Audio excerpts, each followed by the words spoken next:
Ladies and gentlemen, please welcome back Chief Marketing Officer, Marketopia, Andra Hedden. Good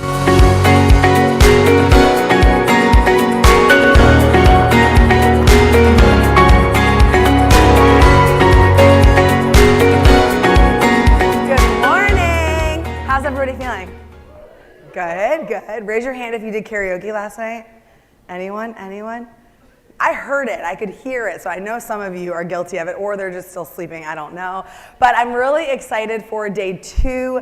As I mentioned yesterday, every single day has a theme to it. So yesterday we were getting into what it means to generate leads for your business. Something that we always say at Marketopia is more leads, more sales, more profit. And it simply says everything that we're trying to do together. So yesterday we got into lead generation. Today we're gonna dive deep into what it means to really start to sell and close more deals. We're going to talk a little bit about profit today. We're actually going to start off with that, get you in the right mindset. But the idea is sales, sales, sales.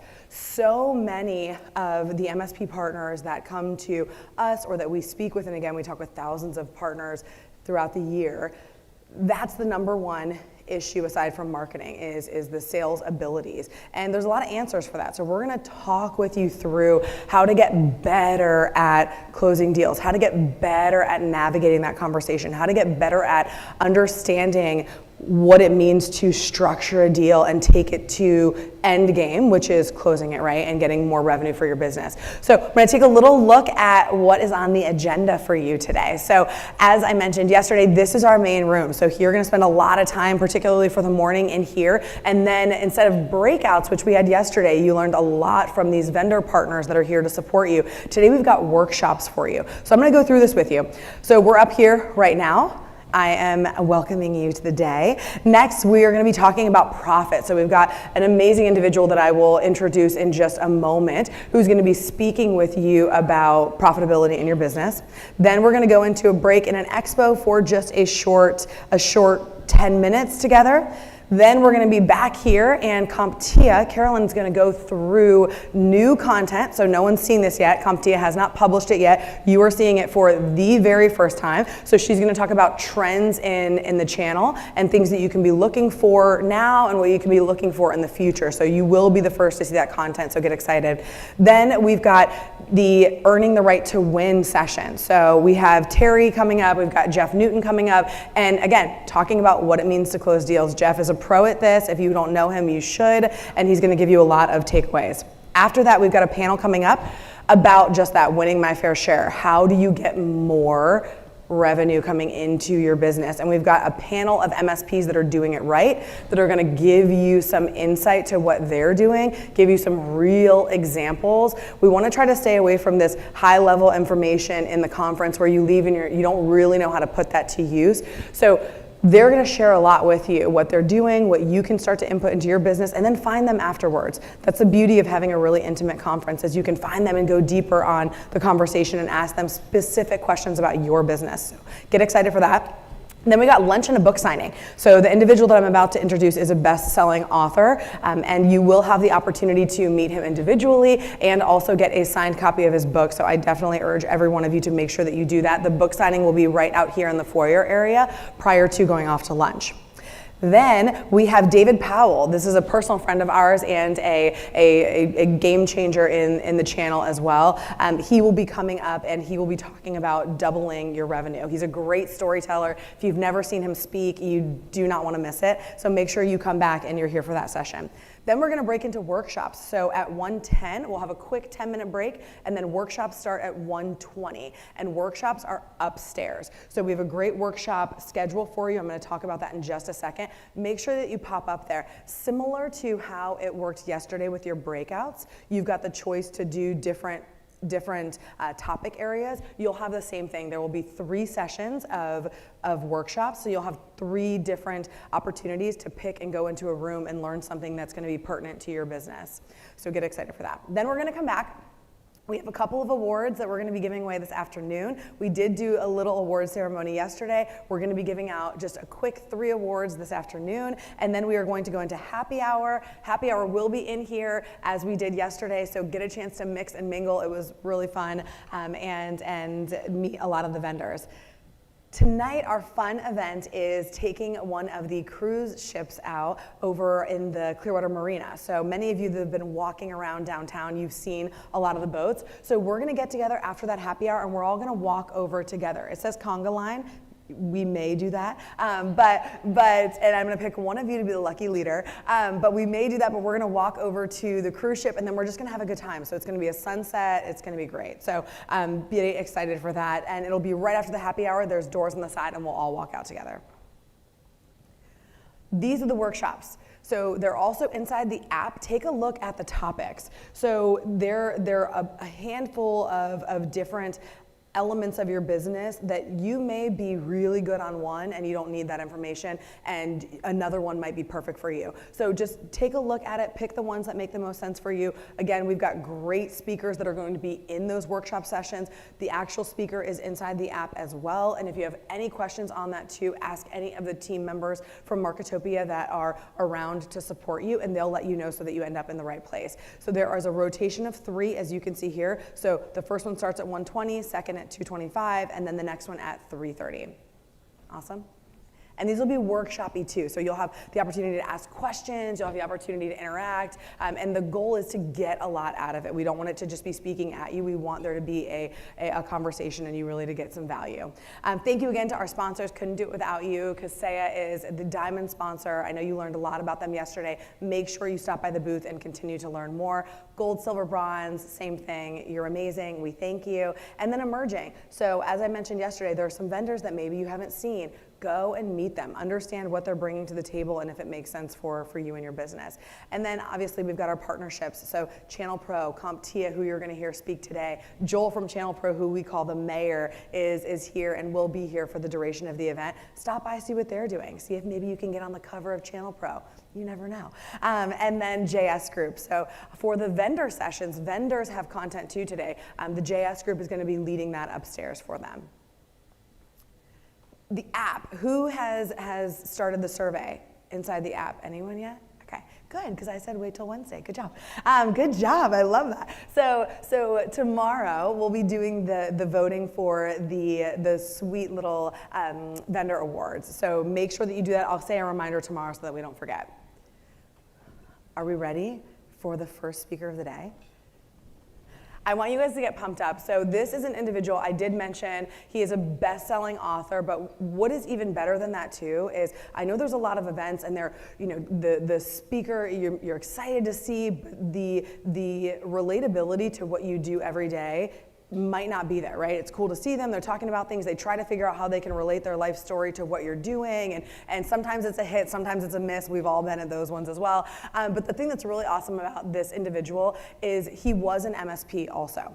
So back in the day where MSP wasn't a term and it was just VAR, so he was a VAR, and he's been in this world and in these shoes. He also worked for Wall Street Journal as a columnist doing tips and tricks to help to grow your small to medium business. Now he's a best-selling author of a book called Profit First. He travels the world, just getting back from Australia right now, and he travels the world talking about how to take your business where you are trying to go and how to keep profitability in the forefront. So this should be exciting, this should be engaging, and again, you'll get to meet him afterwards and you will get to get a book signed. So without further ado, we're gonna talk about turning making profit into a habit. Mike Michalowicz.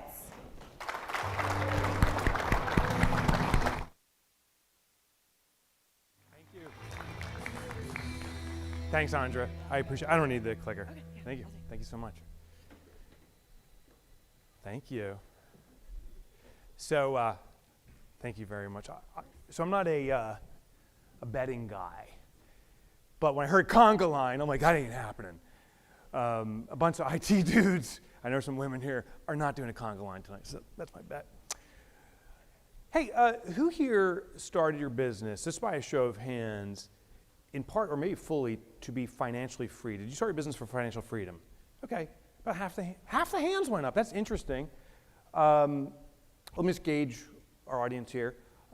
Who here, just by a show of hands, who here has hands? Raise them up if you have hands. Like 50% of the room, interesting, okay. I got it. So 50% of the room, so probably most of us in the room started our business for financial freedom. That's why I started my business. As Andra was sharing, I too was, before it was VARs, it was network integrator. I had a network integrator. Does anyone ever remember Token Ring? Yeah, all right. More hands went up than financial freedom. There you go. Yeah. So if you raised your hand, you're over 50 years old. And I installed Token Ring networks. If you don't know what Token Ring networks were, it was a ring of coax. You'd install it into MAUs. And if you were walking to a client and you tripped on the Token Ring, the entire network would crash. That was Token Ring. I was installing NetWare 3.12 systems. Ultimately, I sold that company to private equity. In my journey of owning businesses, I've found a pathway to profitability. And so here's my crazy commitment. We have 60 minutes. Oops, I forgot to start my timer. We have 60 minutes together. And my commitment is that we will make your business permanently profitable by tomorrow morning. That's my goal in my presentation. I know that's a big, crazy goal, but I think we can achieve it. Because I think the first thing we have to understand is that what we've been told about profitability is mythology. In fact, as I've been doing research around profitability and subsequent myths and stuff, I found the ground zero for myths. Like, where does the first situation happen where we are totally lied to by someone who is supposed to care for us? Have you ever experienced that, just again by a show of hands? Have you ever been lied to by someone who loves you because they think it's in your best interest? Hey, your hand went up too fast, but yeah, I get it. Me too. Well, I looked for ground zero, and I found where ground zero is. It's the tooth fairy. That's the first time we're lied to. I grew up in the 70s, and that was what we called the danger from stranger or stranger danger generation. Remember that? My mother told me, Mike, when you come home from school, my parents were at work, she'd say, walk straight to the house, don't make eye contact with any strangers. When you get inside, slide the bolt closed, swing over the chain lock, wedge a chair under the doorknob, and then go watch Chips.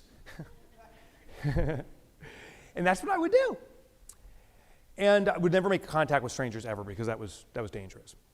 When I was about 6 or 7 years old, in kindergarten, I was losing my first tooth, and my mother came to me, and she said, Mike, you know that stranger danger rule? I said, yeah, yes, Mom, never look or make contact with strangers. She says, exactly. She says, except for one. There's one who's okay. I said, there is? Yeah. She goes, hey, don't worry. When you lose your tooth, there's this woman who in the middle of the night while you're sleeping will crawl into bed with you, take a body part from you, and then leave you hush money so you don't talk about it. And I'm like, my God. The tooth fairy. It's the first time someone lies to us because they think it's in our best interest. It will persuade us to do something. It's a mythology. It's an established belief. It's also called axioms at times when it becomes societally believed. And listen, that's just a myth, of course. But there's some times that we hear stories and we believe them to be true. There was a time that humankind, we thought the world was flat. It existed for hundreds and hundreds, if not thousands of years. People wouldn't sail out far in the ocean because of the fear of falling off the edge of the planet.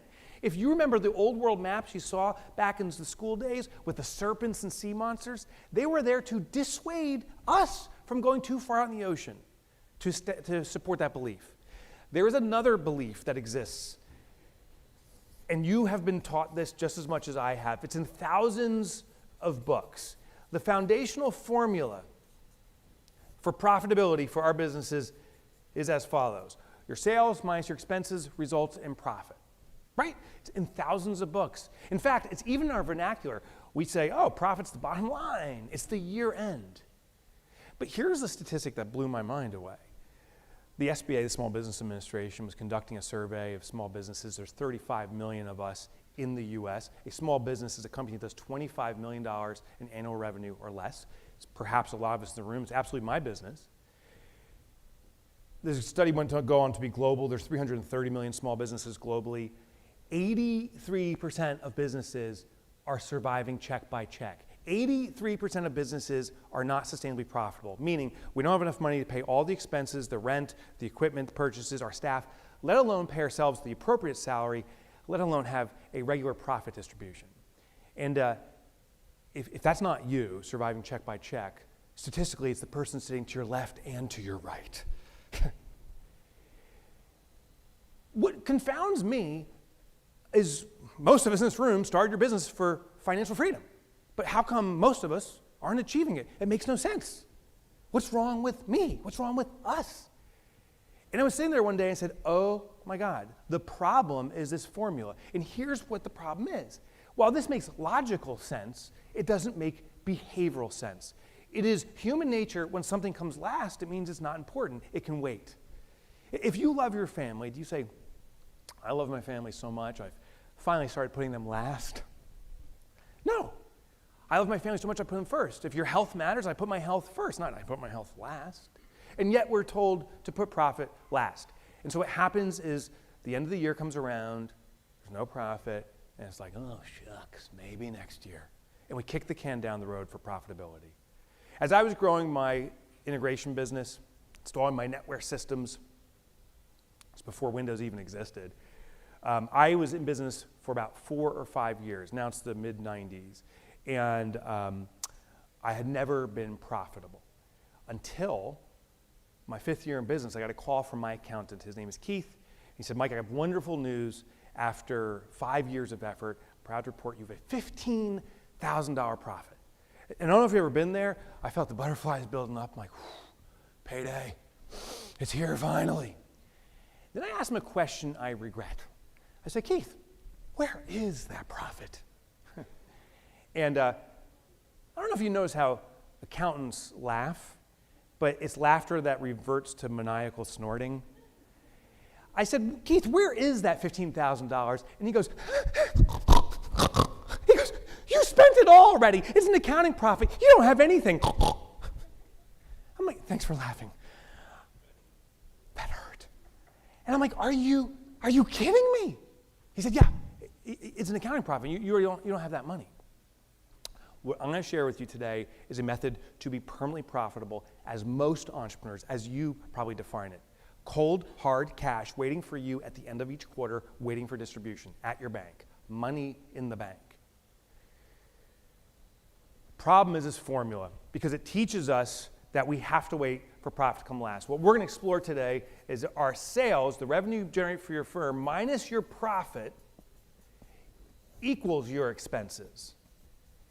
And what you'll see here is I did what's called a variable swap. I took expenses that was above the line, moved to the bottom of the line, and reversed it here. I put profit above the line. It's called a variable swap. Logically, these are identical, but behaviorally, it's radically different, because starting today, we're going to take our profit first. What I'm saying is every time there's a transaction in your business, a predetermined percentage of your income will go to a profit account, be hidden from you, and what's left over is how you operate your business. And this isn't a principle that's brand new or shocking. This has been around for eons. If you've read books like The Richest Man in Babylon, Think and Grow Rich, all of those talk about the pay yourself first principle. We know it in our personal finances, yet so few deploy it in our business finances. But that's what we're going to learn today. Just to give you a little more context about my story and why I think it's relevant to you, and you'll see my energy around profitability. Why is this guy so fired up about this subject?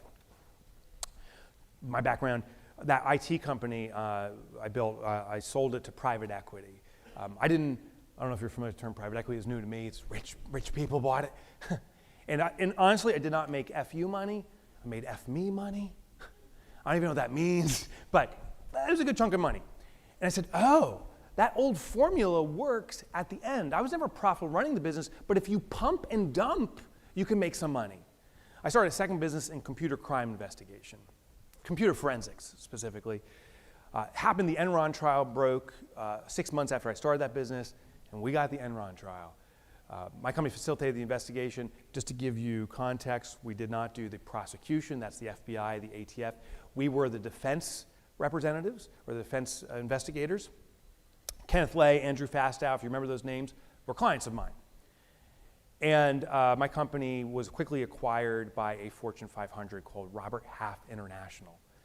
Now, here is the interesting thing, is that business also was never profitable as I was running it.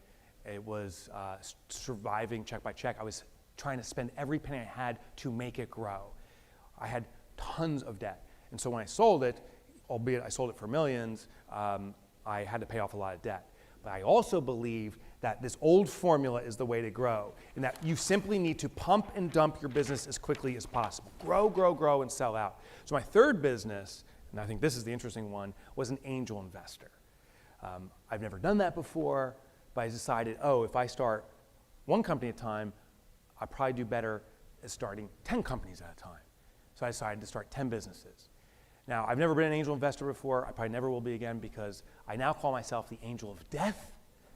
I was the worst angel investor of all time. I was just, hey, you have an idea? Here's some money. You have an idea? Great, I'm in, because the smart guy is here. We can grow this thing. So I invest in all these companies. While I made millions selling businesses, I'm really good at losing millions. So if you want to talk about that, I got some strategies. One of them is to get a house out in Hawaii, which I did on a private island called Lanai, if you're familiar with Hawaii. I moved to a wealthy town, I'm from New Jersey, called Mountain Lakes. Is anyone familiar with New Jersey? Okay, so you know Mountain Lakes. It doesn't matter, if you're not from New Jersey or not familiar, you know this. New Jersey doesn't have mountains, and we don't have lakes. So there you go.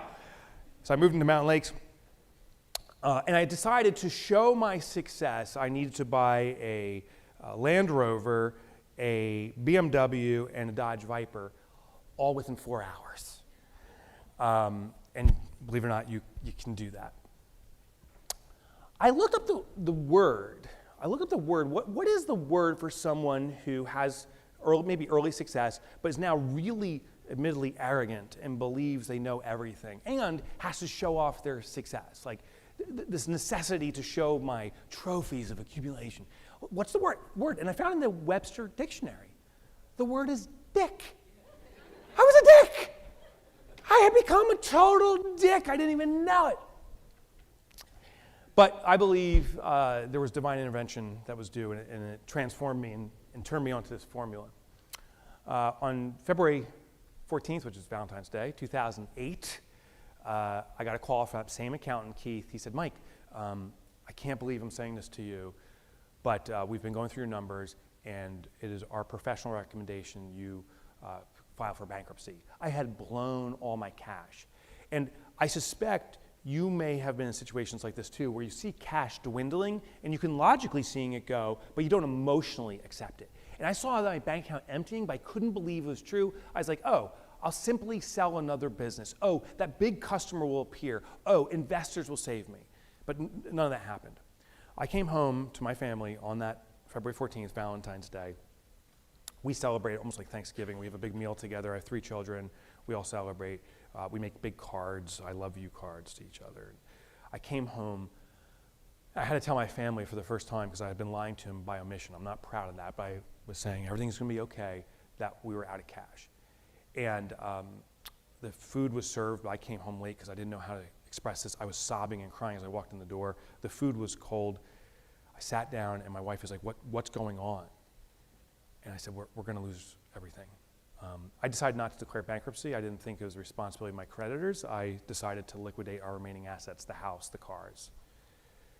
I looked at my daughter, she was 9 years old at the time, and said, I'm so sorry, but you can't go to horseback riding lessons anymore. It was our favorite thing. It cost $20 for a group session.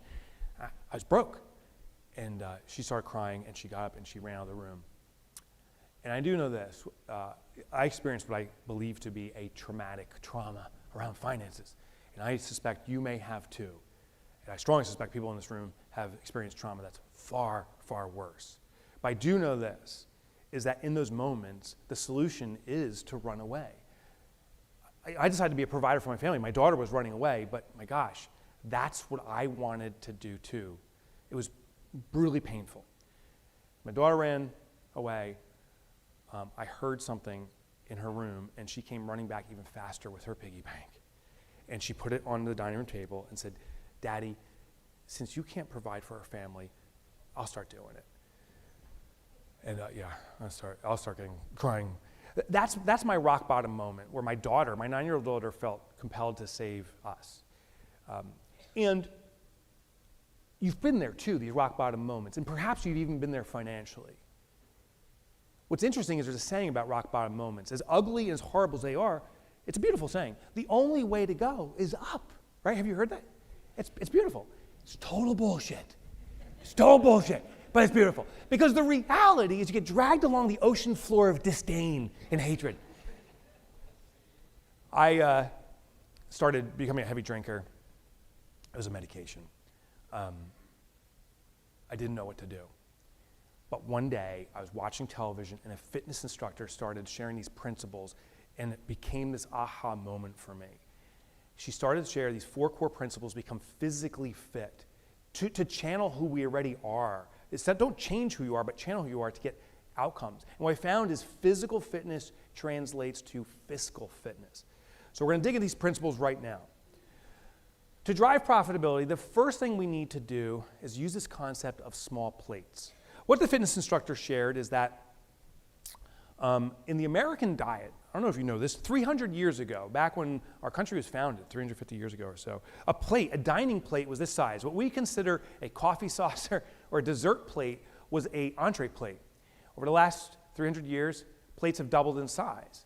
Now, what's so interesting is human behavior hasn't changed. Back in the old days, they'd fill up their plate and clean off their plate. Today, we fill up our plate and we clean off our plate. But since the plate has doubled in size, the servings doubled in size, the consumption's doubled, and societally, our waistlines have doubled in size. The fitness instructor said there's a real simple principle. Get smaller plates at your house, and it'll transform your consumption. Does anyone here have teenage boys? Just by a raise of hands. Anyone have, all right, I'm sorry. I am sorry. And the reason I'm sorry is because they're not teenage boys, they are creatures. Right? I have 2 of these goons. The food consumption is redonkulous. Let me tell you what my boys do. They will be in their lair, bedroom, and they wake up somewhere around the ass crack of 3 in the afternoon. They come out of their bedrooms, the lairs, and they can't speak English. You know they're coming down the hallway from the stink that's coming out in front of them. And there's like, ugh. And they come into the kitchen, they grab the cereal bowl, they fill up the Cheerios. Now at our house, we go through a box of Cheerios every hour or so. To give you context, they fill it up, it's a heaping serving, they carefully take it off the counter and they reassemble this heaping mass of Cheerios, then they add the milk, and there's an explosion of stickiness and grossness, and they grab their Cheerios and they go back to the lair. 2 of these guys. I saw his fitness instructor said, oh my God, the container is dictating the demand. So what did I do? I broke all the bowls in our house by accident, got real clumsy. Went down to the local store, got bowls that were slightly smaller. Now the trick is this, I didn't get little dessert bowls, ramekins, I got slightly smaller bowls. And the goons never noticed. They come up, blah, blah, ass crack at 3 in the afternoon, blah, blah, blah. It took me 4 iterations over about 6 months, I got the bowls to half the size. And the consumption was reduced. In fact, a box of Cheerios lasted about 3-4 days, which by the way, if you have teenage boys, that is a miracle. That's a miracle. The container dictates our demand. Now here's the application to our business. I want everyone to participate because this is a survey, so you've got to participate if this is true, and I hope it is. Who here, for your business, has what's called a primary checking account, meaning all your deposits go in there and you pay most of your bills from there? If you have it, raise your hand nice and high. Everybody that has that. Okay, great. Most people, I'd say 80% of the room if that's fair. Excellent. If you just raise your hand, I guarantee your business will be profitable by tomorrow. The second question I have is, in this room, who here, even though your accountant may say, read your income statement, your balance sheet, your cash flow statement, know your KPIs, your metrics, know all the ratios, the operating cash ratio, OCR, is the most important, know all these things. Who follows a simpler system like I do, and you simply log into your bank account to see if you have money? And if you have money, you can spend it, and if you don't, you panic. Who here checks their bank, honestly, checks their bank balance at least once a month? Raise your hand if you're a once a monther. Okay, most people good. Any once a weekers? What? Okay, any once a dayers? You're checking right now. So you're doing it. Yeah, I get it. Me too. Me too. If you just raise your hand, I guarantee you're going to be profitable by tomorrow. And the reason is you're demonstrating the natural behavior of humanity. The goal to being profitable is not to change yourself, it's to channel yourself. And basically maintain the same behavior, just put a system around it. The system around it we're going to put is small bowls. Now, at your bank, what I suggest is we're going to set up 5 accounts. They are as follows. The first account, and these are the names of the accounts, these are all checking accounts, is called income. Second account is called profit.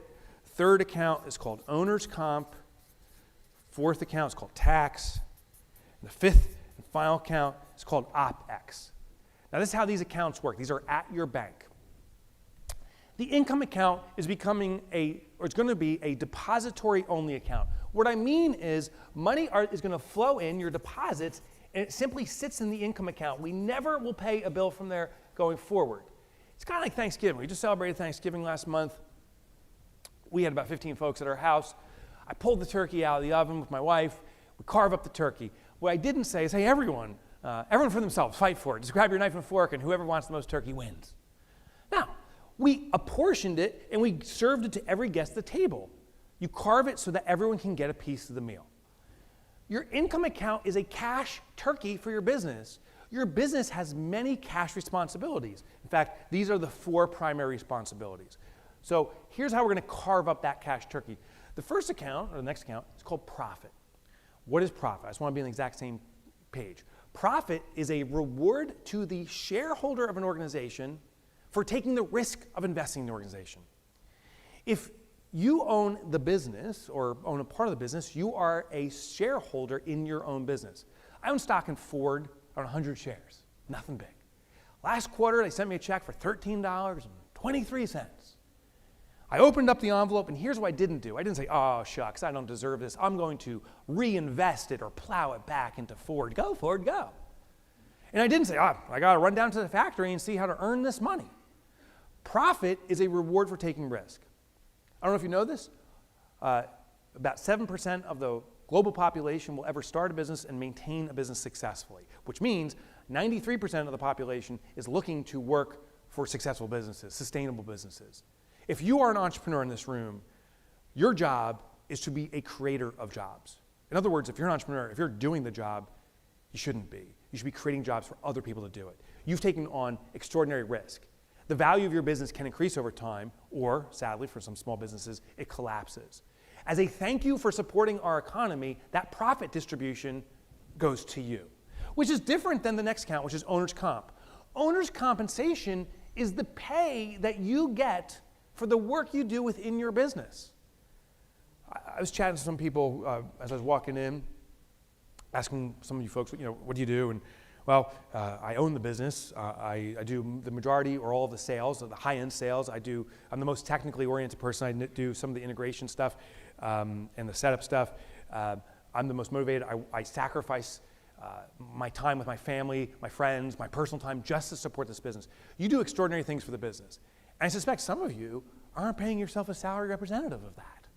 Some people don't pay themselves anything as a business owner. My God, if I could get you coming to my company, first of all, you're going to move to New Jersey. Congratulations. Come to my company, be my best salesperson, be my best technical person, sacrifice your family, everything just to work. And by the way, I'm not going to pay you anything. That'd be absurd. You would never work for me. But your company has that person. It's you. It needs to start respecting your contribution. What would you pay the person to do everything you do? I bet you a big salary. If you hire a replacement, is it $50,000, $100,000, $250,000, $500,000? It's a big number.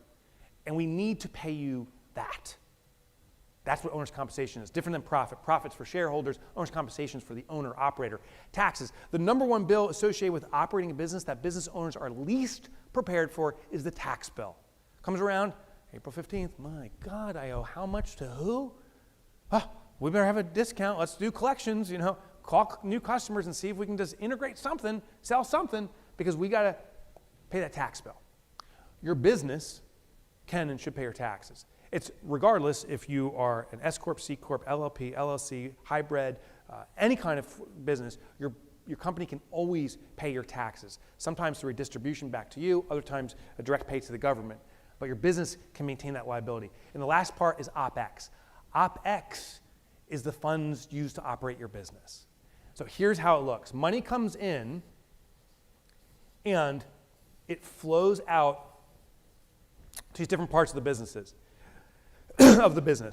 Just to give you an example, depending on the size of your business, let's just pretend for real easy numbers, you have a $2 million business. You would post perhaps, the fiscally elite companies will do about a 10% profit. Owner's comp may be about 20%. Tax reserves about 15%. And the difference, which is 20, 30, 40, 45, 55% goes to operations. So we're totally clear. What I'm saying is you would be paying yourself a bonus at the end of the year of $200,000. You're taking a $400,000 salary, but if you're taking this kind of money, you also have a major tax liability. So the company's reserving $300,000, and the difference, 4,789, which is 1.1 million, is used to operate your business. And I know I raced through this because I know what you're thinking. This guy is freaking crazy. Like, does he know? Oh, he doesn't. Does he know what MSPs experience? Does he have any sense? He goes, in our industry, as MSPs, to make $2 million, you have to spend $2.5 million. Do you get it? Okay.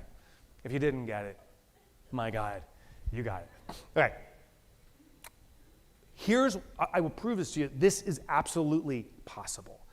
We have over 800,000 companies we've deployed Profit First with, and I'm hoping after today it's 800,000 and 100 more. Because this is Parkinson's law. So we talked about the teenage boys filling up the bowl, and as we started to shrink the bowl, they started to consume less.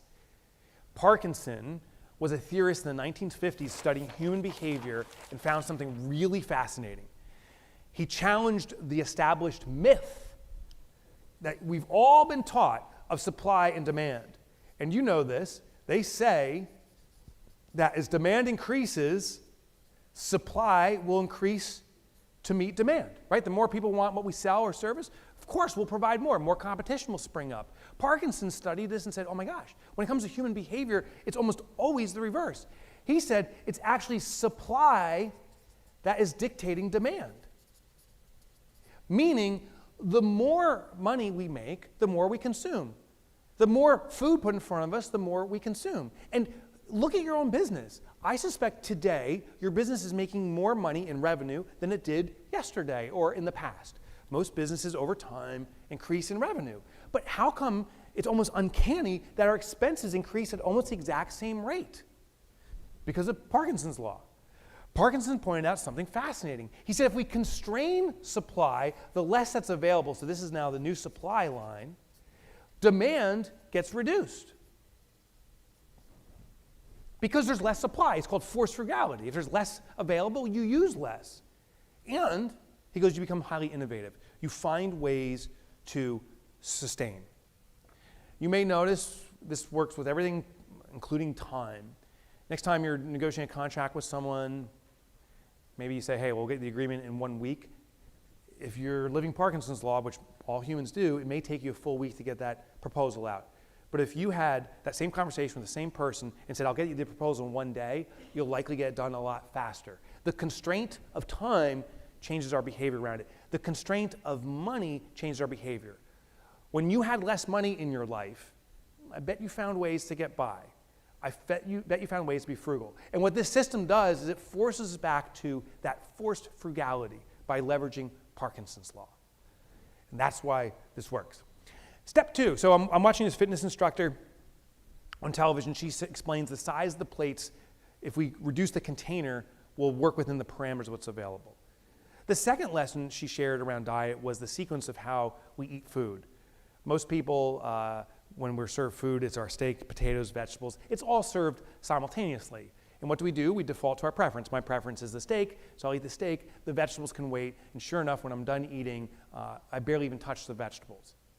And the proof is at any restaurant, in fact, we can go outside this facility here, the dumpsters, inevitably the most wasted food item is vegetables, which is kind of insane because we all know it's the vitamins, it's the nutrients, it's the fiber. It's so important for our diet. So she explained, how do you eat more vegetables when you don't really want to? She goes, only serve vegetables at first. Serve the vegetables when you're hungry, you'll eat a portion, and then serve the meat and potatoes later. And when you do, because you've consumed some vegetables, it brings about an automatic balance. The sequence of how we do things brings about an automatic balance. And in this system of Profit First, there's an automatic balance that happens.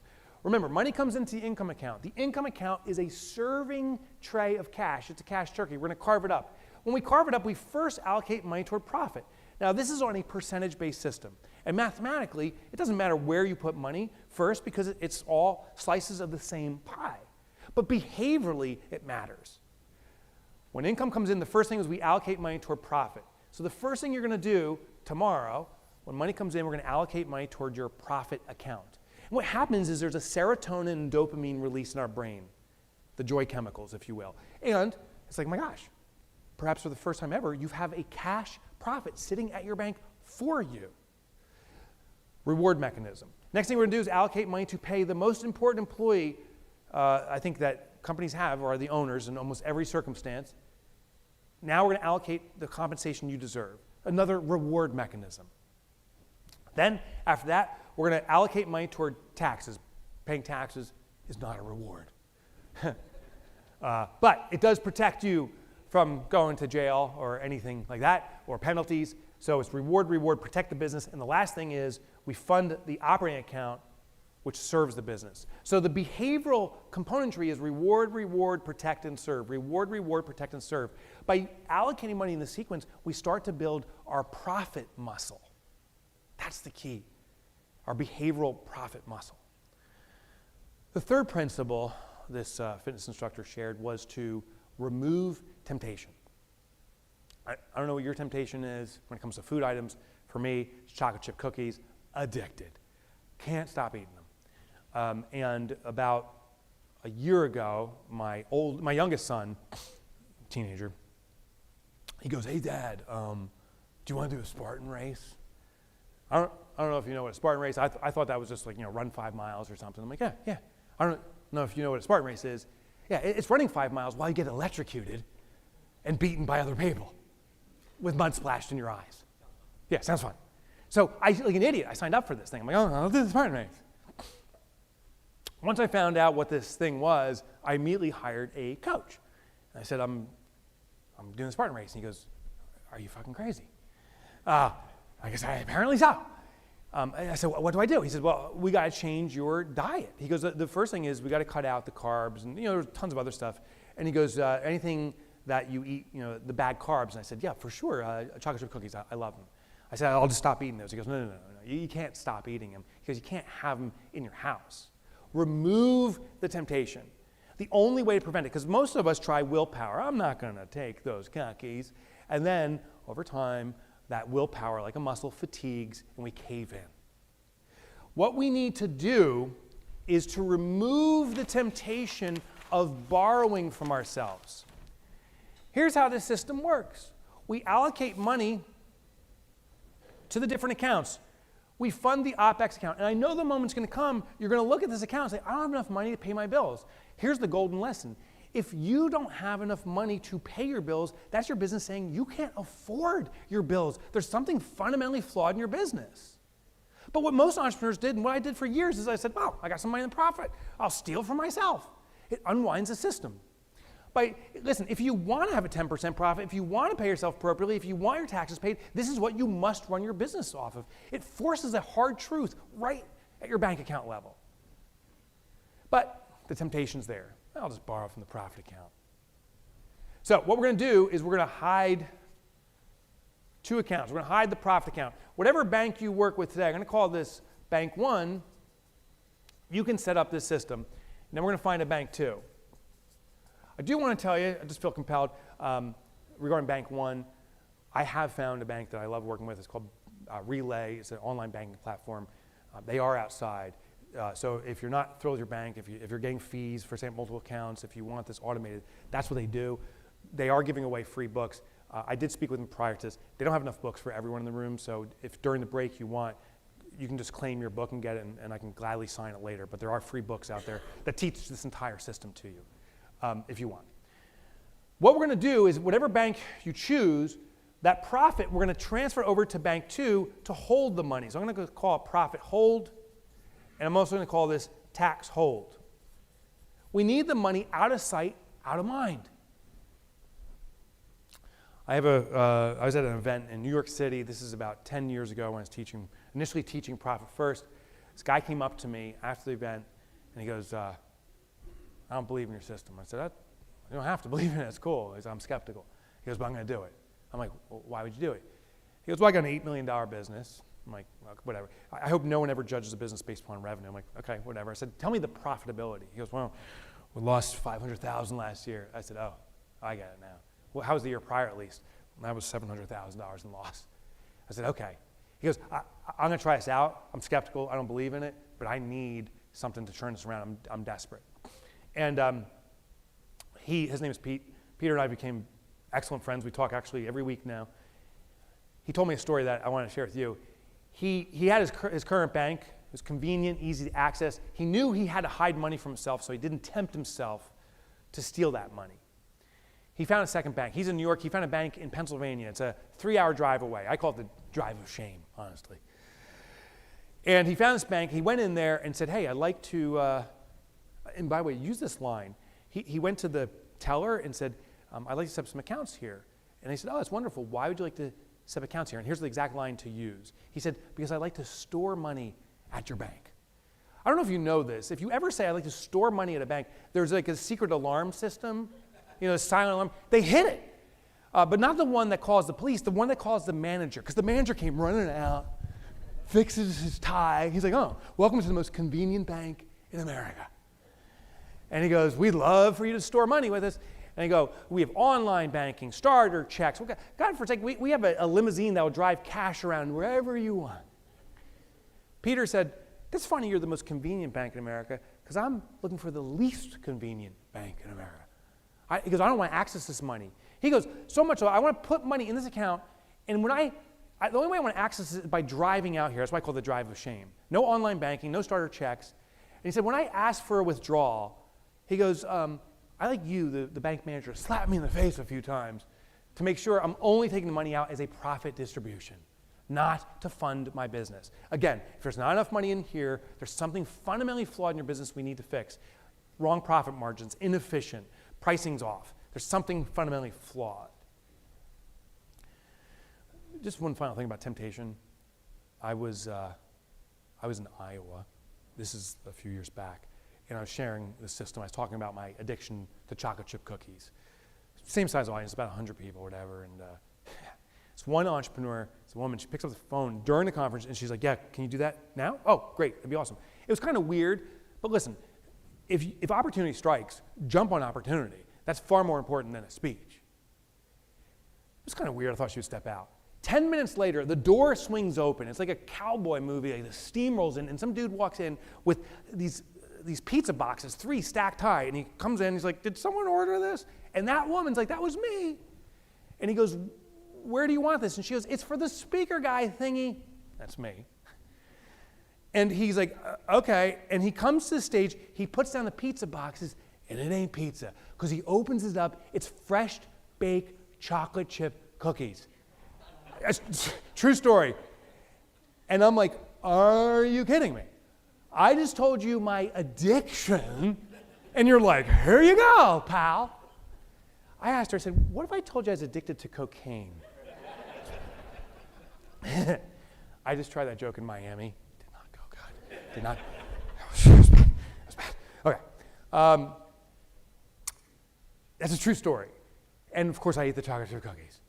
The thing is, we got to remove the temptation. Hide your profit from your business until it's distribution time. Hide your taxes from your business that's being withheld to pay the government until it's time to pay the government. The fourth and final principle is to get into a rhythm. So I'm watching this fitness instructor, and what she's sharing is that most people eat when we're hungry. It's the I'm starving and I'm stuffed situation, starving to stuff.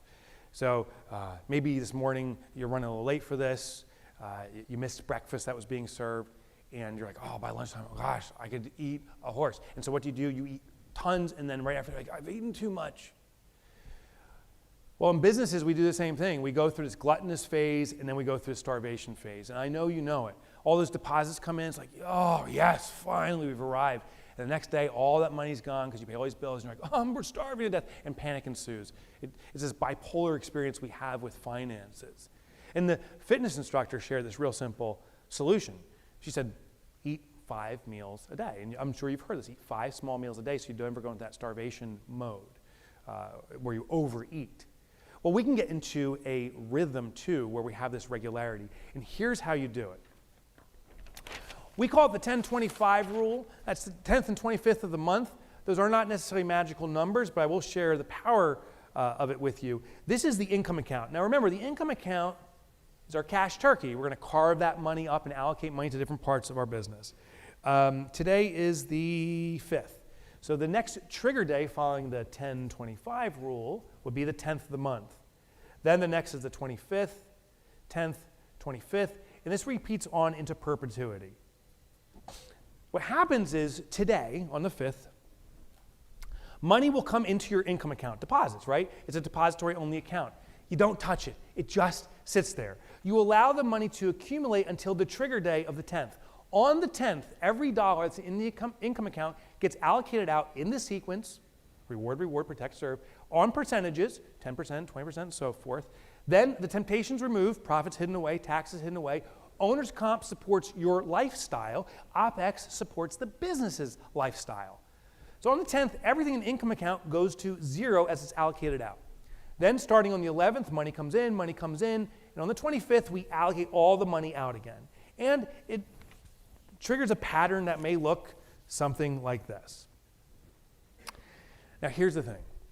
In our little informal survey, I asked you, I said, who here checks your bank account regularly, once a month, once a week? You were checking right at the moment. Yeah. If you raise your hand, that is the best behavior you can have. We just need to channel it to drive what we want. What this system does is it triggers an analysis of a cash flow statement, if you will, simply by logging to your bank account. Because every time you log in, if you're like me, you'll notice what the bank balance is. And on these particular days, the 10th and the 25th, what I want you to do is observe how much money is in there. I'm just going to pick a number. Let's say normally you expect every 2 weeks $10,000. I know that's not necessarily your case. I'm just picking a random number. On certain days, you'll say, wow, I'm expecting $10,000, and there's way less than $10,000 of deposits. What you do in this situation is you call your accounting professional and say, hey, I have less money than I normally expect in here. Why is there a change in cash flow? What can I do to resolve this? Other circumstances, you'll have more money in there than you expect. It's also a call to your accounting professional and say, hey, there's more money than our average.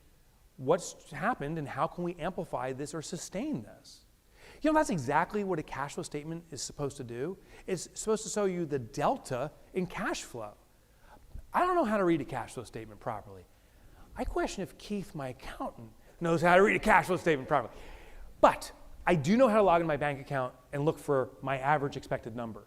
And over time, I get very attuned to what it usually is. And when it changes, I take action by calling Keith and we make adjustments. It's a cash flow management tool. Why the 10th and 25th, people ask me, is there something magical about those days? And the answer is, yeah, there kind of is.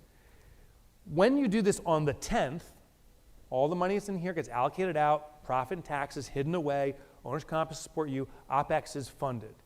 When OpEx is funded, you can pay your bills. And if you pay your bills on the 10th, they'll be processed and arrived and served, paid to your vendors by the 15th.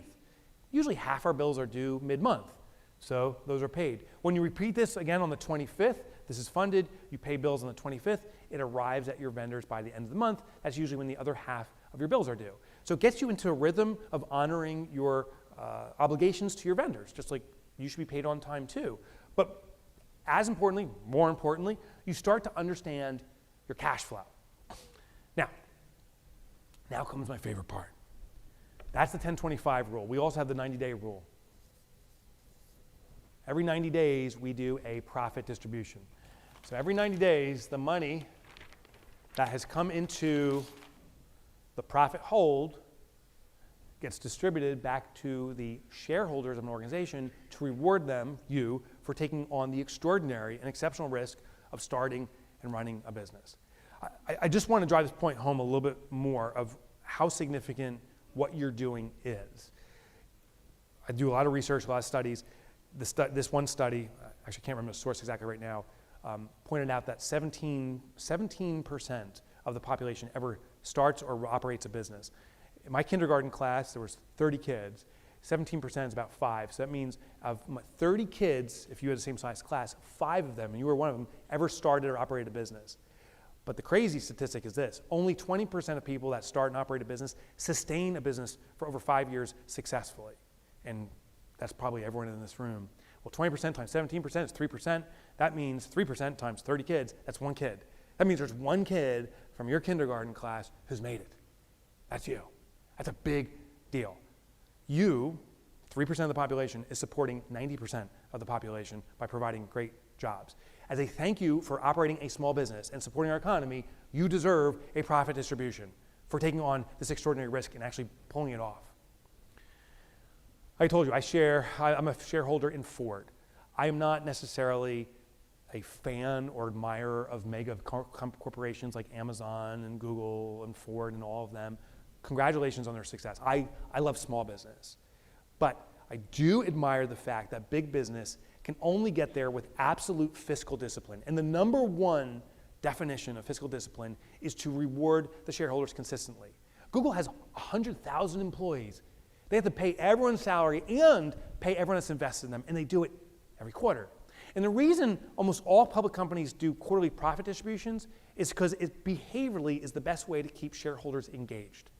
Every 90 days, a check is coming. And there's something magical about 90 days. It's far enough out that there's a reward coming in less than 3 months, but it's far enough out that you anticipate it. So it's always present, but it's far enough out that you can have impact on it in your small business. My business does a quarterly distribution every 90 days. I started this back in 2000, in earnest in 2010. I was all in with Profit First. 13 years, we've had over 50 consecutive quarters of profit distributions. And they get bigger and bigger each time. So as the profit comes in the profit hold, every 90 days, we're going to distribute what's in here to the shareholders of the business based upon your equity. If you have 100%, congratulations, that's all yours. If you have 50%, 50 goes to you, and the other goes to the other shareholders, and so forth. The one little nuanced tip around this is as the profit accumulates in here, we're going to take out 50% of the accumulated profit. So if I transfer over during any given quarter, we'll say there's $5,000 in here. What I'm going to do is distribute 50% of that, which means I'm taking out a distribution of $2.5K, $2,500, but also being retained is $2.5K. What's interesting now, say during the next quarter, I contribute $5,000 to the profit hold by transferring the money in there, taking my profit first. Well, that's plus 5. Now I'm at 7.5K. I distribute 50% out, 50% stays. So that's roughly, I'm going to say roughly 4K out. I know it's not 4K, it's a little less, but 4K stays. And what you'll see is even in a business that's still doing $5,000 of profit reserves, the distribution from 2.5 to 4, and it'll grow again, continues to grow. It's a great behavioral mechanism of growing distributions, but also growing cash equity, which is the retention of cash. I've had the privilege of selling multiple businesses. Has anyone here sold a business? All right, okay. It's an amazing experience, right? A lot of people ask me about it, and they said, Mike, now that you've sold a business to Fortune 500 and you did private deals and stuff, is that a good day? And I gotta be honest, it's not a good day. It's a fucking great day. To give you context. And I wish it upon every single person in this room. And the reason why I got the valuations I did is as the businesses became profitable, the number one determinant of evaluation of your business is sustained cash profitability. If your business is a cash ATM, acquirers want it. If your business is dying and struggling check by check, would you want to buy that business? So the beauty about the Profit First system is first we're going to start rewarding you. You deserve that. But secondly, we're going to start building cash equity for you so that you can sell your business one day if you so choose. And when you have a system that's consistently profitable, my gosh, you may not want to sell it, which is the best way to sell a business. When you don't want to sell it because it's supporting the lifestyle you want, it's generating the income you want, now you have leverage. Acquirers want your business, and you don't want to sell it, they got to show up and give you top dollar. Build a sustainably profitable business. Okay, so as we're going through this, I made a big, bold promise. We started off almost an hour ago now, and I said I'm going to make your business permanently profitable by tomorrow. There's one problem. This is a lot of stuff, and I suspect you may be skeptical, you may be overwhelmed, and the chances that you're going to do this are pretty low. I discovered this when I was in Copenhagen. I've had the privilege now with Profit First to travel the world, and I was invited out to Copenhagen, Denmark, to speak to a pretty large audience. There was over 1,000 people in the room, all small business owners. And exact same scenario. I don't care where in the world you are, most business owners operate their business from their checking account, and I'm telling you that's a great thing. Keep doing that. And most businesses are surviving check by check, and that can be fixed. I presented to the audience, I shared all these topics with them, shared this whole system with them. Normally I spend a couple hours teaching Profit First, and that's what I did. And at the end, people came up to me, we had the booth, we're giving away free Profit First, like you can get the free book here today. And people come up and are like, can I tell you my story? I'm like, yeah. I'm struggling, I'm embarrassed to say this, but I haven't taken a payroll or a paycheck for myself, an adequate one in a long time. Their challenges are the same that some of us or many of us in this room are experiencing. Well, the host says, hey, can you come back next year? This is just the basic stuff. There's an advanced level. That's like a 4-hour teaching. And they said, can you come back next year and teach it? So I said, yeah. So I came back to Copenhagen the following year. It's the same audience, same 1,000 people. I do the opening question, who saw me last year? All the hands go up, of course. Then I asked a question that I regretted. I said, hey, you saw me last year. You were struggling with profit. Who's doing Profit First? And all of a sudden, no one can make eye contact with me. Everyone looks down. They start taking notes. One woman looked between her fingers and started dry heaving at me. She's like, bah. My face turned beet red. And I'm like, are you kidding me, Copenhagen? You told me you're struggling financially. Your business is surviving check by check. I told you the solution. You don't need to change. Just channel yourself, channel your behaviors, and you'll be profitable. And you're not doing it? What's wrong with you, Copenhagen? Which, by the way, I don't know who in here is a professional speaker, but professional speaking tip number 1, don't yell at the audience. That's tip 1. My face turned beet red, and then it hit me like a ton of bricks. Holy cannoli, I've been teaching this system wrong. And I left a part out then, and I left a part out up to this point for you. And this is the big part I need to share. This is the Spartan race. This is signing up and saying, my God, you got to do this. You got to take a Profit First. Don't forget this. You got to leverage Parkinson's law here. Make sure you do these allocations. This is too much. This is like saying, hey, you've never run a marathon before. Just go out and just run a marathon on day 1 as your practice session. Well, I discovered a book by 2 authors, Dan Heath and Chip Heath. They wrote a book called Decisive, and it studies the mindset of entrepreneurs. And they ran an amazing study that I think will transform your business by tomorrow and make you permanently profitable. They study this concept of raising the bar. You've heard this. If you're an entrepreneur, you got to turn up the heat. How bad do you want it? What's your big, hairy, audacious goal? What's your 10x factor? Everything's got to be bigger. Push yourself. How bad do you want it? They said, what if there's more success when people don't raise the bar but lower the bar? And they conducted a study around fitness. It's so interesting how physical fitness translates to fiscal fitness. And they took 200 participants, these researchers. It was this lower the bar test. It was people who were looking to get cardiovascularly fit. The standard regimen in the US is if you can run 5 miles 3 days a week and maintain a 10-minute or faster clip, you'll achieve a high level of cardiovascular fitness. Depends on your age and so forth, but that's roughly the rule. They took in these 200 participants. This was what's called the control group. Give them the standard raise the bar regimen. The researchers go to this group and they say, how badly do you want to get fit? And this group's like, we want it so badly. They said, great. Do you know, you simply need to run 5 miles 3 days a week. Start doing it now. Push yourself. Go. And the group went running out of the room. Then the researchers went to the test group, the lower the bar group. They went to this group and said, how badly do you want to get cardiovascularly fit? And the group's like, we want it so badly. They said, great. We have a question for you before we give you your exercise regimen.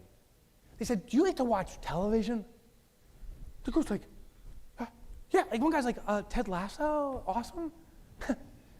The researchers then said, when you watch television, do you sit on the couch? And the group's like, we do. We do. The researcher said, then here's your exercise regimen. The next time you turn on the television, instead of sitting on the couch, we simply want you to stand when you watch TV. Talk about lowering the bar. That's below the Earth's crust. Like you cannot go lower than that. 2 weeks into this research, the groups come back. The first group, the Raise the Bar group, run 5 miles 3 days a week, had a 88 or more % failure rate. 12 people were still running. One dude had a heart attack. Yeah, don't laugh. He died. I'm kidding. That's a joke. I don't know. I hope he did. I pray to God he died. This group had a 100% success rate. And I know you won't be surprised. All this is turn on TV and stand.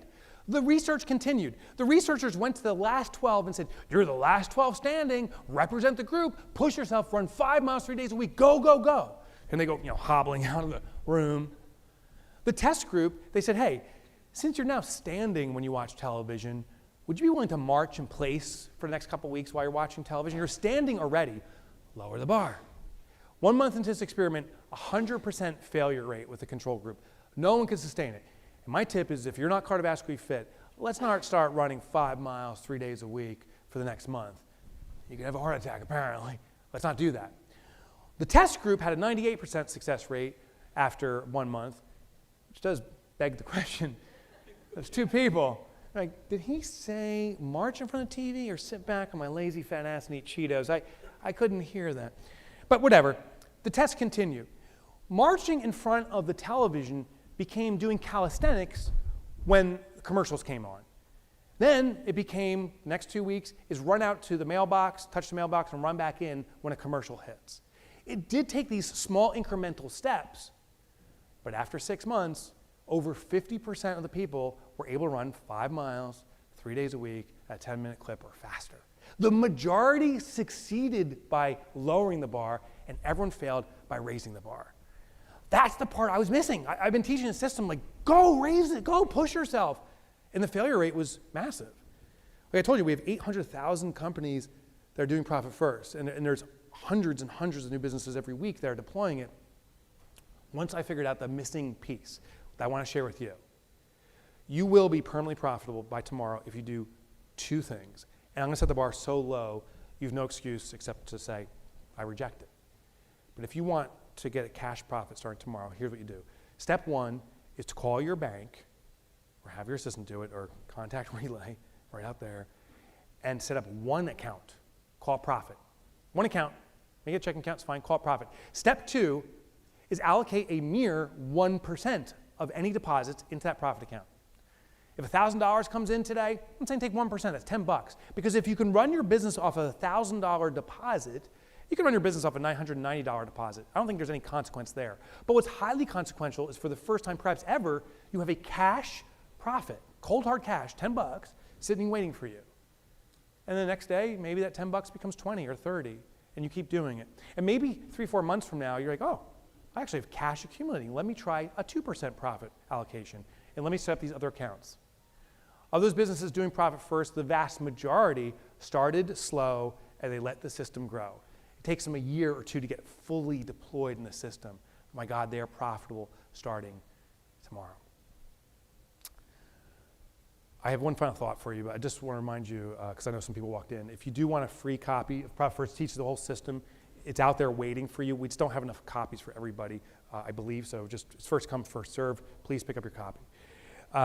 The last thought I want to share with you is this. I was invited to speak to at a small business conference. It was a massive conference, and I'm there speaking, and the interviewer asked me about small business being the backbone of the economy. It's a phrase you've heard before, and I believe it too. I'm like, small business is the backbone of the economy. Well, right before that speech, I did the research, and I hate to say this, but small business is not the backbone of the economy. Small business is the economy. Every single business I investigated started off as a small business idea, was invested in, sustained a small business. Every single business that exists today started off because of folks like you in a room like this, and they simply grew and became profitable. Why I'm so excited about profitability is not just because of my own experience, because I know the impact you are having on your family, on your team, on your community, on our planet. Small business is the economy, and you simply just need to take your profit first to sustain that. Thank you so much. I appreciate this. Thank you guys. Thank you.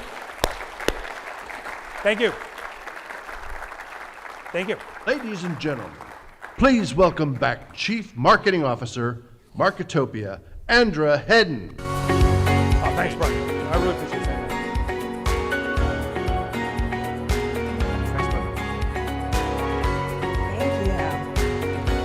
Thank you. What did we think? How was he? Big round of applause. Did you learn something?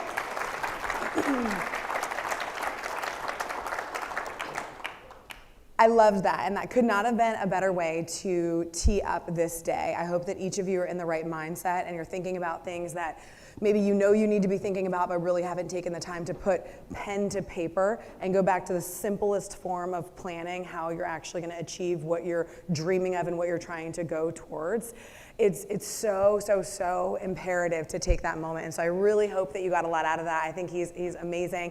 And next up, I want to introduce someone who is going to, and we're going to take a quick break first, but I want to tee this up because I want everyone back after the break. So after the quick break that we're going to take, a quick 10 minutes, we're going to be talking about trends in the space. So I shared a little bit about this. This is going to be new data. This is going to be new information. CompTIA has not come out with this yet, and so this is going to be the first time that you're seeing it. So if we want to take a quick break, grab your coffee, grab whatever you need, come back, and we'll see you in a quick 10 minutes.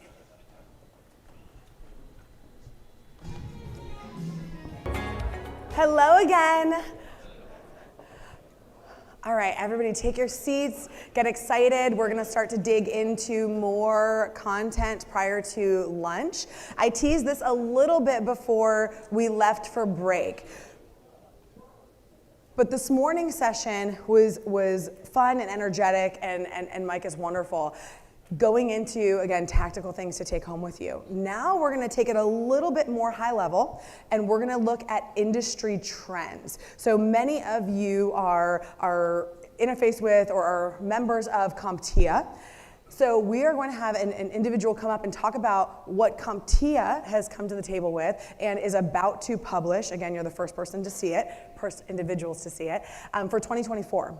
So as you're sitting here and as you're looking to plan for the future and as you are working with any consultants that you have, or if you've got Marketopia team members who help you do 2024 planning, take into consideration the tactical, but then also take into consideration the high level. Where's the channel going? Where is the future taking us? Where do we need to be looking ahead to? What do we need to be planning for? And then we got to reverse engineer that, right? So that is what this next speaker is going to help us with. And this is the Senior Director of Channel Analysis over at CompTIA. You may have heard her speak before.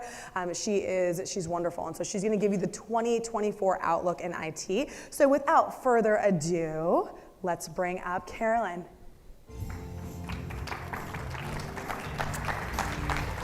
You're welcome. Very much. Thank you very much. All righty. Hello. Thank you, Andra. That was great. That was a good way to get into this. I just listened to Mike, who was fantastic. Those of you all in here for Mike's speech. And I'm going to take a little bit of wisdom from him and lower the bar for you guys, because that's a way that I'm going to be successful here today. I'm really excited to talk to you all today. As Andra said, that we're going to be talking about some high-level stuff. You've had like chock full of information about how to really do some of the tactical things that are going to help you run your business better, how to do better sales, how to do better marketing, how to make those numbers work for you. This is all really important. At the end of the day, though, we all kind of belong in the tech industry, don't we? We're either in the channel, those of us who are vendors, who are selling technology products and services, and some of us, we are just consider ourselves workers in the tech industry. So there are those of us who are IT professionals, whether you're in sales and marketing or you're on the technical side. So what I'm going to do for you today is kind of talk about some of the things that are going on at a high level in our industry. And the catalyst for that is an annual study that we do at CompTIA. Well, before I get going on this, how many of you are familiar with CompTIA, first of all? Okay, great. Anybody members here? Got any members? Super. Anybody who want to become members, I've got my colleague Susie over there on the side. She'd love to talk to you about more CompTIA things. But we do this study called the IT Industry Outlook every year. I've been at CompTIA for 14 years now. So this study's been in place for at least 10 of those, I believe, and I've been involved in them. It is a study that takes a look at two things: the channel's perspective on what's going on in the industry, and also the IT professionals' perspective on what's going on in the industry. Because a big part of what CompTIA does is help educate and train the workforce for those who work in technology jobs. So not necessarily in the tech industry themselves, they can work in any industry. You can be a network engineer, or data scientist, or whatever it happens to be, working in healthcare, manufacturing, retail. It's not exclusive to just working in the tech industry. So the perspective is dual. And some of this is going to really relate to you in your business, and some of it will seem like it doesn't. But I'm going to go through 10 trends with you today that I think are really pertinent to what is going on in our industry as a whole right now. There's a lot going on in terms of world events, and I think that we should really kind of acknowledge that. And part of why I want to acknowledge that is that when we're thinking about our businesses, very like myopically, small about our business, it really needs to, you can't think about it only in a vacuum. There are lots of things going on that are affecting how your business is going to run. And many of them are we're learning a lot about control here at this event, how you can push the levers up and down in your business. There are other things that are going to be out of your control, and it's really good to understand those things, whether that's the global economy, things that are going on there, whether that's world events and things that are going on there. So one of the things we try to capture with this study is general sentiment every year about how channel companies and how IT professionals are feeling about the year ahead, feeling about the year that just passed. And whether that's their individual career or their individual business, whether it's the industry that they're working in, or whether that's the broader economy.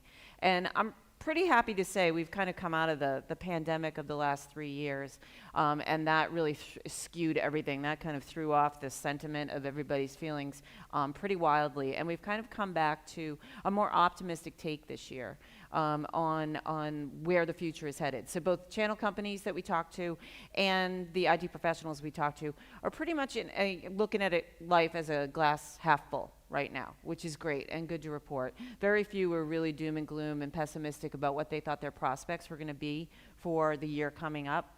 So this is great news. But we asked them, so what are some of the things that need to happen in your mind for you to maintain that optimistic outlook? And then what are some of the things, conversely, that could happen that would derail the optimism that you have? So I've got these lined up for you right here, and we'll focus a little bit mostly on the channel things. But what channel companies are telling us today that they need to see happen within their businesses in order to attain that or maintain that optimism that they're telling us that they feel about the future is broadening their customer base. So during the pandemic, a lot of our studies showed that companies were really hunkered down on selling to their existing customer base and holding on to their existing customers. That became very important. It was like, all right, well, we maybe have to dial it back on trying to go out and get a lot of net new customers, but we have this foundation. Let's go to the well here and try to sell them more or hold on to them, because a lot of the foundation of those customers were small customers who suffered during the pandemic. Now that we're in this, what I like to call the post-pandemic era, I've heard that bandied around a little bit. We're entering that. I think a lot of companies are starting to open the gates now and go, hey, let's just get aggressive again and start looking for new customers. So you're in the right place at this conference. Clearly, we are very focused here on doing the right kind of marketing and the business development to find those customers, and then getting your sales teams out there in order to close those deals and land those new customers. So that's going to be important for the channel to maintain that optimism. The other thing is something that I don't think I've heard talked about too much here, but that's improving internal operations. So we talk a lot, and we have on this stage, about generating revenue and increasing your sales, and that's obviously super important. But one of the other ways that you can increase your profitability, and I think it gets a little short shrift, is to become a much more efficient operation internally. So running your business better, running a tighter ship, and learning how to have more automated and streamlined processes. We'll talk about that a little bit today when we talk about the trends. Hiring the right people and making good decisions when it comes to your human resources, and becoming more efficient in those ways between that tactic and then obviously growing revenue by increasing the number of new customers you have put together, that is a great recipe for success for you to actually grow your business. So that's going to be important going forward. Thirdly, and you'll all be happy to hear this on the list, is improving sales and marketing. I've noticed since I started doing these studies that channel companies, which are at their core technical experts, that's why you went into business. A lot of the smaller channel firms love technology. They're good at technology. They get excited about technology. That's what got them to, want to wake up and go to the office every single day, and often learn on the back end the business skills. They learn sales first. Oh, we got to go out and sell this stuff. I know I'm really good at doing it and fixing it, but now we got to go out and sell it. And they learn that on the back end. And even more so, we find that they learn about marketing on the back end. And I don't think you folks obviously are here for a reason. And you are kind of among the higher of your peers who are taking marketing seriously, because many of your peers do not out in the marketplace. So Channel is recognizing that sales and marketing and getting better acumen around those two disciplines is going to be important for them to maintain that optimism going into the next year. Things that could derail that optimism, if you look at them, are all things that are pretty much out of the control, other than the third item here, of many channel firms. And that's what I meant by having an understanding of some of those larger forces at work out in the industry and in the world. Because if you don't pay attention to those things and you're like, all right, I'm just in my lane running my business and doing my little thing, and you're not watching what's going on around you at a higher level because you don't think it pertains to you, you could be caught. You could be caught. So, continued inflation, number one thing that folks are worried about. We have seen that coming down a bit, but again, I think that the mentality or the psychology out there today still is thinking inflation is sky high and we have to worry about that. Labor costs and availability. That is sort of a sweet spot for CompTIA. Since I've worked here, I have never heard companies in the channel not talk about struggling to find the right workers. Struggling to whether it might be cybersecurity is kind of the thing of the moment where people are struggling to find people, but finding talent, retaining talent, and managing talent has been a major issue for companies, and that's going to continue to be the case. We have all kinds of new burgeoning areas in technology, and I'll talk about AI in a little bit, cybersecurity obviously, and all of those are going to make it incumbent upon you to be really out there trying to find and compete for the best talent, so that you can be the competitive, have the competitive differentiator out in the marketplace. Shrinking profit margins. So that's another thing, and that really gets into talking a lot about business models, moving away from being more of a traditional reseller of hardware and having to suffer all of the commoditization that goes along with those products, and moving into a recurring revenue model. And I know in this room we're talking mostly to MSPs here, so you all know, and you've drank the Kool-Aid now, that recurring revenue is really the place to be. But the other thing about shrinking profit margins has to do with running an inefficient business, as I said before. So it's going to be important for companies to learn how to kind of run a tight ship, understand automation and how that can be your friend, understanding how to have good codified processes. And I'm going to talk about that. It sounds really boring, like it'll put you to sleep. Oh my God, we're going to talk about governance and process. But those things really do matter. They might not seem to matter, but if you actually look, you looked on paper about what you might be losing in terms of your profitability because things are scattershot within your organization, or you don't have a simplified, formal, repeatable process for onboarding new customers or onboarding new employees. All those little things do add up over the course of a year to more money in your pocket if you're doing it right. The IT Pro stuff, I'm happy to go over all of that with you, but it's a lot of material, so I'm going to sort of skew toward the data that we've collected from the channel community. Any of you that are really interested in specifics on the IT Pro, we're going to talk about that some, and you should be, because a lot of those folks are your customers, and I want to emphasize that. It's good to get inside the mindset of your customers. So if these are IT professionals working out in industries that you might be trying to sell to, it's important for you to understand, what makes them tick, what their, pain points are, and what some of the things that they're looking for help with when it comes to a provider. But because we're on limited time here, I'm not going to go through every single thing that the IT pros had to say for this study. I will say this, there's going to be a full report written. It debuts next week. Andrew said that you guys are getting the first glimpse of this research, so I haven't presented it anywhere else. And the report itself will be out next week, so anyone who wants to dive real deep, I can give you the information, I think, at the end of my presentation that shows you where to get that. Because we got a room full of MSPs, I thought I'd include this slide here too that shows just how optimistic everybody is. We asked you, what are your thoughts about growth over the next 5 years?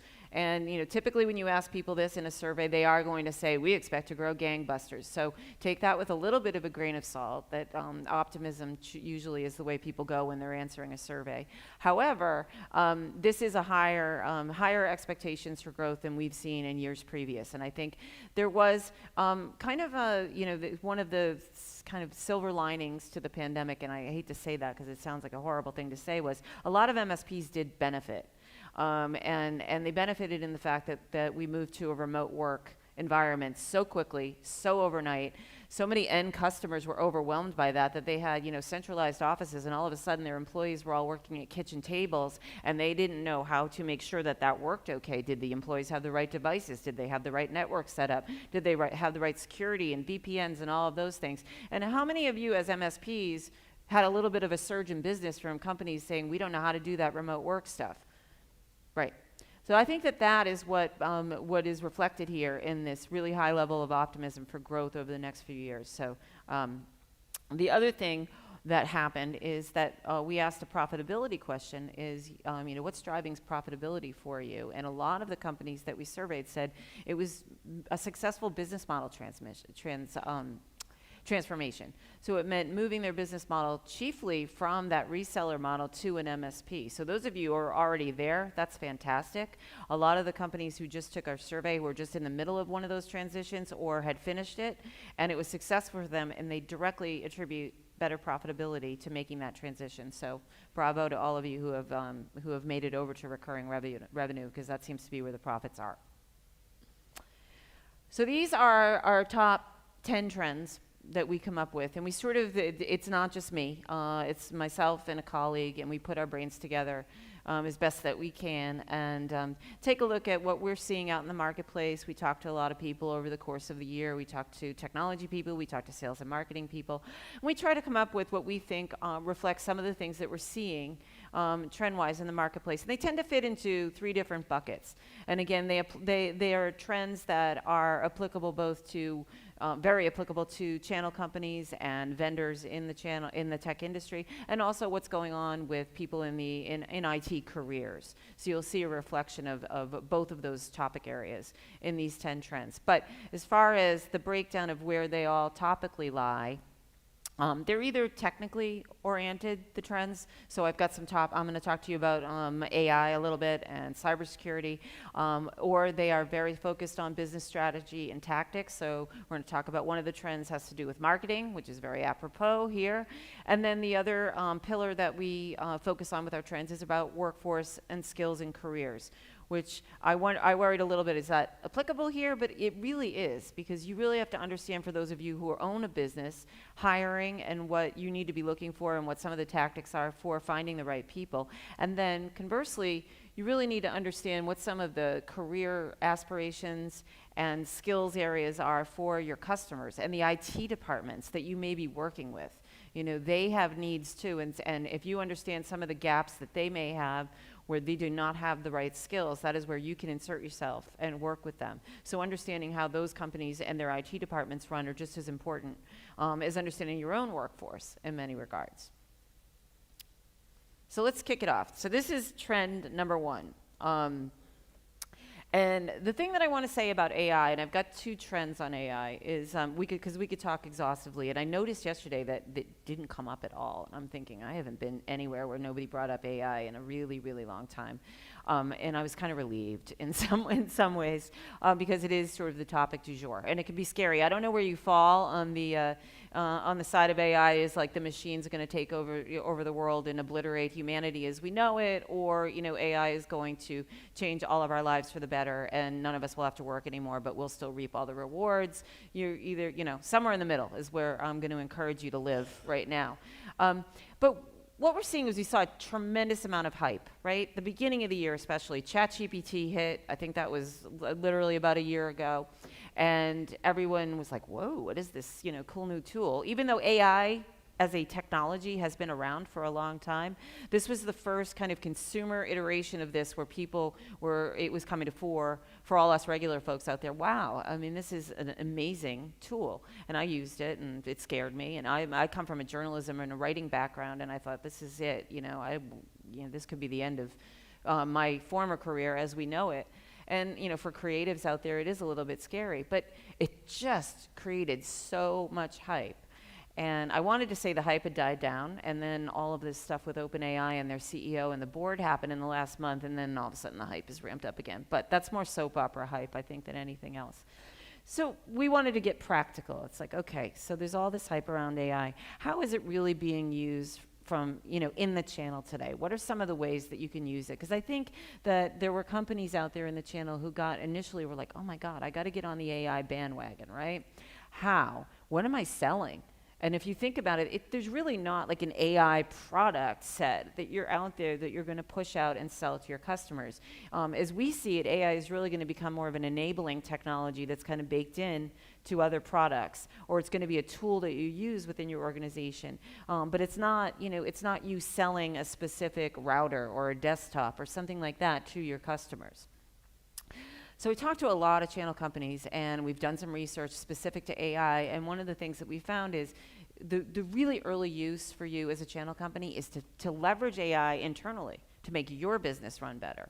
And there are ways that you can do that across the board. You can be looking at AI as a way to help automate. Now, automation has been a part of the MSP's kind of holy grail for a long time. The more that you can get to be repetitive, a process that's automated within your organization so you don't have to do it custom every single time, is the way that you are more profitable. AI can help with that. So using AI to help run your business better, again, is going to be key going forward. And it's a good way for you to get your feet wet with how to use AI and then help your customers use it. So you can apply it to both your customer service, which is a really good area for it. So using AI to provide better customer experience for those of you who are working. Use it again to do that automation process. These would be the kinds of uses that AI is going to bring to you. And as you get more savvy with it, then you are then more capable of being able to go out and explain to your customers, this is how you can better leverage AI. So I'm going to back up each of these trends with some of the specific data that we've asked about and how. So you can see here where your peers are at with the actual use and adoption of AI. And right now, it's mostly the experimental phase. And I think that's where most people sit right now. For that 17% that you see there that say they're aggressively pursuing AI solutions, that means they are selling something, as we defined it in the survey. So just 17% are out there monetizing AI right now. Everybody else is either in the research phase or they're experimenting with it, and the experimentation phase is really the stuff I'm talking about by using it internally. Share of hands here of anybody who is actually selling some sort of AI solution directly to their customers today. So we got one there. That's about right. So you fit into that 17% bucket right there. So for those of you who think that you're behind the times and, oh my God, we're not, we're going to get, left in the dust, you're not at all. So, my recommendation here is to use this in-house. Get comfortable with it. Understand that one of the big things about being successful with AI is being able to feed the right data into AI. You've all heard that, the wrong data in is going to be the wrong data out, and that's one of the big problems with AI is inaccuracy right now. So getting up to speed on those sorts of things will help you then be able to go to your customers and help them make right decisions about how to use AI. For those of you who are using it internally, these are some of the uses. As you can see here, it's pretty evenly spread along all those functional areas within your organization, whether that's using it for customer support, which to me seems like one of the early no-brainer uses for AI, but using it to do some of the sales activities that you do, managing your vendors. We all know that you're trying to work with a multiple number of vendors out there. If there's any way to kind of automate that process, and we're going to talk about that a little bit more with another trend, you should, using AI may help you with that. But again, like I said, I think there's a healthy balance of how this is being used right now. It's not skewing toward one functional area over another. So for trend 2, this is the same kind of set of questions, but this was put toward the IT professional side of this study that we did. So this is how professionals who are out there actually using AI with their organization, they're working in an IT department, what they're doing. And right now, they're using it internally, really they're not buying AI products either. They're not buying them from you, you're not selling them. So what they're doing is tinkering as well, and you'll see that from the data here. And they're coming to find out that there's a ton of prerequisites that are needed to implement some sort of AI solution or AI strategy within an organization. Gets back to making sure that you have good data practices within your organization. That's going to be important. Making sure that your users, your users within your organization understand the tools before you roll them out to them. And so there's going to be a lot of foundational work. Remember when cloud came out and everybody was like, we're going to move everything to the cloud. It's going to be really easy. We're going to do that. And then about a year into it, it was like, wow. There's actually a lot of infrastructure pieces that still need to be put into place before we can actually benefit fully from some of the things that can go on top of the cloud infrastructure. So initial running out of the gate really quickly, then there's a couple steps back. And that's what a lot of internal IT departments are doing right now. So you can take a look here and see exactly where they're at with their current adoption and then where they're looking to go with their future investments around AI. So you can see your customers are very much interested in AI. So you need to learn the language around talking about this to them. But again, everybody is baby stepping. Despite what you see in the headlines about AI taking over the world, most companies are at a much more practical level with this. They're exploring it, they're researching it, they might be doing some pilot projects within larger organizations, but the change is going to come iteratively, and as long as you are keeping a pace with what is going on, you should be able to talk to your customers, but don't worry that you're going to be left in the dust, because nobody is really out running through the gates right now with solutions that are ready to market.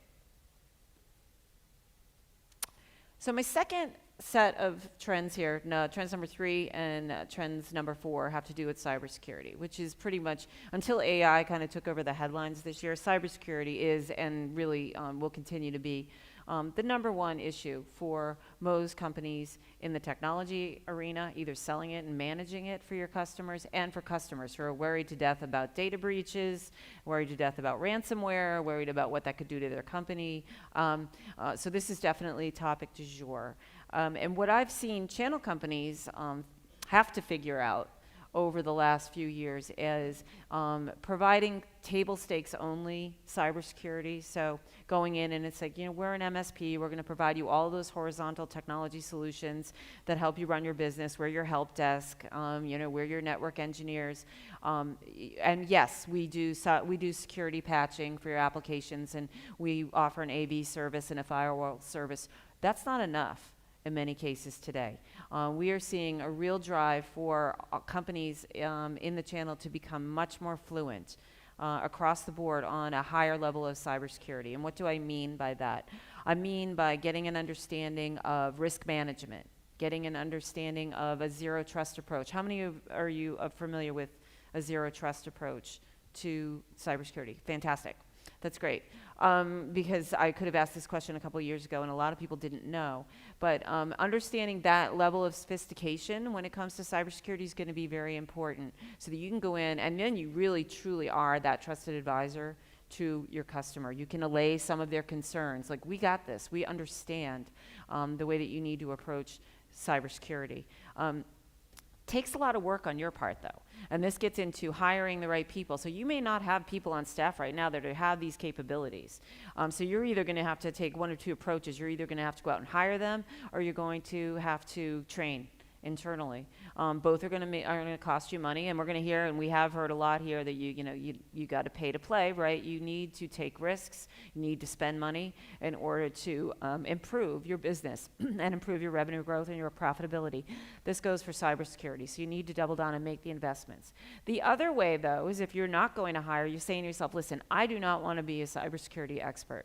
I'll keep doing the basics, but I do realize I will lose customers if I have to say to them, sorry, we don't do that. So the other way to go about this, if you're not going to hire and you're not going to retrain your staff, is to partner. And there are lots of security experts, MSSPs out there. I think I said 3 S's there, but MSSP out there. Who you can work with. And we see this model really as a useful model. It works for a lot of people. I was in a session yesterday, and it wasn't specific to cybersecurity, but it was about this concept of partnering, and how rather than turning a customer away, that's not your skill set, but they're your customer for all of these other things, and you have a go-to that you can point them to. And you have some sort of revenue sharing arrangement, referral fee arrangement with that partner, or you don't. You just have an agreement where, hey, I throw people your way, way, you throw people my way. But either way, this is, if you cannot get yourself up to speed and become, or you don't want to, a cybersecurity expert, one good way to fill that gap is to find the people who are out there in your ecosystem and become good friends with them. So here are some of the specific challenges that we see that MSPs tell us that they're seeing when they try to build a more sophisticated, fine-layered practice around cybersecurity. Just the sheer number of offerings out there. It used to be that we just had a few vendors. Remember the days where it was like you had core group of vendors out there that you aligned yourself with? Well, that is no longer the case. The number of vendors, not just in cybersecurity, but in all disciplines, has mushroomed. And so it is overwhelming right now. You have a lot of choice, so choice is good. You no longer have to choose between just one or another provider. So it gives you flexibility and it gives you leverage with your vendors, but it also becomes a bit overwhelming. So trying to figure out all of the tools that are out there, make sure which ones are the good ones and which ones aren't so good, that takes time, and you all are busy people running small businesses. Time is one of those things that you don't have a lot of. So vetting new products is difficult. One of the other challenges, and this is pretty unique to MSPs, I think, is really talk the talk. A lot of MSPs I talk to say, yeah, we go out and we tell our customers they have to do X, Y, and Z about securing their own environments and their own architecture, and yet our in-house isn't all that great. We do not have the most secure environment ourselves. We don't drink the Kool-Aid ourselves. And you saw, one of the big security stories this year was the Vegas casinos one. I've cited this before, but one of those two, I think it was the MGM one, that data breach came about because of social engineering, which is pretty cool when you think about how wacky social engineering is. But the vulnerability was an MSP. It was a provider that was a third party working for MGM.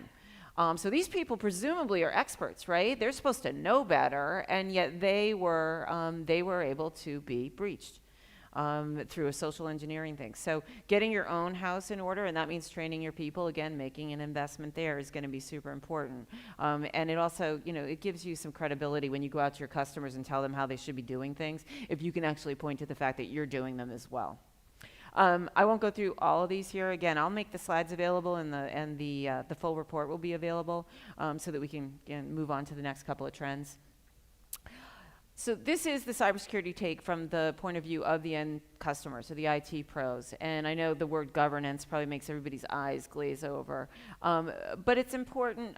Governance with a small g. I'm not just talking about compliance, which some of you may work in the compliance area where you're actually doing business with a finance company or a healthcare company where you have to really know some of those very strict compliance rules and regulations, all important. But for the governance with a small g, which is what I want to talk about, is important for all businesses of all sizes. And it doesn't mean that you have to be working in an industry that has very specific codified processes. What I mean is taking charge of your own organization and having a formal set of rules for how you do things. And why is this important? It's incredibly important today when you think about how cybersecurity is done. You need to have some formal processes in place for how your business deals with cybersecurity, but also how you do it for your customers. And then how data works. So we talked about AI, right? Data is going to be incredibly important. Data management, the cleanliness of data, and how you apply that not just to AI, but all the other things that you may do for a customer around data analytics and for your own internal business.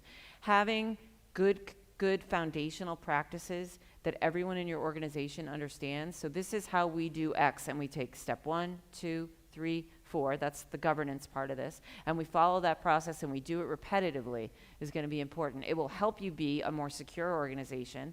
It'll help you be a more organized organization. It'll help your data management part of your organization run better. And by doing things in this sort of a formalized process, you'll make more money because you'll have more efficiencies. So this is some of the data that goes along with that. So the top cybersecurity priorities for IT pros all sort of revolve around process and people. And that's why this governance with the small g is really important. So we asked IT pros, what are your organization's top 3 cybersecurity priorities for 2024?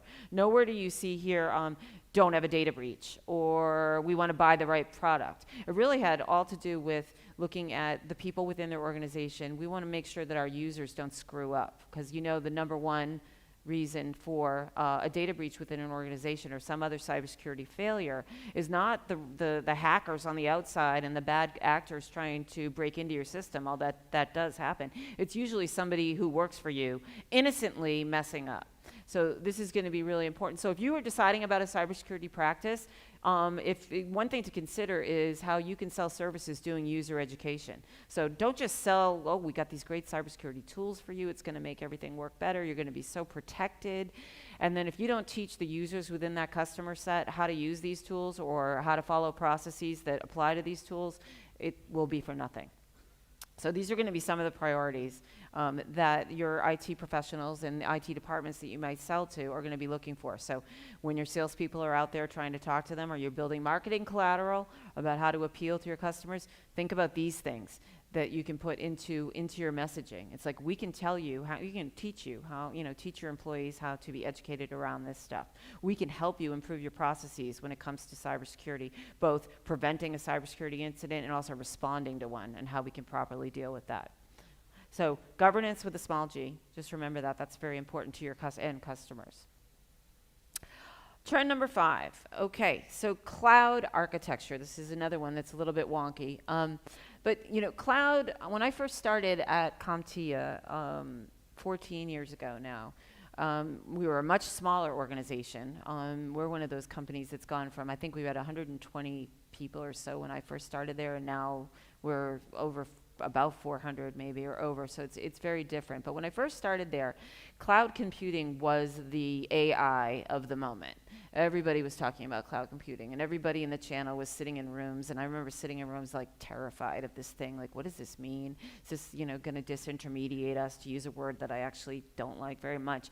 But what does this mean? And people sat around and we had these little think sessions and brainstorming sessions about what it meant. Can we sell this? Is there any way to monetize cloud? Does it just mean that we're not going to be relevant anymore?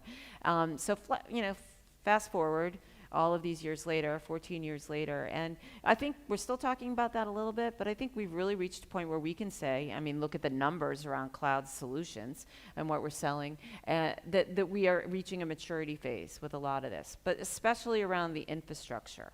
So companies are kind of getting it in the infrastructure, the groundwork that they've needed to make a cloud migration, either doing it partially or fully within their organization, or they're using cloud providers outside, the big guys, AWS and Google and all of those clouds, Azure. So the infrastructure part is starting to mature, but what we are seeing is it has now accelerated the complexity around what you're going to put on top of and do with your cloud infrastructure. So all of those business applications, the fun stuff, right, that you want to do on top, whether that's FinOps, whether that's business applications, and this is where companies are struggling today. And when we talked to IT pros, they said they were looking at third parties to really help them. They're like, we think we've got the infrastructure piece figured out, but we need help with how we move to the next level with the applications. And when the applications are really where the money is, that's really where the good innovation is going to be, and where people are going to be able to do cool things, and AI fits into that category. So these are some of the things that companies want to be doing right now, that will sit on top of this good cloud foundation that they've been working to build over the last decade or so. And then we also asked the IT pros how important cloud systems are to your organization. Because I think there was, again, an initial rush out of the gate 15 years ago. We're all going to do cloud. We're all going to move there 100%. Oh, whoops, it really doesn't work 100%. We're going to do a hybrid approach of having some on-prem, some cloud solutions. This seems to be working. And now we've had a little bit more of a push for trying to shove things into the cloud a little bit more. So companies have been kind of in flux about what their cloud strategy is. And you can see here, only about half said that cloud systems are a necessity to their company right now. And that surprised me. I thought almost 100% would say necessity.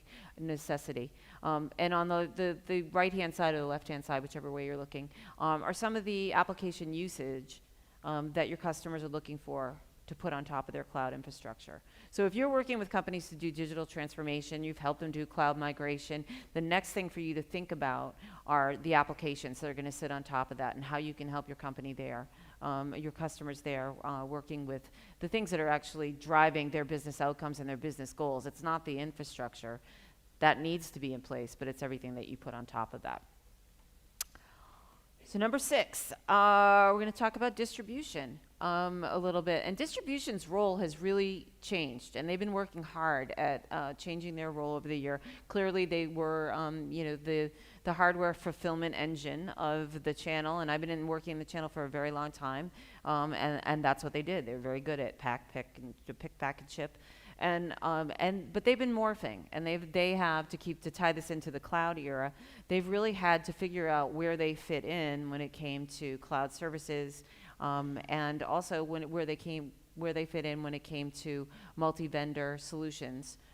For all of you who are dealing with, as I said before, that mushrooming number of vendors that are out there. It's no longer just, a couple of major hardware vendors on this side, the IBMs and the HPs of the world and the Ciscos over here, and then you got your Microsoft and your Oracles over here, and everybody just picks 1 or 2 from each, and that's what you would all go out and sell. Now you've got a proliferation of vendors, and it's complicated. And you've got a small business, and you can't devote all of your energy to figuring out all the benefits of every partner program and figure out which solutions work best together.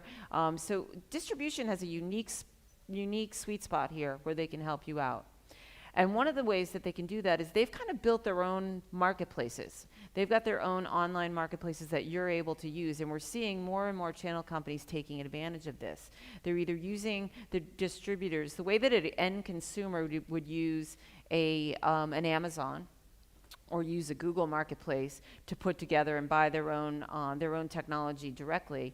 A solution provider and an MSP can use the distributors that have done a really good job of putting together their own marketplaces so that you can do your own fulfillment in that way. And they put together packages together for you, solutions together for you. They're doing really cool things with data analytics so that they can help you figure out what some of the buying patterns are and the fulfillment and trend patterns are for specific customers. So if you're not diving in deep with some of your distribution partners today, you should give it a look. The other thing that they're doing is providing platforms for companies to build their own e-commerce shops. So you can put a storefront up, white labeled to you, so it's Joe's MSP out there, and it's to your customers directly, looks like your storefront and everything, but all of that back-end engine, the stuff that's expensive and often hard to manage, and the billing part of it can be done by distribution. And we're finding that more and more MSPs and more solution providers are taking advantage of that. And one of the reasons is they want to be able to look big, and they want to be able to look modern, and they want to be able to appeal to customers through this marketplace paradigm, because their number one competitor today, based on our research, are online marketplaces. It's not other solution providers and MSPs down the street. They're competing because their customers are able to go to the aforementioned Amazons and Googles and directly transact there to buy their own technology.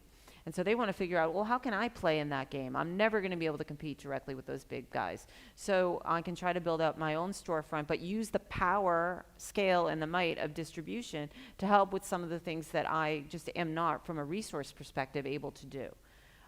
So we're seeing a lot more work, and I've noticed this in the last few years. I think distribution struggled at the advent of the cloud arrival, the cloud era, as we call it, really struggled in making a transition from the hardware fulfillment to the role that they're starting to play now. But we're definitely seeing an uptick and them kind of finding their feet and finding their way. So if you're not engaging, or you've stopped engaging with distribution, it's definitely something to give another look for. These are some of the benefits and challenges. As you can see, there's definitely a dichotomy here. So there's lots of good up on the top level here, competitive pricing, but then you see pricing and consistency. I think that, again, while I say distribution's working it out, there are always going to be things that you can find that are great about what they're doing and not so great about what they're doing. And you have to find a balance for those things.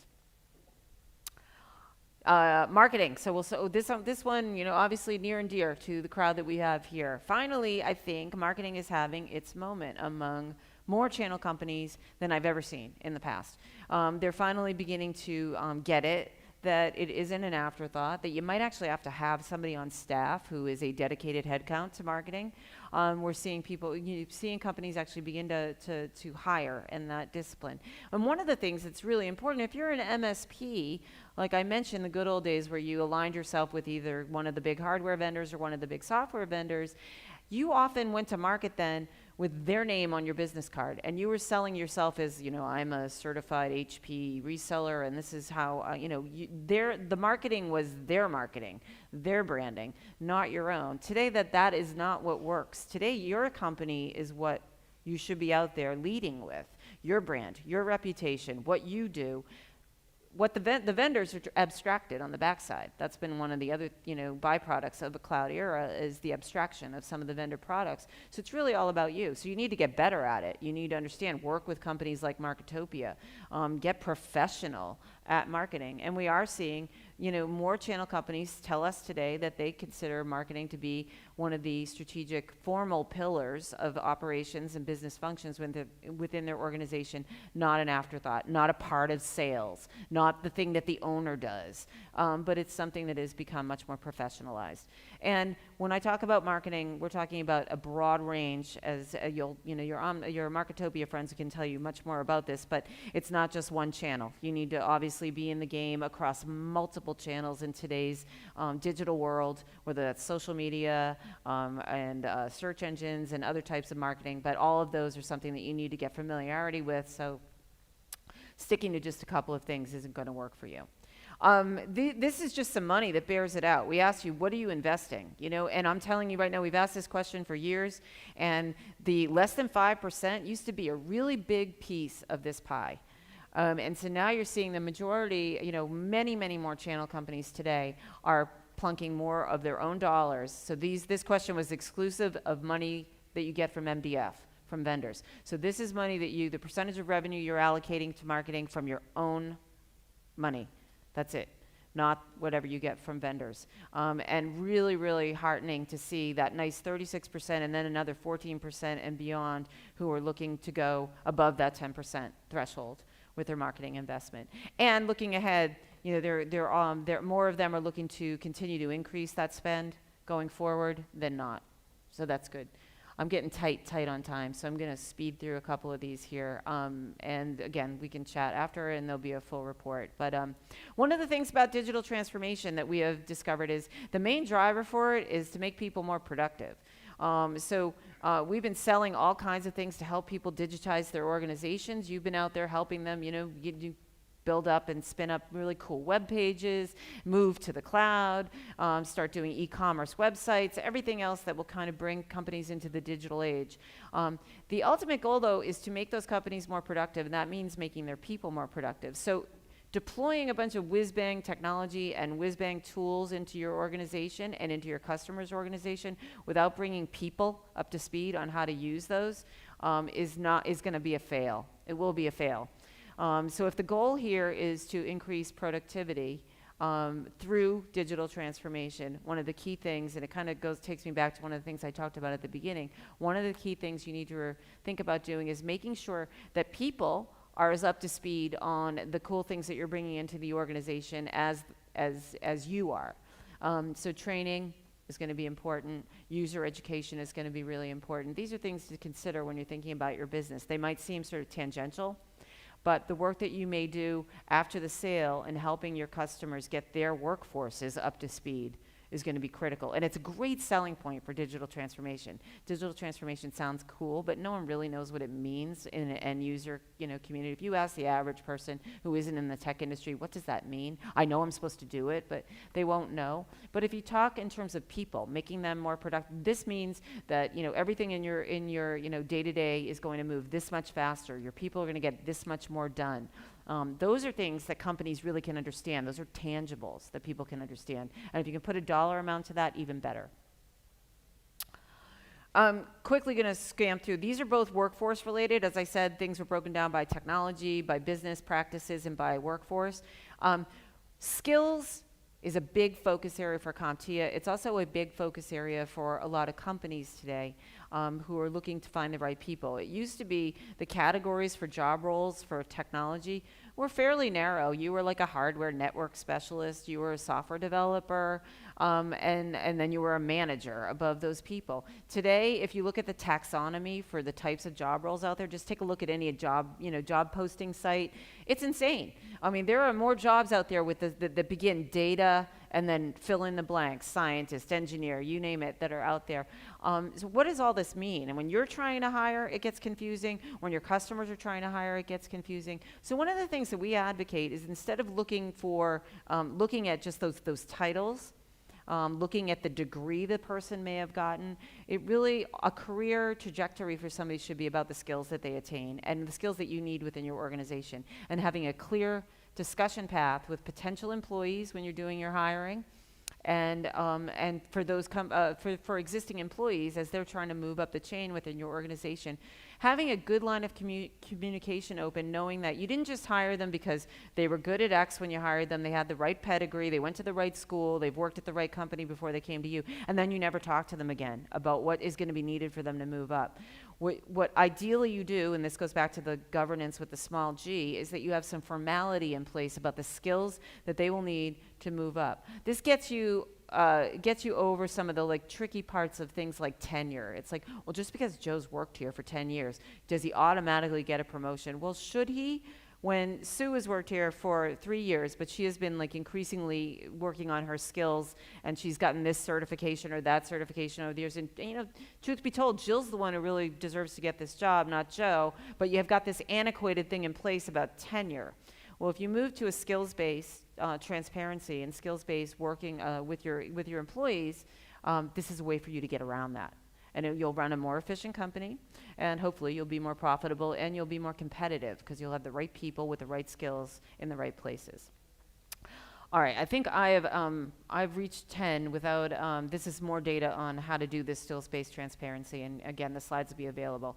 The last thing I'm gonna leave you with, and I'm gonna be very brief because we don't have much time, is don't ignore the older people within your organization. I'll just leave it at that. Don't. We talk a lot about multi-generational workforce, and it's really important. And we've got newer people coming in, and the younger people are really important to the workforce. But one of the things we're finding is we asked, what's the average age within your organization as a channel company? And it was, it's not that young. People are hiring younger people, but there are lots of people who are in that kind of mid-career sweet spot, and very valuable to the organization. But what I'll leave you with, even more valuable, is we ask the question, what's the average age of your customers? And again, they're not all young people. A lot of your customers are on the older side as well. And so you need to be able to understand that, this isn't, people are not aging out and then no longer relevant. Some of them, the older people within organizations are the ones that have the money. So customers, they're the ones they've got the spend, that have the budget. So what I'd like to leave you with is, when you're thinking about the fabric of your, both your workforce and then your customer workforce, keep in mind that it is flush with diversity. And I'm gonna leave you with that. It's a lot to digest, I realize, and happy to talk to anybody after the fact. This is just a little wrap-up of some of the research that we have. We're constantly putting out. Again, this study will be out next week. It's supposed to be out next week. My part's done, so I can check it off. But it'll be out next week, and I really thank you for your attention. Thanks very much. Ladies and gentlemen, please welcome back Chief Marketing Officer, Marketopia, Andra Hedden. Thank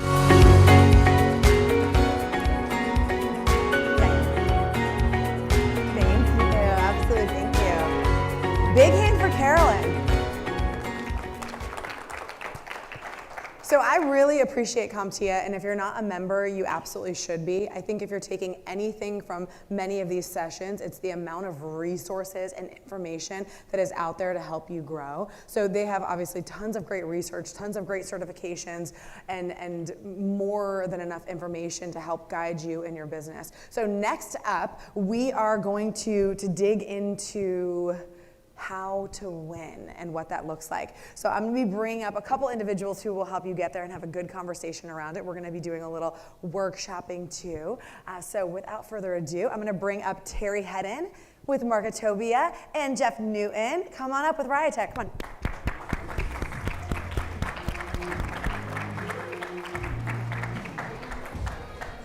I need to get you a marker. I got 'em. Oh, awesome. Yep, we're good. Awesome. You're Here good. you go. You got can it? have this. There we go. All right. Well, hopefully you guys have gotten a lot from the presenters. Our role today, and we brought Jeff in because he's been a long time advocate of Marketopia and the methodology. And he's also got a very unique take on how he's applied it in his business, so I'm looking forward to hearing him share. We're running a little behind, so I'm going to compress this presentation into a smaller window to make sure that we don't lose sight of the workshops that are going to happen this afternoon and cut on any of the content that's coming there. One of the things that Marketopia has realized over the years is that the most critical success factor to our success as a company and our client's success as a client has nothing to do with us, really, right? So we're a marketing and lead generation firm. At the end of the day, we are getting fired far more often because they can't close than because we can't get them opportunities. And so we've invested a lot of time and attention in fixing that issue with peer groups and sales training and things like that. And one of my goals today is to really kind of cover some of the high-level reasons for that and what we can do about it. The first and probably the most important underlying challenge that we have out there is that MSPs are so used to word-of-mouth leads that they feel like they're entitled to win when they show up. They don't have to like earn the trust. They don't have to build the relationship. They don't have to win on competing value with other firms or justifying them over someone else. They literally feel like by showing up and giving a quote, they deserve to leave with a proposal. And it's understandable because they got that perception by getting leads from their uncle, their brother, their CPA, their doctor, their neighbor, things like that, right? So if your dad's best friend is talking to you about managed services, you should win that deal. If not, you're absolutely terrible, right? All you have to do is show up, present a remotely competitive solution, and you're going to win. Well, in the real world, if you want to scale your business as you've learned today, and I love some of those metrics that CompTIA put up, getting leads is not that challenging anymore. It's still difficult, it's hard work, but you can get it done. You have to win to make it work. So at the end of the day, you've got to understand that people's job initially is to protect themselves and avoid risk. And with change comes risk. To overcome that, it's important that you really listen to what you're going to do, listen to the customer, and they'll tell you why they would buy, why they wouldn't buy. Learn about their business, about the driving factors in the decision. Research their industry, their company, and the individuals you're meeting with to understand what their triggers and what their relationship building points might be. Ask open-ended questions to learn a lot. Focus on them in the moment. Don't be so focused on what you want to say and what you want to offer and what you want them to buy, and start really listening to them and trying to deliver value based on what they think is important. And perhaps most importantly is to believe in yourself and your business and be confident in what you're offering. So we're not going to go into this in a lot of detail due to time today, but at the end of the day, what's most important is to understand that you have to slow down to win. A lot of us are so busy. I think there's a lot of sessions today talking about how much time we have working in the business. And most MSPs, the principals, are the best salespeople, which is normal. Principal-led sales is great for a small business. The challenge is we get so busy being in the business that we start trying to optimize our time. And we start trying to shortchange things that should take time. In other words, trying to get a sales process done in a day or even an hour when it should take time to build that trust and build that relationship, uncover all the opportunities for you to add value, develop a compelling pitch, and then present that in a very calm and structured way to the point where you can overcome the natural inclination to maintain the status quo, right? Anything that the customer does represents net new risk to their business. So you have to earn the right to win. And we do that through that 5-stage sales process and really have found great success in terms of having people slow down, take each meeting for what it is, achieve what you want to achieve in that meeting, overcome objections to getting to the next meeting, and really elevating your ability to get to the end game. Yeah, go back to that slide real quick on the process, because I think, and we're going to modify it slightly, which is fine, because it's really about how you apply this, right? The thing that I've learned after working in this space specifically for 18 years is that businesses and MSPs that do not have the discipline to maintain a sales process, doesn't matter what it is. This one works. We've used it. We still use it. But if you don't have a process and you don't have the discipline to maintain it, you'll never have the endurance to actually do the things on the back end of selling to truly close the business. And so when we look at a sales process like this, it really turns into the other component of most of the people in this room, right? You're all MSPs. So the thing that I learned on the 10 years working on the ops side of the business is if I don't tell you why I want you to do something, you're never going to comply. So that's kind of probably where I'm going to take this portion of the conversation, is helping you understand the why to illustrate ultimately the need to do. I'm going to switch spots real quick. So if you take this 5-step process, which is traditionally drawn as a funnel that goes vertically, right? And I'm going to work through this as we go through it. And instead of it being a funnel, you just divide this into those 5 sections. The marriage between what you're doing and why you're doing it is what ultimately will produce the result, which is the win. And so the secret sauce there is actually that sales reps don't close deals, buyers do. And that's a fundamental shift and total paradigm change in your brain. Think about it from your world. You're looking at a new RMM, you're looking at a new tool, you're talking to any of these vendors in the room, you have your own process that you're going through to evaluate that. You got your own criteria. We're the most diligent buyers in the world. We're also the most frustrating for the vendors to work with. But it's because you have your own process, right? You have your hoops that you have to get people to jump through. And if you can acknowledge that, or at least begin with that end in mind, that every person that you're selling to is going to buy through their own buying process as well, then you'll get to the finish line fewer times than you could or you should. Going back to the very opening and the title of our pitch here is, you don't have any right to just get the business. Most of us think we do because of the way in which the business started off and grew originally, because you would get the referral, the warm lead, you'd show up, you'd ask like 3 questions, you'd shoot them a price, you'd follow up twice within 35-ish days, and half the time they would say yes because it was a warm lead. But understanding the buyer's process and the buyer's logic really comes down and breaks itself down into 5 areas, which I think will tie all of this together. The first being the person, right? So how are you positioning yourself in this process in order to earn the right to the next stage in the process, right? You don't show up at the initial conversation with the proposal already in the bag because it's too much, too fast, and too differently. So you have to be able to position yourself right where the buyer is in their own journey, with the only objective to make it to the next phase in the journey. And the second piece of the funnel is really the promise.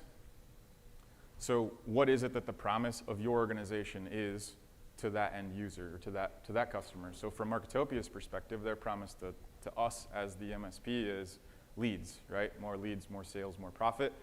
And so you have to get them bought in to the promise of what your organization is.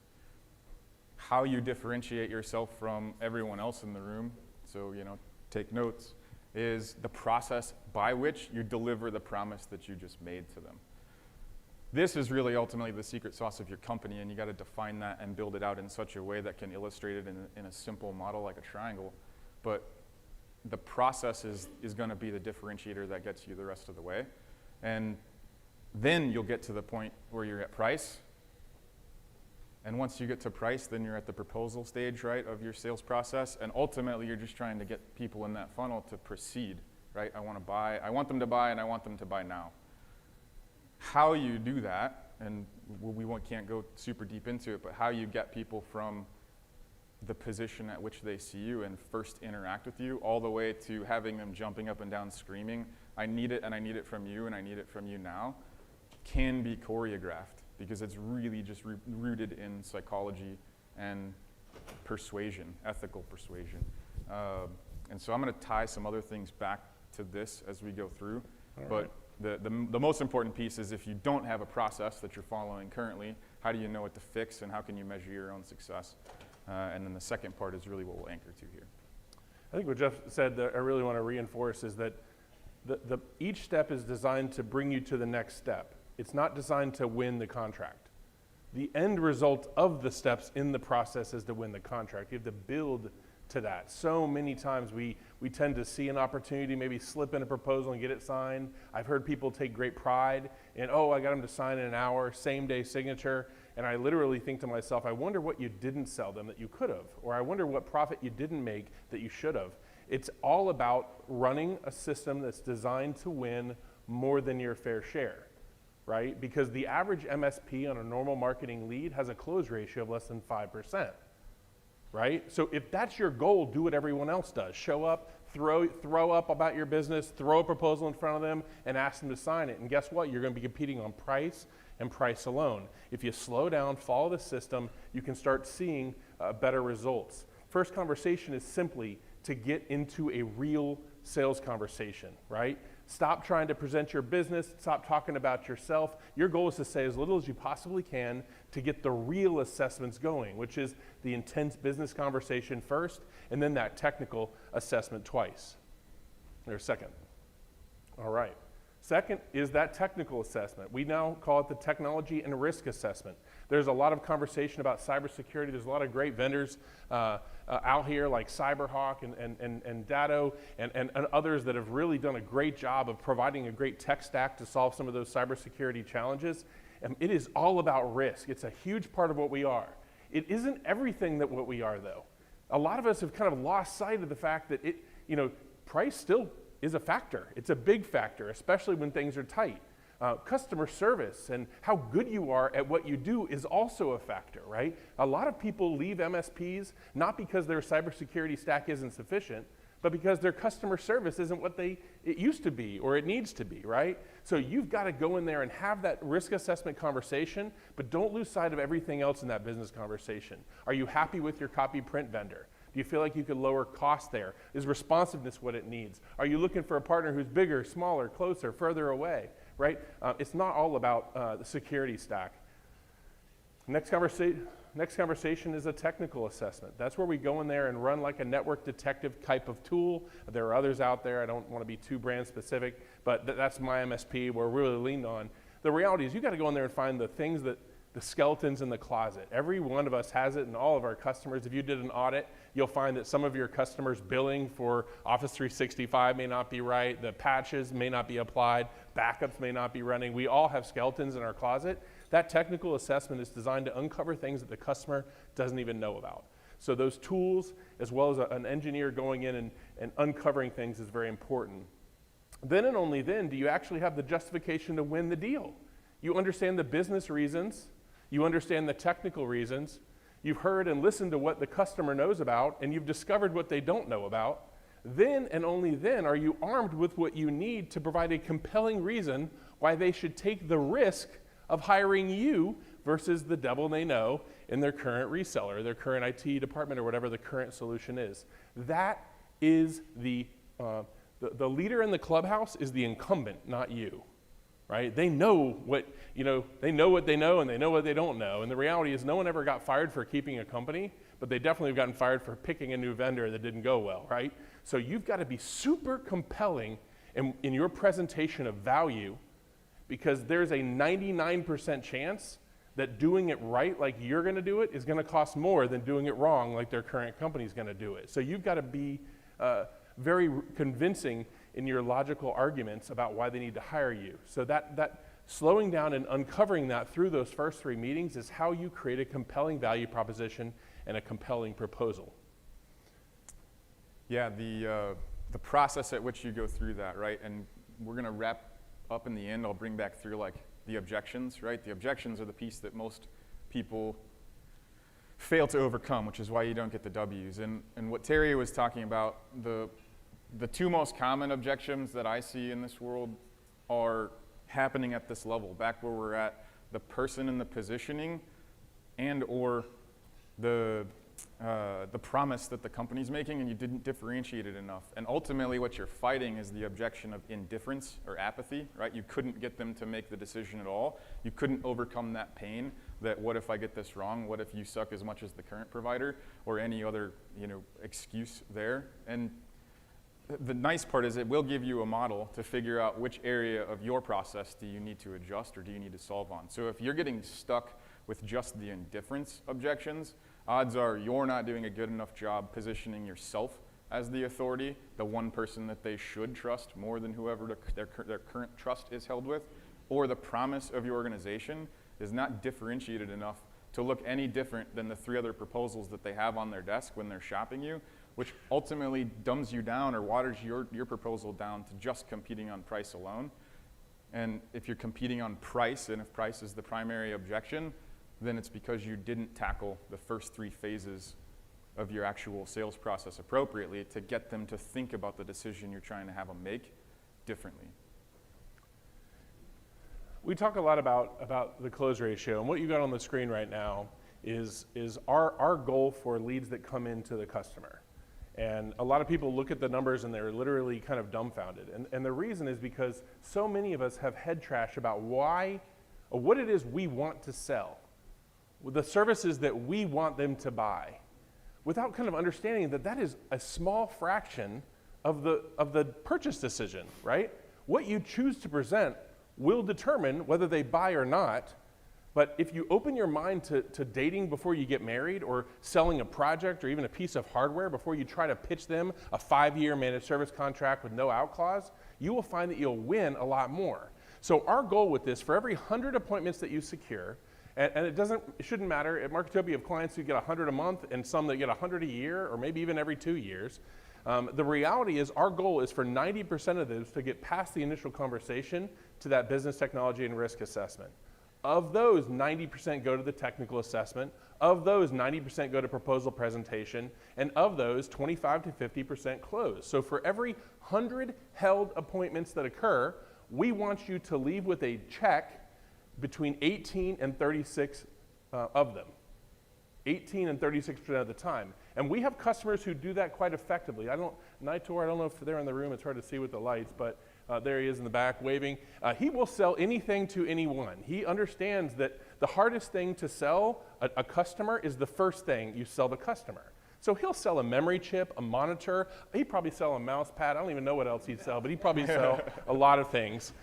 Maybe nothing to do with IT he'd probably sell, because he's quite the sales guy. Whereas so many of us say, no, I only want this. No one gives a crap what you want to sell people. People only care about what they want to buy. And some of us aren't good enough at sales, especially at the beginning or following a crap sales process, to justify them buying what we want them to buy. That's okay. It's okay, right? The key is to start that business relationship, start building that trust, and feel everything, treat every prospective customer as a process to securing what you want them to buy over the long term. Stop trying to get it all on the first date, if that makes sense. Yeah, one of the things we've talked about a lot about this slide specifically in the peer groups is that since words matter, peer group A, of course, but since words matter, it's talking through your sales qualification process. Just flip it to your process is really a disqualification process, right? Your time is valuable, your time is an opportunity cost. So it is intentional and natural to look for the right reasons to exclude people as early and as often as possible in that framework through the lens of where's the opportunity and where can I close. Yep, love that, okay. You know, one thing that we really brought Jeff aboard for this presentation was to get into what do you do if you didn't win? A lot of us kind of faced with that challenge where we did our thing, we did our pitch, we laid the proposal on the table, we pointed, like I tell you to point on the signature line, you stand up, start talking to your tech about implementation because you want them to sign the contract, and they simply don't. The reality is we have not given them enough of a compelling reason to do so now. That does not mean we lost, it just means that we didn't get the deal at the point in the process where we wanted to. So then we get into the, okay, now what, right? If they said no, now what? Sometimes you get the, oh, no problem, wait an hour, the boss man will be back and we'll sign the contract. Sometimes it's, let's get back together tomorrow at 4, we'll sign the contract. But then sometimes they don't give you a next meeting. The meeting's over and you walk out the door and it's difficult to get them back on the phone and get back in front of them. At that point, Jeff, how do you manage what to do next? How do you deal with being ghosted? Yeah, so the really critical part, which is ultimately where the drawings come in, is if you get to that point, it wasn't necessarily the last conversation that you had with them or the pitch or the proposal or whatnot that went south that caused them to ghost you. It's any one of the steps prior that you may or may not have actually gone through, which goes back to my point on discipline earlier. But being ghosted is really about one thing and one thing only, and it's buyer safety. No one really talks about it because we always talk about the sales stuff. We always talk about the things inside our organization that we can do to create our sales process, run our sales process, measure our sales pipeline, and everything else. But it only takes into consideration the things inside our four walls as an MSP, which is great, except back to my earlier point too, it's the buyer that closes the deal, not the sales rep. And so if you can really change your perspective and think through the lens of the buyer, then you can work yourself backwards to that first touch all the way through proposal and overcome the 5 layers of ultimately buyer safety that you have to, the emotions attached to buyer safety. And what they're looking for, what buyers are looking for, are safety and anonymity. And think about it from your own sales process or your own pipeline, or again, any of the vendors in the room. Look at the way their pipeline works. Anonymity is free webinar, right? They don't know you're there, but you can show up there. It's the social media posts. It's any of that kind of stuff. You can observe from afar. They don't know who you are. You didn't have to opt in. You didn't have to give them anything. So then you move from anonymity to more of a safety in numbers, right? The herd mentality. I can see that there's a bunch of silhouettes of people in here, but I can't really see your faces because the lights are on me. Same is true if you're just entering my CRM database, right? So what, I have your email, and yeah, you're going to lob me some emails, and hopefully they're meaningful, valuable, and producing the next step of that process. So safety in numbers is the second stage that you've got to get someone emotionally through to have them commit. The third piece is the safety in the process that you take them through. You can have your process, but you got to give them the control to navigate it, right? So that might be sending me the calendar link to schedule the meeting on my terms, which I may cancel, I may ghost, I might reschedule, I might do whatever else. That's okay. It's not a bad thing to allow them to have the control, because they still have to get to the next step of safety and through that next doorway of the emotional hurdle. And once they do that, then it's the fourth emotion. Lost it. The fifth emotion, though, is commitment. The fourth one will come back to me. The commitment is where it actually happens on the ghosting component, right? So if you eject or you start, and maybe a better way to put this is, MSP sales traditionally goes here, right? This is the price phase of the funnel if ran this way, and the majority of us grew as MSP owners through the referral-based lead, which in most cases almost like shortcuts it because you think you've got the freebie there, and you go straight to price with maybe like a modified assessment. Hey, let me walk through and take a look and see what you got. Yeah, I'm good with that, or we'll push it till later. But here's the price, and then they ghost you. There's really only 3 primary ways that people will object. Indifference and apathy, right? This is the ghosting phase where they're just straight gone. And if they've totally ghosted you, it's because they didn't like or trust or know what value you brought. They didn't understand the promise that your organization made. And then you've really failed to demonstrate clearly the process that differentiates you from the other MSPs that could have been competing or their incumbent. Like fighting indecision rather than an actual incumbent is oftentimes really the primary objective you're going for too. So if the objection, instead of being ghosted, comes down to price, then it's really the process that you didn't get right, differentiating the process in general. And once you get them past that, then that moves them into the fourth emotion, which I forgot, which was desire. I want it and I want it now. So once you get them there through a choreographed sales process, then you're going to naturally eliminate, just like a sales qualification process and disqualification process, you're going to naturally move them through their evolution of emotional buying and get them to the point where when you do get to the proposal, pretty much everything's on the table already, and you've overcome the reasons that are going to be stacked against you. And so you're not just going through all the sales tactics of 100 closes or 3 yeses or all the other stuff that, I mean, it works in a numbers game, but it still doesn't produce the same as understanding the actual individual who's going to make the commitment. So how often do you follow up and follow through? I mean, do you have a methodology there? If they won't call you back, they won't schedule the next meeting, how often do you follow up and follow through?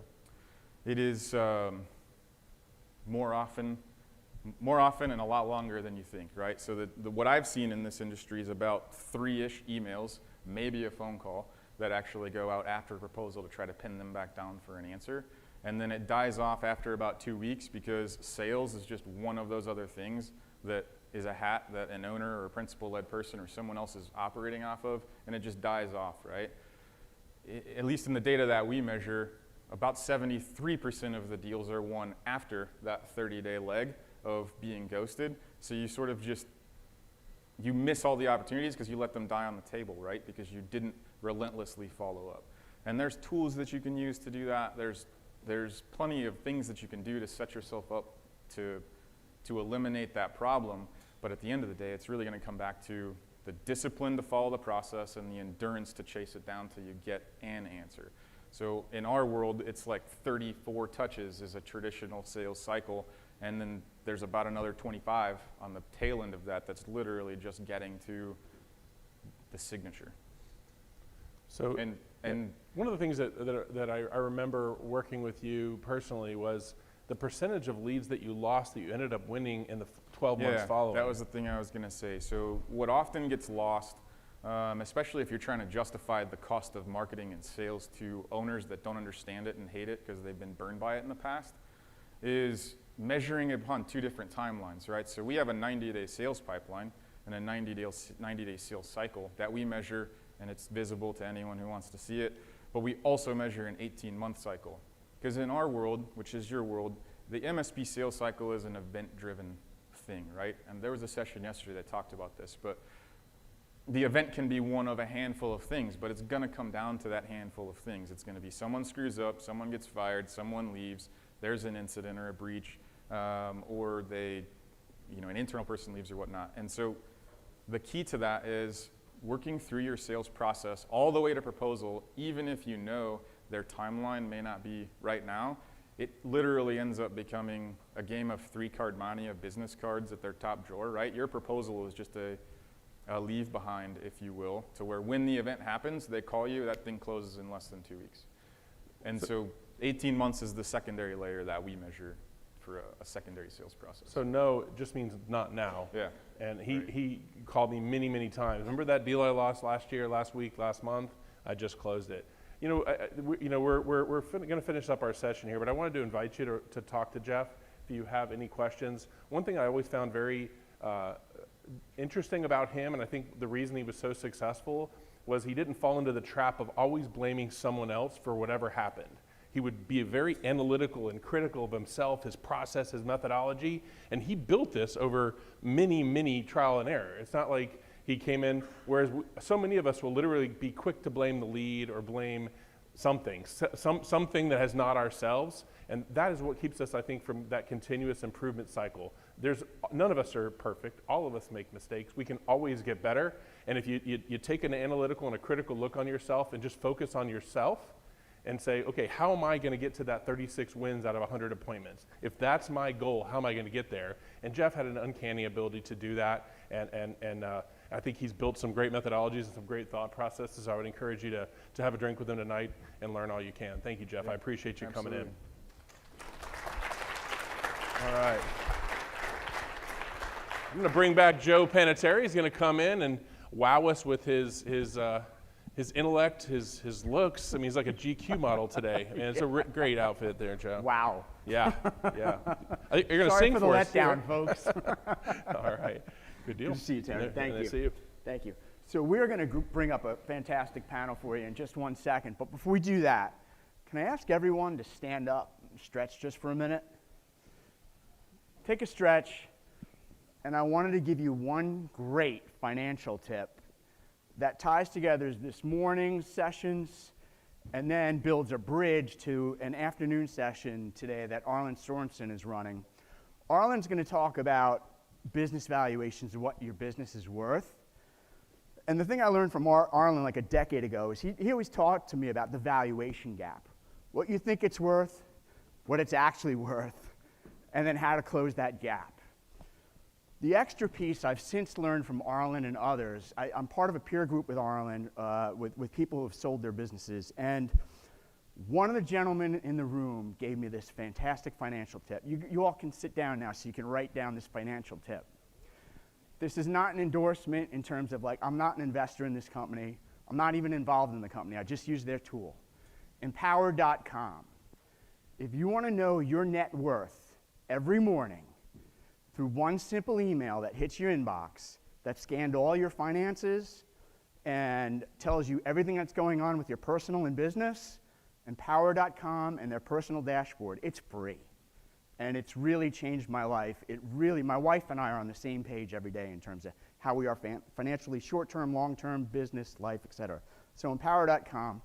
And we want to empower you some more now in terms of this actual session. Let me make sure I got my slides right here. How to win more than your fair share. I'm Joe Panettiere. Mentori Ventures is our business incubator. We are funding and building and launching various businesses out of that incubator. This basically just says I've been around too long. So I'm having a lot of fun at it. What I want to do now is bring up each one of our panelists all at once, and then individually we'll go through your slides and get maybe a minute or two on you, and then we'll do a Q&A with you, talking about the best moves of 2023 and maybe some missteps of 2023 in terms of growing your business, and then looking ahead at 2024. So could I ask our panelists to come on up? Jeff, good to see you. Thank you. Awesome to see you.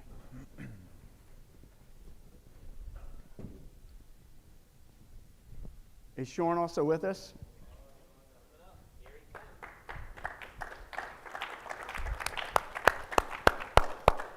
Peer Group C. And Jeff, we'll come back to your slide in a minute, just so people can make the connection. problem. Sean, good to see you. Okay. Thanks for taking some time. I'm good. And Ron in the house? Turn it on when you want to use it. Put Ron in the middle of us? Yeah. What? Bring the coffee. I usually come armed with coffee as well. But thanks, guys, for joining us.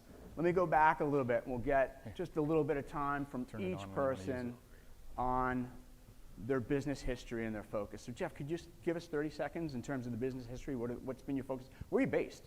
Omaha, Nebraska is Awesome. where we are currently based. I've been in the managed IT service space for 18 years, 11 different roles, 5 different companies, 7 times. No, that's not a fancy sales number. A little back and forth. I've been with Red Eye for a little over 3.5 years. We came to Marketopia with the intention to grow managed service revenue, MRR 50% year over year for 3 years in a row. We did not hit 50%, but we hit 42. Don't give us all the stats yet. I want to get into it. I just want to hear it. a little bit about your background. Yeah. Then we're going to get into the Marketopia relationship, but also your business strategy for 2023 and 2024. Fair enough? Fair enough. Fair enough. Excellent. Yeah. Thanks, Jeff. Yeah. Okay, Sean, tell us a little bit about your business and your background. Sean Marino at Data Tech Cafe. Background has always been IT. Been an IT geek for many, many years. Started the business in 2009. Quickly grew into an MSP from consulting. Quickly landed my first large customer, T-Mobile, nationwide. That became very, it was easy. I knew how to support them. We knew how to build their systems. We knew how to get things up and running for them. And I got complacent. I learned quickly that was not the right thing to do. Didn't do sales, just had T-Mobile, 90% of my business. They left. I met Terry, and Terry has changed my business 3 times over. Pause there. Yep. Let's I'm only gonna go keep there. them on the edge of their seats. What did Terry do to help you? Wait for it. We'll get to it. Okay, fantastic. Thank you for joining us. Okay, Ron, tell us a little bit about your business and your background. Ron Opperman, E3 IT Services, obviously. Oh, just hold the mic a little higher. Better? Yeah, better. Yeah. Thanks. I have a partner, Randy Carbone. So he started his company in '86. Name of that company is RC Computers. My background really was in industrial engineering. It's a weird thing, but I spent a good 10 years traveling the country working on various engineering projects. Laid off in 2000. Started a small company called TechCAD. It was a computer drafting company. Transitioned quickly into computer sales and support. Randy and I merged in 2019, and needed direction on how to properly grow, and found Marketopia, and have been growing. Fantastic. Congratulations. Yeah, back-to-back years, 25%, so That's pretty awesome. yeah, it's working. Great stuff. Thank you for the backgrounds. So this is a recap of who we are, why we're here. I was going to organize this into like roughly 10 minutes on 2023, what you've done to win your undue fair share of growth, and then maybe 10 minutes on 2024 in terms of what do you think you could do to fine-tune the model.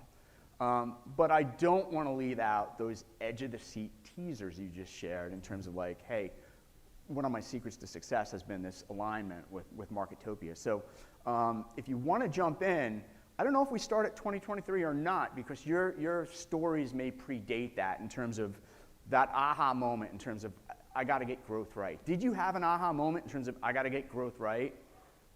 Yeah. What was that moment?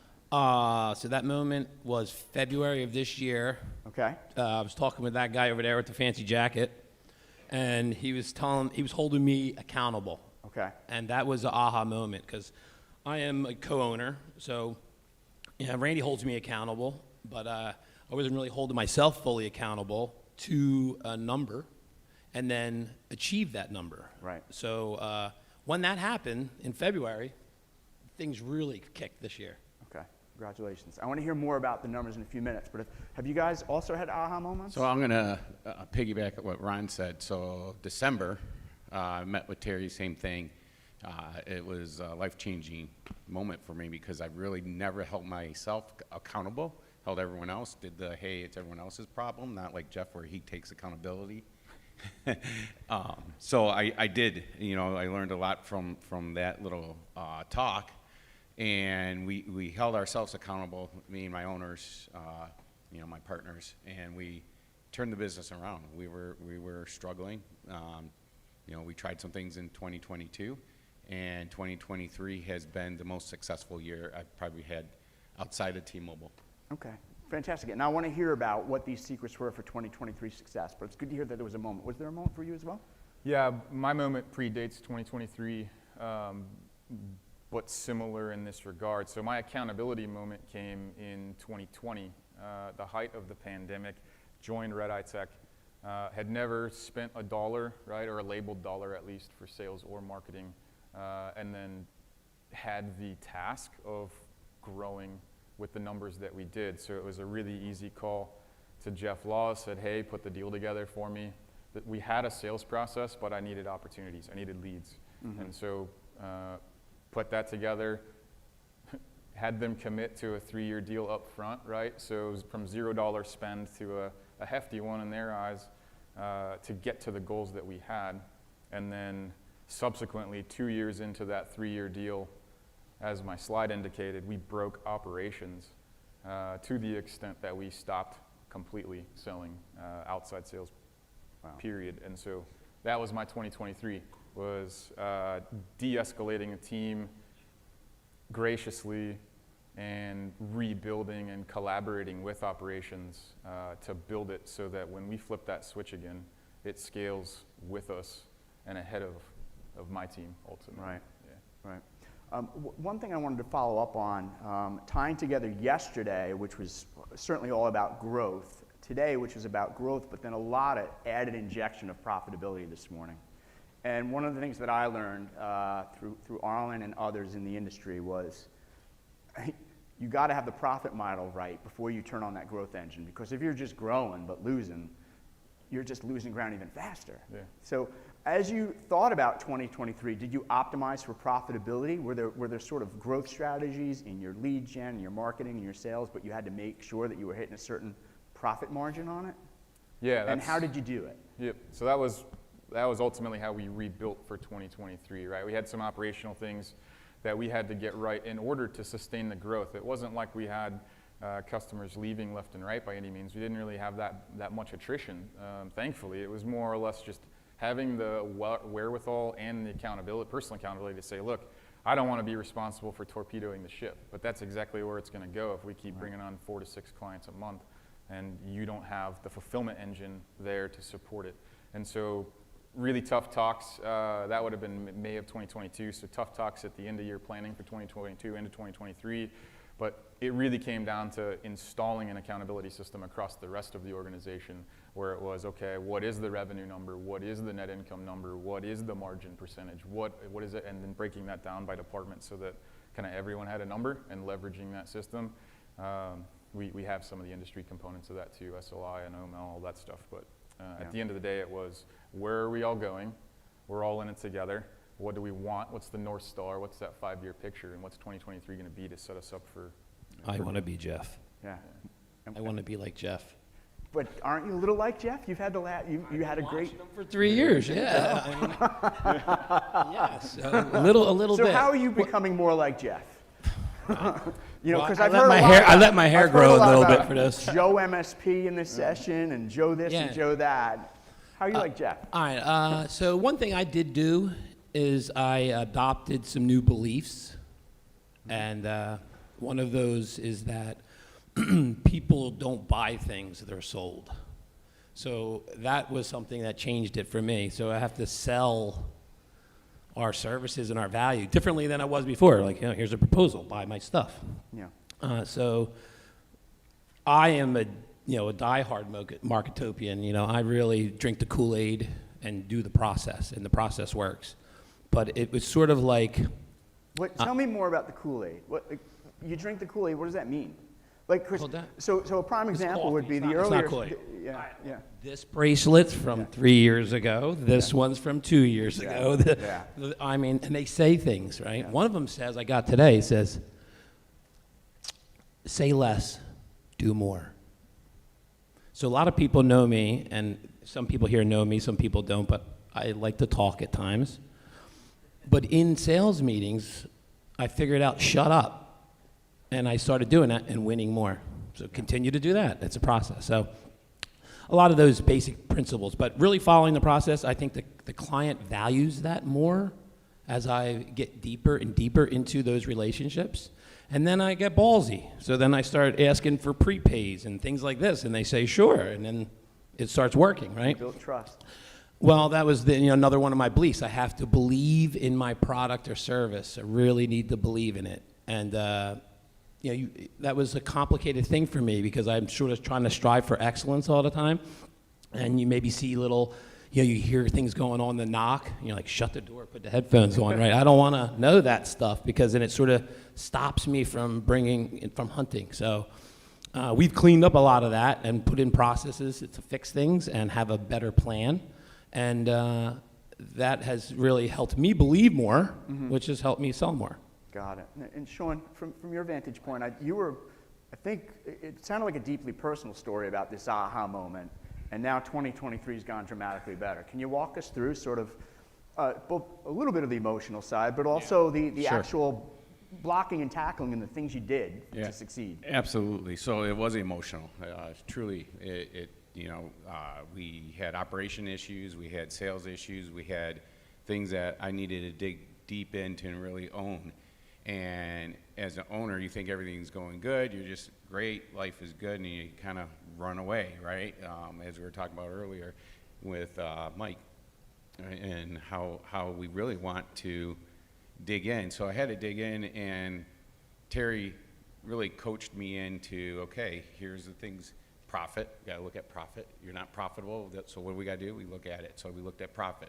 We started looking at operations. We started looking at some hard decisions.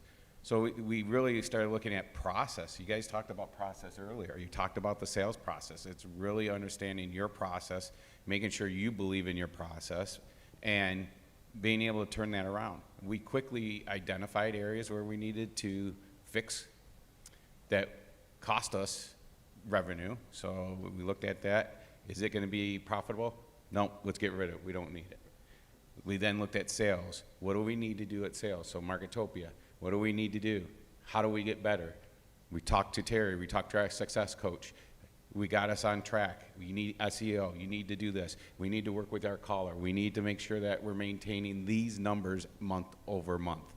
And once we started looking at that and really identifying those things, we turned our business completely around. Now we're profitable.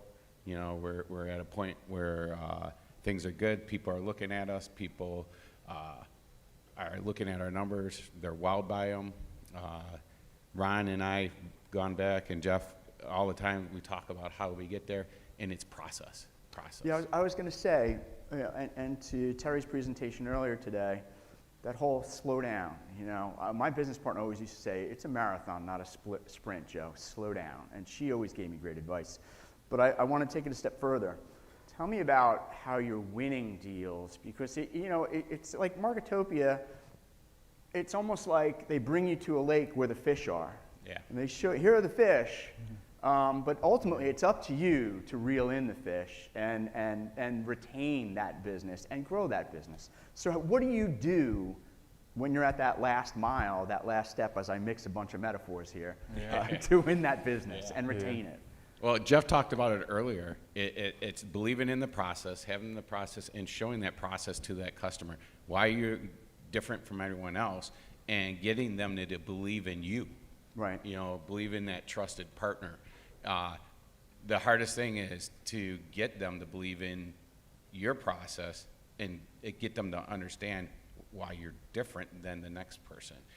Right now, I found, you know, price is price. People know it. People know things are going up. People are going to pay for good service. So don't be afraid of the price. Just be very transparent. Here's our process. This is how we're going to walk you through. Everything I relate back to dating. We're in a dating phase. Here's where we're at. This is how I'm winning you over. This is how I'm going to, you know, help you grow your business. I'm really looking for that partnership to grow that business for you. So how do we do that?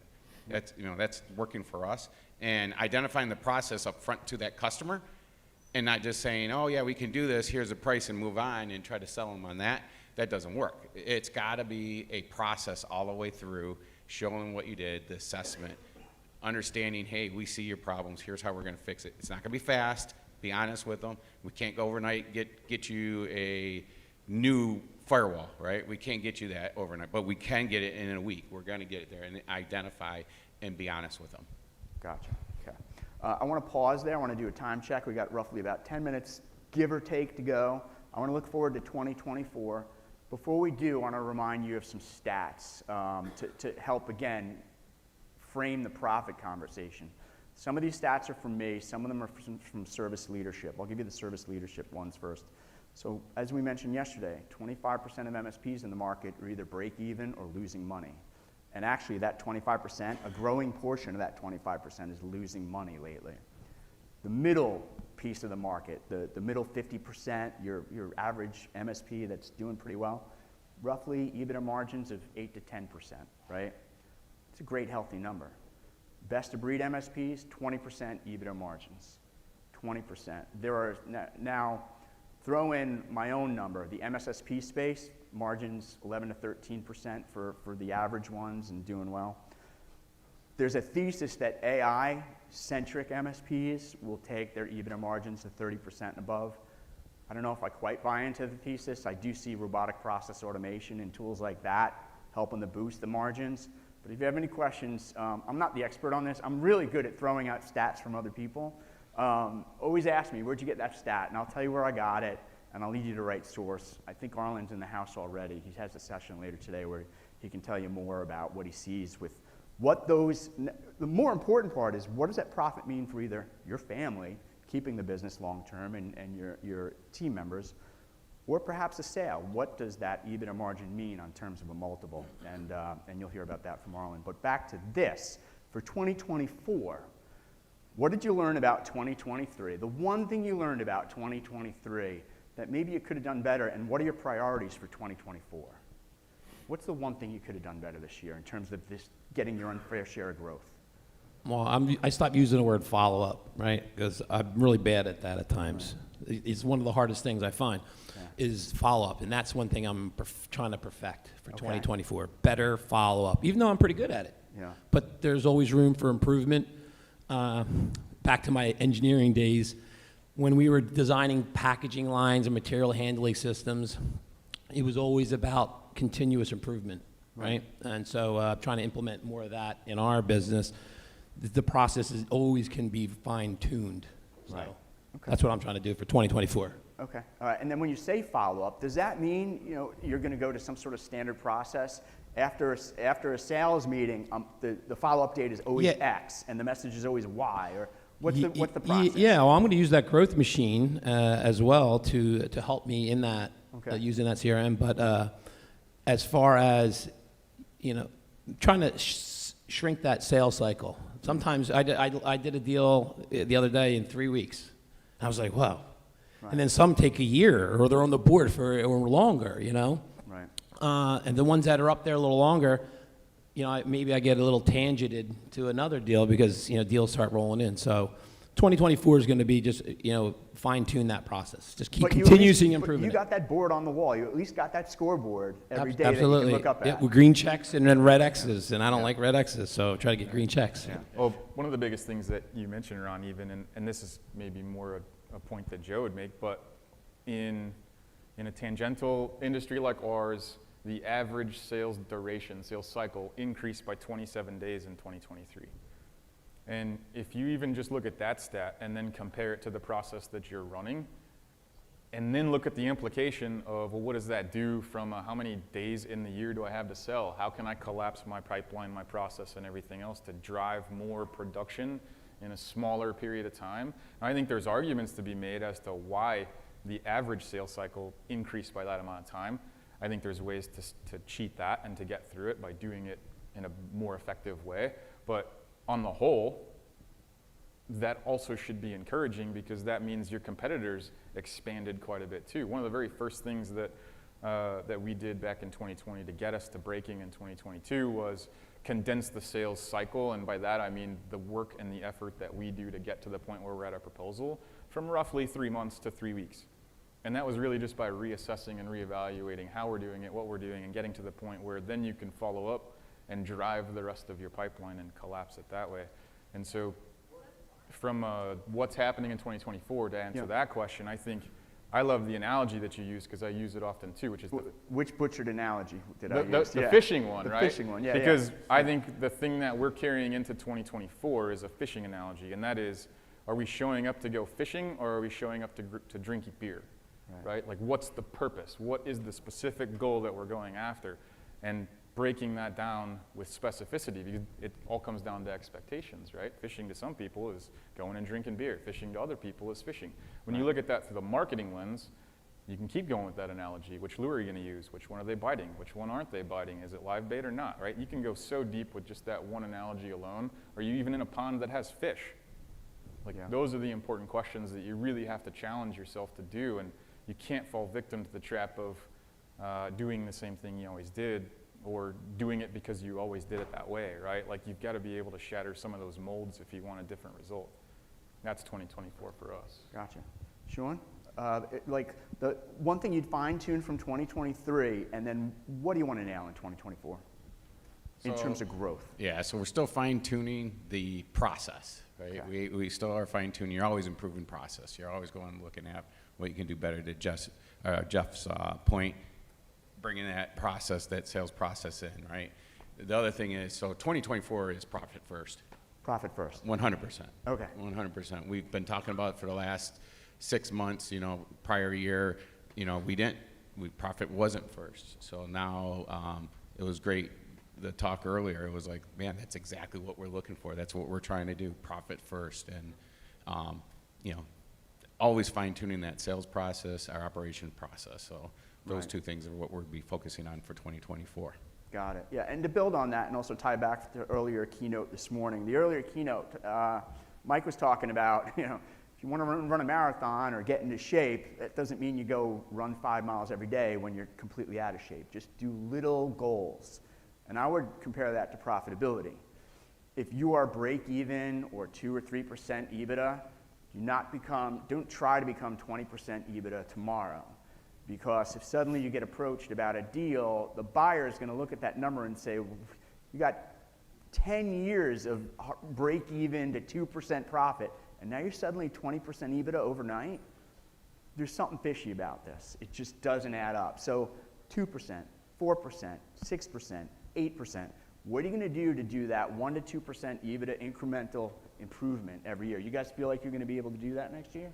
Absolutely, and you're Hell yeah. Yes, exactly. Yeah, Yeah, you're spot on because we did kind of a mock type Okay. of that, and you're right. That's the first thing they said. Your last 4 years, you only did this. What are you talking about? Why are you all of a sudden you're at 20%, 25%? Yeah. Something's not right. Absolutely. Yeah. And I'm not being rude. I'm just checking time. No, yeah. Okay. We All right. see it right here. All right. Yeah, I know, but yeah, actually they did sync it, so good. Okay, because I know we started a little late, so we're in good shape. All right. So what I want to do is ask you one final question. Actually, I have two questions. I'll give you the easy one first.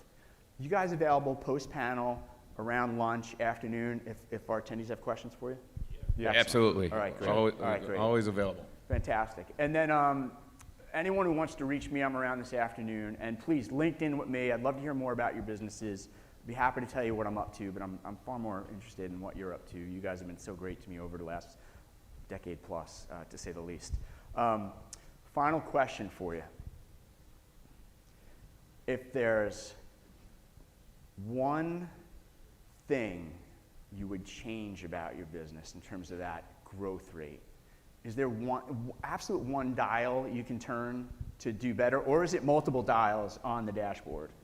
Like, what are the dials you think you want to turn? I would turn, for all of you MSPs out there, some of you are super mature, some just starting.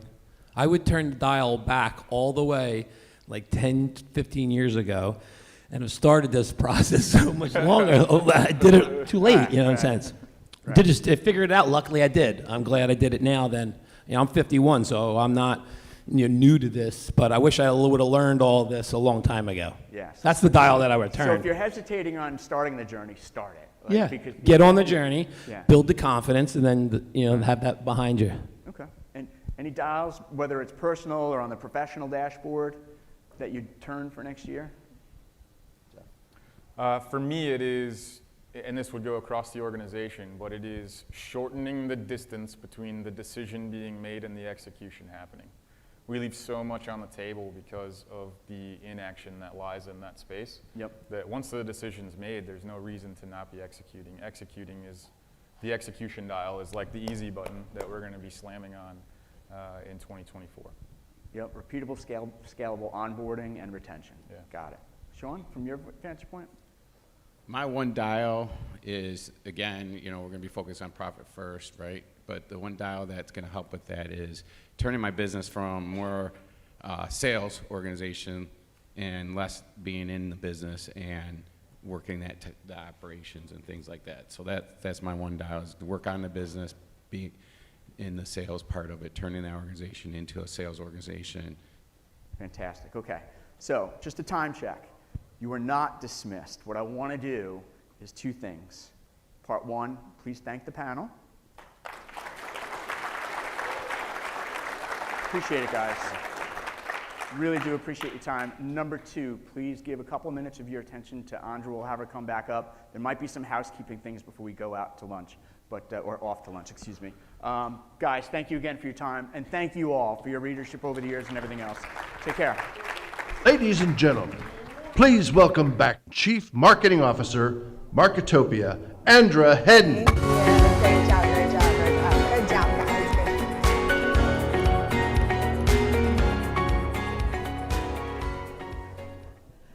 That was great. I really hope that each of you are, putting the computers away, and I am seeing many of you, you're like note-taking, taking notes. There's so much great information that's being shared, and one of the items I want to double down on really quick that was just said is, you're talking to MSPs who did make the decision. I know Ron wanted to make it much, years ago for E3, and Sean is talking about how Data Tech Cafe, he wants to make more of a sales organization, even though they're already doing those things. It already is a sales organization. And then you've got Red Eye Tech where Jeff is doing so much in that organization and executing already, but each one of them is on the path of continuing to do more. I want to do more of it. I want to do more of it. It's not, I want to start processes. I have got good processes. I want to keep making them better and keep making them better. And I think that mentality of continuing to refine and continuing to do better no matter where you are at in the stage of your business is so incredibly important. So I hope you're thinking through the dials that you want to move in your business, and you're thinking where you want to take your business in 2024 as you sit here and as you learn from some of these greats. And so you can be, having conversations and taking your questions to them, and I urge you to. One of the amazing things about our community is everyone is so willing and able to help peers, and no matter where your business is at, you can learn so much from each other. So, so thank you to the panel, that was great. And so what we are going to do next is I'm going to talk through a couple housekeeping items. So as I mentioned, we are going to break for lunch in a moment. We do have the book signing. I know some of you received your Profit First book from Mike earlier, right after his session. We are going to get the opportunity over lunch to gain a copy if you didn't already, and if they aren't already depleted out there. I know that it's a great book. So you'll have the opportunity to do that. Lunch will be out in the foyer where it was before, and then we'll go over into the Dunes next door and enjoy lunch together, and hopefully continue to have some really, really great conversations. If you are a vendor, we are going to be having your vendor breakout sessions here in this room for the last two of your vendor breakouts for today. And then all of our MSP partners, we're actually going to do our workshops upstairs, just where you did your breakouts yesterday. So there are some amazing topics that you're going to get to learn from and work with some of these speakers that we have. So you'll do the same thing you did yesterday. Head up there. There's a lot of team members who can help you out and can guide you along the way. And again, a huge thanks to all of our sponsors. Really, really appreciate each and every one of you. And I know that there's some good conversations happening amongst partners and vendors. So we want to just keep bringing that gap together. And before we leave, we are going to do just a quick video before we head out to lunch. Once the video concludes, feel free to get up and head out. But from our diamond sponsor, IT Complete Kaseya.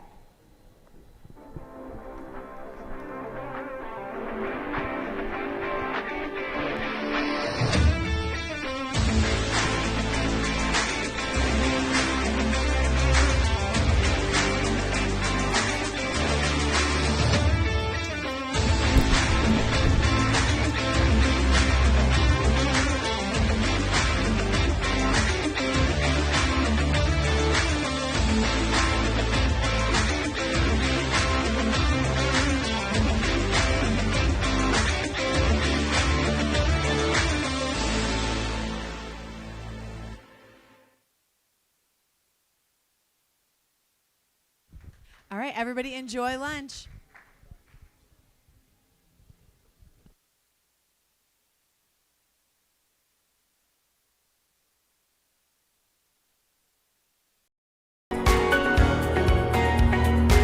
All right.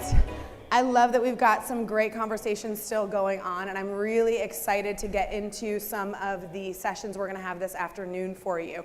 So I hope you enjoyed lunch, and I hope that you are just getting so much to take back to your business and back to your teams. So we're going to go into more along the same lines of conversation that we've been having. Again, the theme today is sales. How to generate more sales, how to close deals, what your processes need to look like to be successful in your business.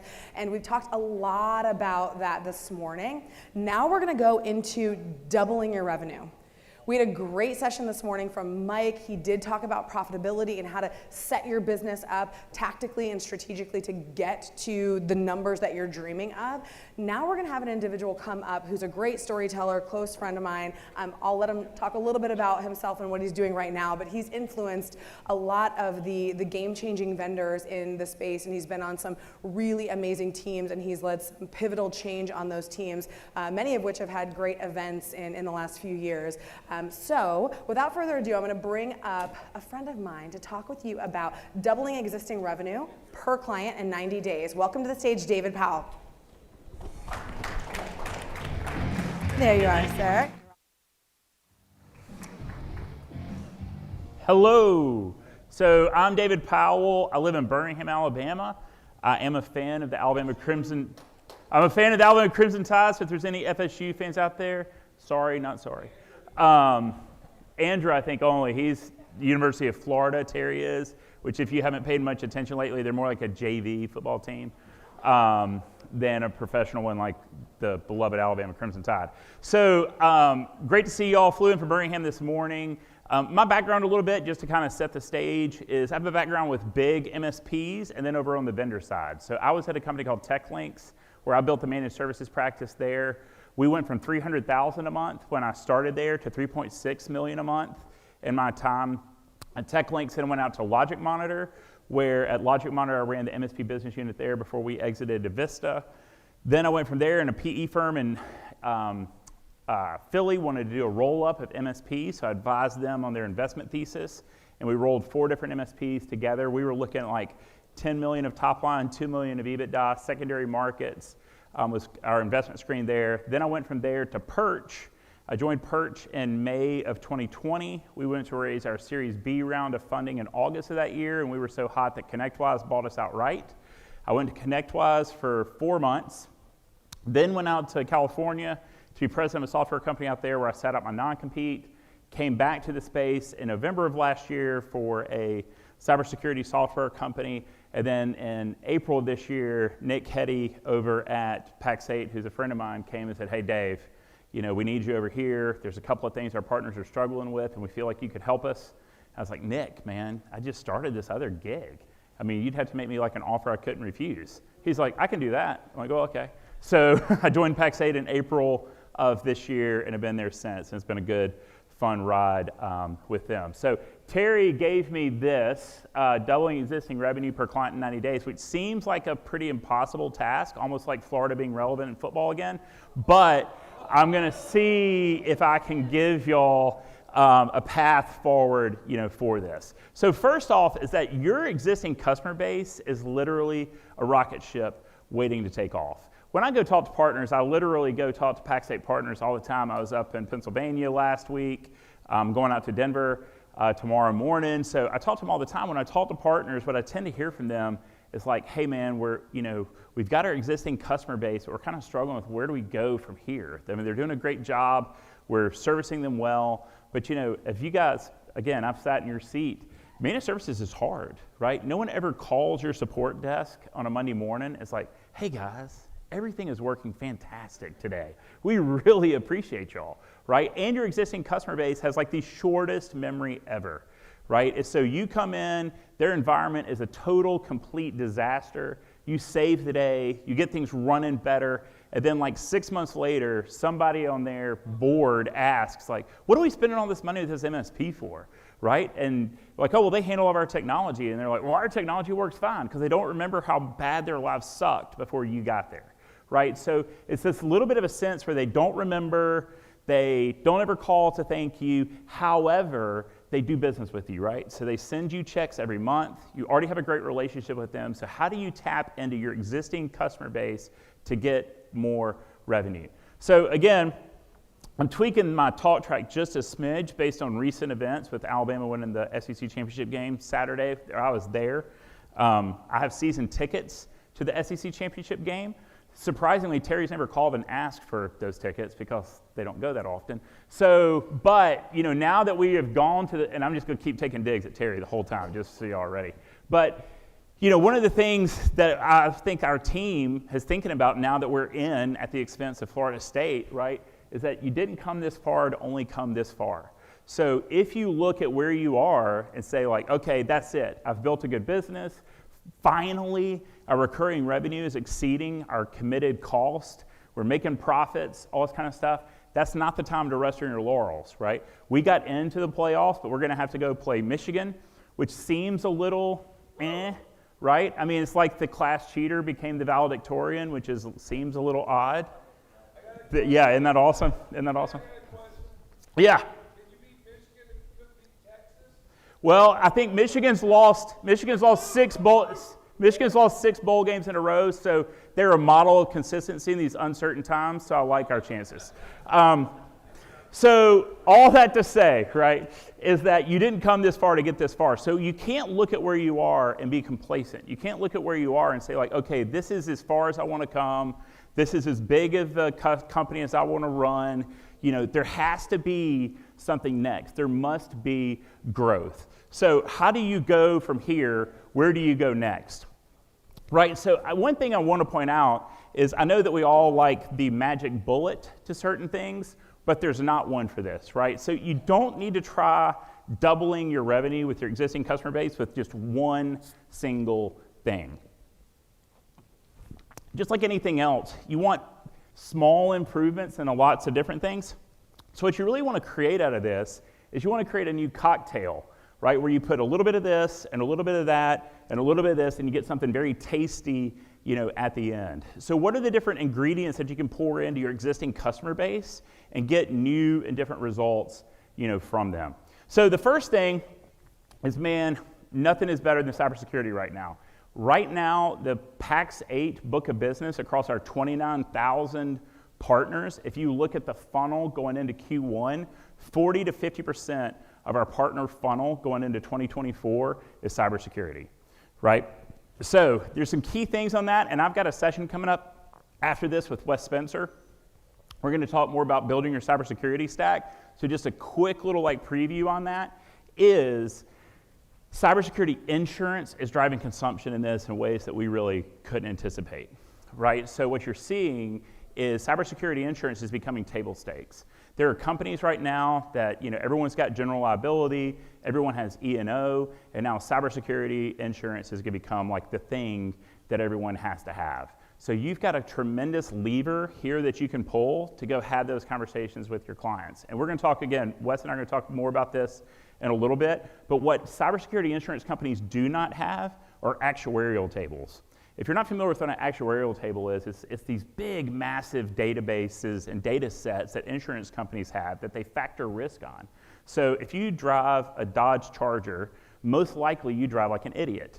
If you drive a Volvo, most likely you drive super safe. If you drive a Prius, most likely I hate you because you're driving slow in the left lane, right? So just save the earth from the right lane.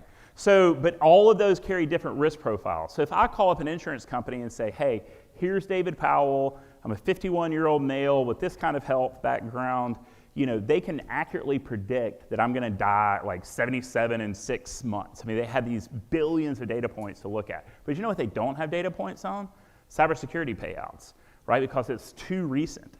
So you have this wild variation around what is our actual risk around this, and you're seeing insurance companies get really, really aggressive at not paying claims. So there's a story out there right now where Travelers paid a $30 million payout to this company.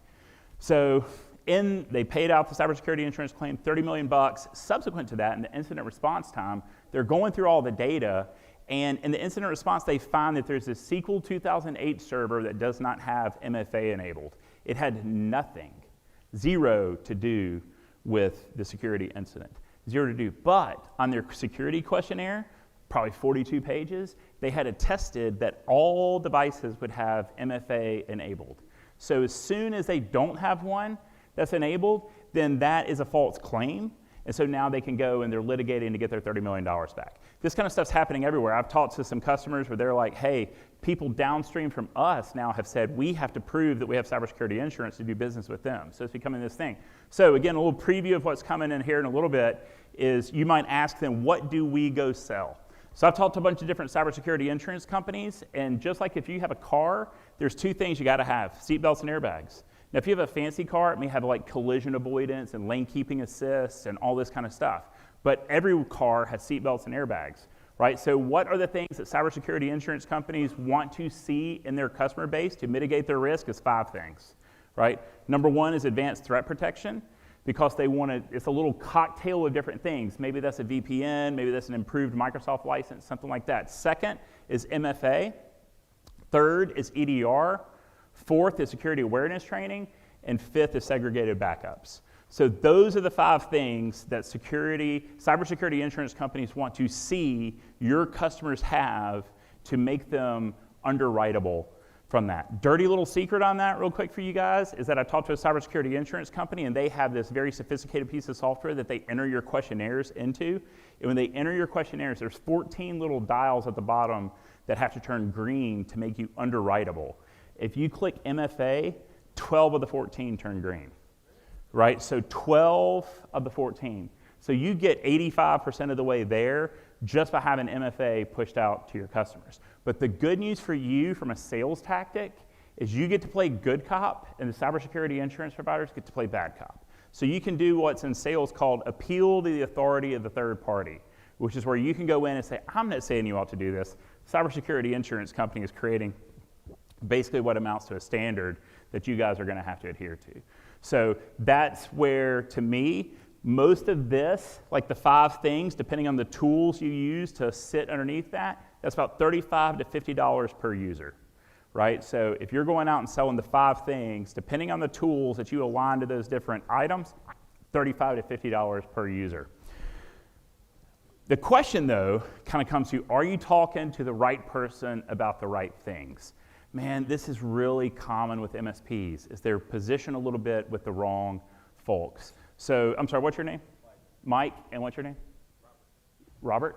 Robert. So, let's say Mike is the COO of a law firm, and Robert is the technical contact there. I sold to Mike, right? But as soon as I sold to Mike, he handed me off to Robert for like normal interactions. And Robert's not really, I'm the MSP, I'm doing all the work. Robert's more of like application support, right? He's running around and helping the partners with their phones and maybe helping them run a query or that kind of stuff. So if I come to Robert and say, hey, Robert, look, man, a lot of law firms are having security incidents. The state that you live in has a breach notification law where if you have a security incident, you have to send letters to all of your clients that their data may have been exposed. As a law firm, you have attorney-client privilege. That's very bad. You don't know what the impact of that could be. Plus, most security incidents start with business email compromise, which is like 90+%, and MFA is the easiest thing you can do to avoid that. And then if Robert in his head is like, I got all these other things, the partners are gonna hate it, he tells me no, he just made a risk decision on behalf of the law firm that he's not paid to make, equipped to make, knowledgeable enough to make, any of those things. Where if I go to Mike and give him that exact same pitch and say, hey, Mike, by the way, here's all the things that I just told him, and your partners are gonna hold you accountable for a security incident, and you're probably gonna end up with that little like green ready for work thing on your LinkedIn profile, you know, if you have a security incident, right? Now, he is equipped to make that decision. He's empowered to make that decision. He's expected to make that decision. His compensation is aligned to making risk decisions on behalf of the company. So the question is are you talking to the right person around cybersecurity that gets to decide those things, or are you talking to the guy that plays Dungeons and Dragons, right? And if you're talking to that guy, then he's not capable of telling you no. Okay, so I think that way too many partners, when I go talk to them, say, man, we tried to talk to them about cybersecurity, but they're not interested, right? Well, were you letting the nerd tell you, or were you letting the business person tell you? So, and I would say, partners ask me sometimes, it's like, is this the hill to die on? Yes, is the answer, right? If he has told me no, then I need to either say, hey, man, you need to go with me to talk to him, or I'm gonna go talk to him anyway. But at the end of the day, my MSP contract, quite frankly, isn't with you. It's with the company, and he's the representative of the company. So I would stress to you guys that when you're talking about cybersecurity, if you're trying to get the bump on your recurring revenue to your existing customer base by layering cybersecurity on top, you got to make sure you're talking to the right guy. By the way, when I was doing this event with Matt Lee, and most of y'all probably know Matt, and at the end of the first session that Matt and I did together, we were going to split into people that were staying with me that were more sales oriented and business oriented, and then the techies were going to go with Matt. So I said that, and then I said another easy way to sort that would be if you went to prom, you stay with me. If you didn't go to prom, you go with Matt. And like several guys came up afterwards and goes, "It is so maddening how accurate that was." So all that to say, you guys are super comfortable though talking about tech. Right? This, cybersecurity is a conversation about risk, right? So most of y'all feel comfortable talking about tech. You've talked about tech for a long time. Most of y'all came up from a technical background. So therefore, you're kind of like, oh, this is my comfort space, right? If they want to play Stump the Chump, I can hang with Stump the Chump because I know more technically than they do. But cybersecurity is a risk conversation. It's about how much risk can you tolerate, how much risk do you have, what's your risk profile, all those types of things. So if you're trying to sell cybersecurity and you're talking about tech, you're talking about the wrong thing. They don't care, right? So you're going in and talking about risk. The hard part about that, though, is you have to educate them first because they don't understand what their risk actually is. And the other piece on that is everybody buys aspirin, right? But not everybody takes vitamins, right? So people don't do the preventative things. They wait until they have the headache and then go buy some aspirin. Most of these guys are going to roll the dice. If you don't do a good job of educating them first, they're going to roll the dice until they're in the ditch. Then they're going to call you to get them out of the ditch. versus getting them to take vitamins to improve their cybersecurity maturity to begin with.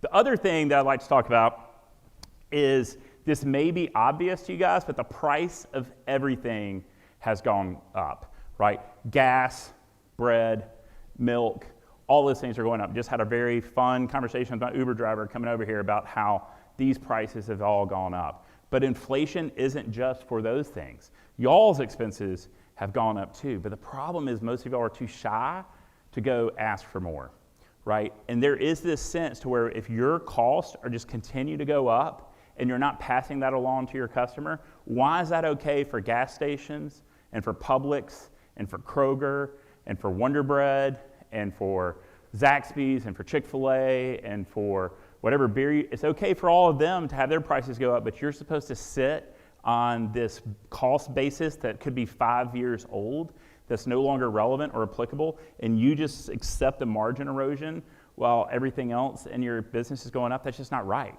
right? So no one wants to have that conversation, because when you go have that conversation, you get, well, maybe we ought to shop this. Maybe we ought to go look for somebody else. So it's super important that you've built a good value box around what you're doing for your customer that you can prove. Then you need to go explain to them, like, hey, there is, we got to charge you more.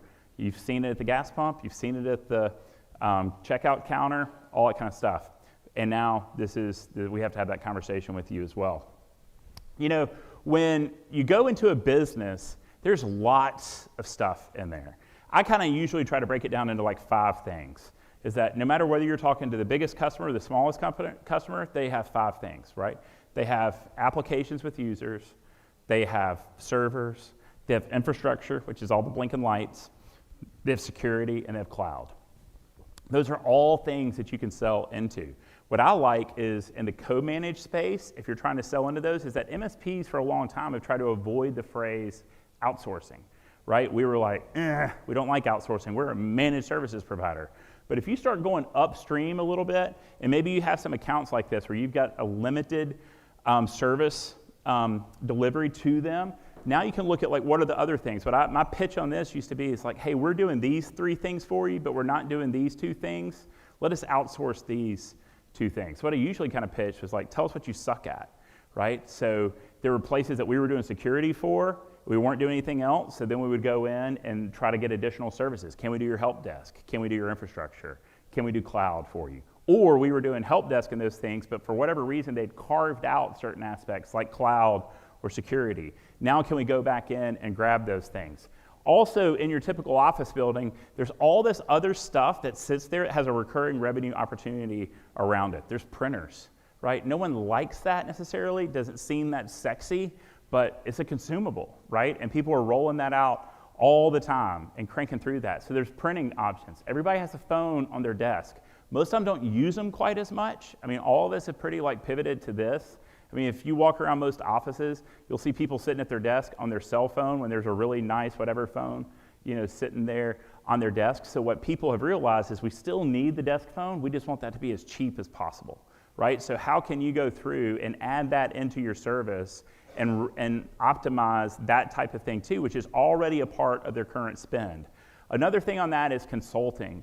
I think consulting is about to get huge. So when I talk about AI sometimes, AI is this, everybody kind of knows what it is, but to me, the real value creation with the iPhone, when this came out, 2007, Apple made a pile of money. But you know who made the most money? Were the app developers, right? All the things that sit on top of this. And yes, I practice unprotected iPhone. It freaks people out sometimes, but I don't put a case on it. So there's this sense, though, of like with AI, similarly, where AI is like the iPhone. The real value creation are going to be all the different applications that sit on top of that. Copilot with Microsoft is one of those things. We're in the beta for Copilot. It's super cool. There's real value to be unlocked there. It does transcription for our meetings, which is awesome. It knows in a Teams meeting who's talking. So if I say I'm going to do something, and Robert says he's going to do something, at the end in the transcript, it says Robert said he would get this to you by Tuesday of next week. It says David committed to this. All those types of things. You can ask it to prep you for a meeting that you're going into, and it'll summarize the meeting that you missed from before, and all this kind of stuff, which is like super cool and actually beneficial to the business. Where, let's be real, all of us as MSPs, we've done some stuff that the customer really didn't see the value. They had an older thing, now they have a newer thing. It's maybe a little bit faster, but it's kind of like with these, I think what the iPhone 15 just came out. Spoiler alert, I can go in and tell you what the iPhone 16 is gonna have. It's gonna have a little bit better camera, a little bit better battery life, and a little bit faster processor, and maybe come in a different color. So that's what you get most of the time in tech, is it's like these incremental changes. To me, Copilot really is one of those like huge changes. Now, you could just deploy Copilot to your customer and say, like, good luck out there, go figure this thing out. Or you could build consulting around that and say, like, okay, now that Copilot's deployed, let us show you some use cases and help you see how you could do this to benefit your business. So I think that that's additional revenue opportunity inside your customer as well. I also think that there's going to be a whole lot of value creation coming out there around LLMs. As you know, large language models is with an AI. I don't know that the true value is having this massive LLM as much as it is having a narrow LLM that's been trained on a very specific data set. So think about like healthcare, think about law, stuff like that. Like they've already, a buddy of mine's a radiologist, and he said, 10 years ago, I never would have thought that radiology was a bad career. I mean, dude makes like 800 grand a year and gets 21 weeks of vacation, right? But he's like, there's gonna be 1%, 10%, 5% of the radiologists needed going forward, because you'll be able to have these LLMs sort through stuff. So if I've got to look at mammograms all day long, he was saying that they fed 37 million mammograms that had a sign of something, some kind of cancerous sign in it, and 37 million mammograms that were clean into this LLM. And then you can run mammograms against it, and it can spit out the ones and compare it to the last mammogram and say, here's a change, take a look at this. So the LLM, the AI is not telling your radiologist what to think, it's telling them what to think about, right? It's, you should look at this. So now he may only look at 5 mammograms instead of 100 in a day. So think about that application, think about all the other businesses that have very specific data sets, and I think you guys are gonna be close to that. I'm not sure that you guys will create some of that, but I think you guys can advise and consult and generate new revenue from that, and then take your use cases from that and apply it to other businesses in your stack. So what can you do to do this? First, make a cocktail of revenue improvements, right? Don't try to get it all at once. If you go in and just try to like vomit all this new stuff on your customers, they're gonna freak out. So go in and talk about security, talk about consulting, talk about inflation, all those things. Sell security, but don't overdo it. I will say the number one problem that most MSPs have with cybersecurity, besides talking to the wrong person, is they try to scare and sell. They go in, they do an assessment, they say, here's all the stuff you suck at, and then that creates inaction on the part of the customer. Instead of like, oh, that looks like something I could do, they look at that and like, God, there's no way I can do all those things. Forget it. And they just roll the dice with what they've got. Are you talking to the right people about the right things? Just like with cybersecurity, you're talking to the person that calculates risk. If you lean into some of these AI things, you need to talk to people in the company who understand where the innovation is happening and what the company's trying to do and what their struggles are, so you can look for technology solutions to resolve those things for them. Sell co-managed to new clients or expand your relationship with existing. And then inflation ain't just for bread, gas, and milk. When was your last price increase, and are you aligned to the market? So if they do go shop, most of those people with new customers are coming in at a little bit higher rates because cost of labor and everything else has gone up. So the odds that they're gonna find somebody to do it like super cheap are probably pretty low if they go shop you. And the pain of change is legitimately pretty high. And you wanna leverage that as your costs go up. Can you get that back from them? So those are ways to quickly drive new revenue with your existing customer. And then literally, I think in the next breakout session, Wes Spencer and I are talking about what should be in your security stack, and we'll dive more into the cybersecurity insurance thing. So hope that was helpful. Thank you.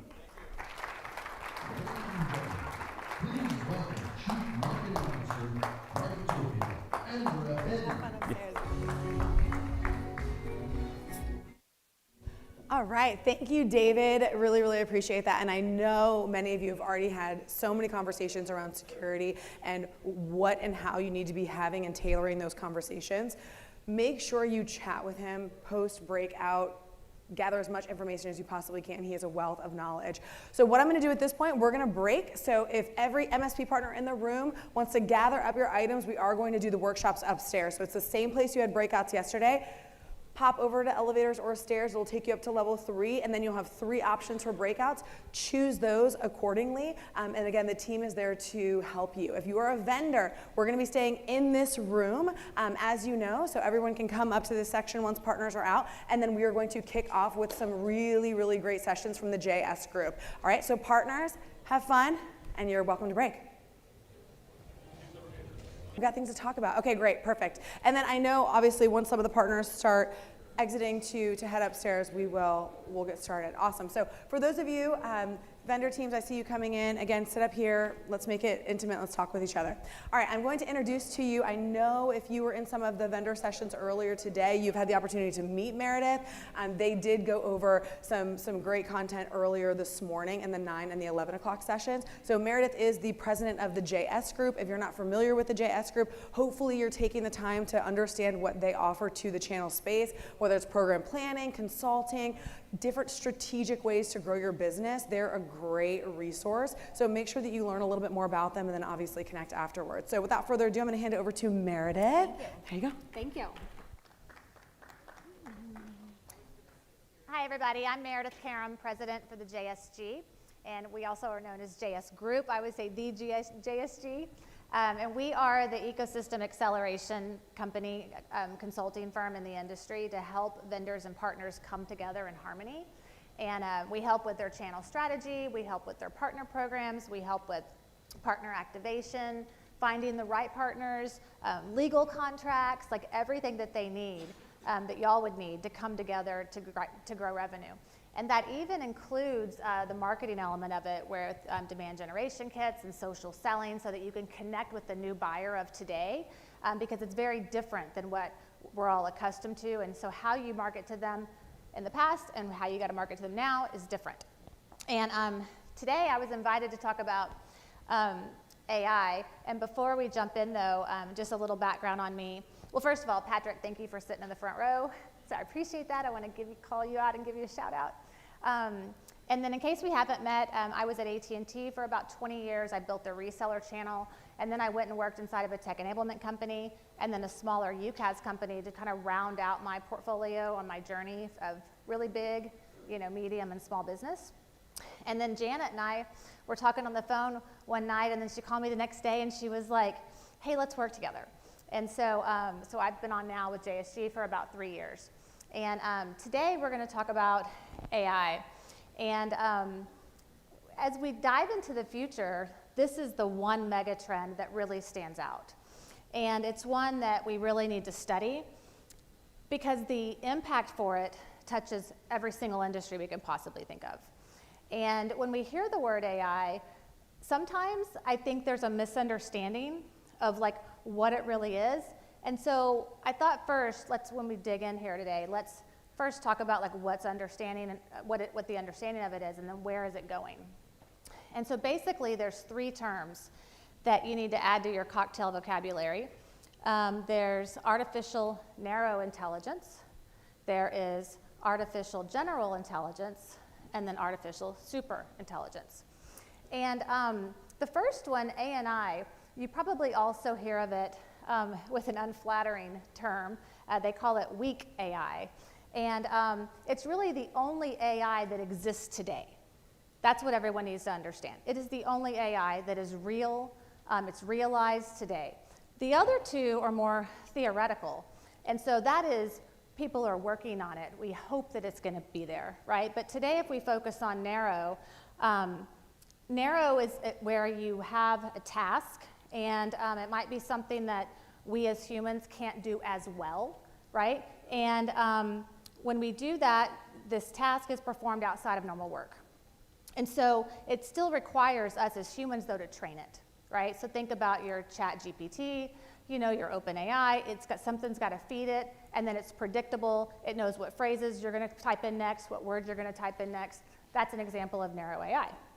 So then, these are examples where it's been all around us for quite some time.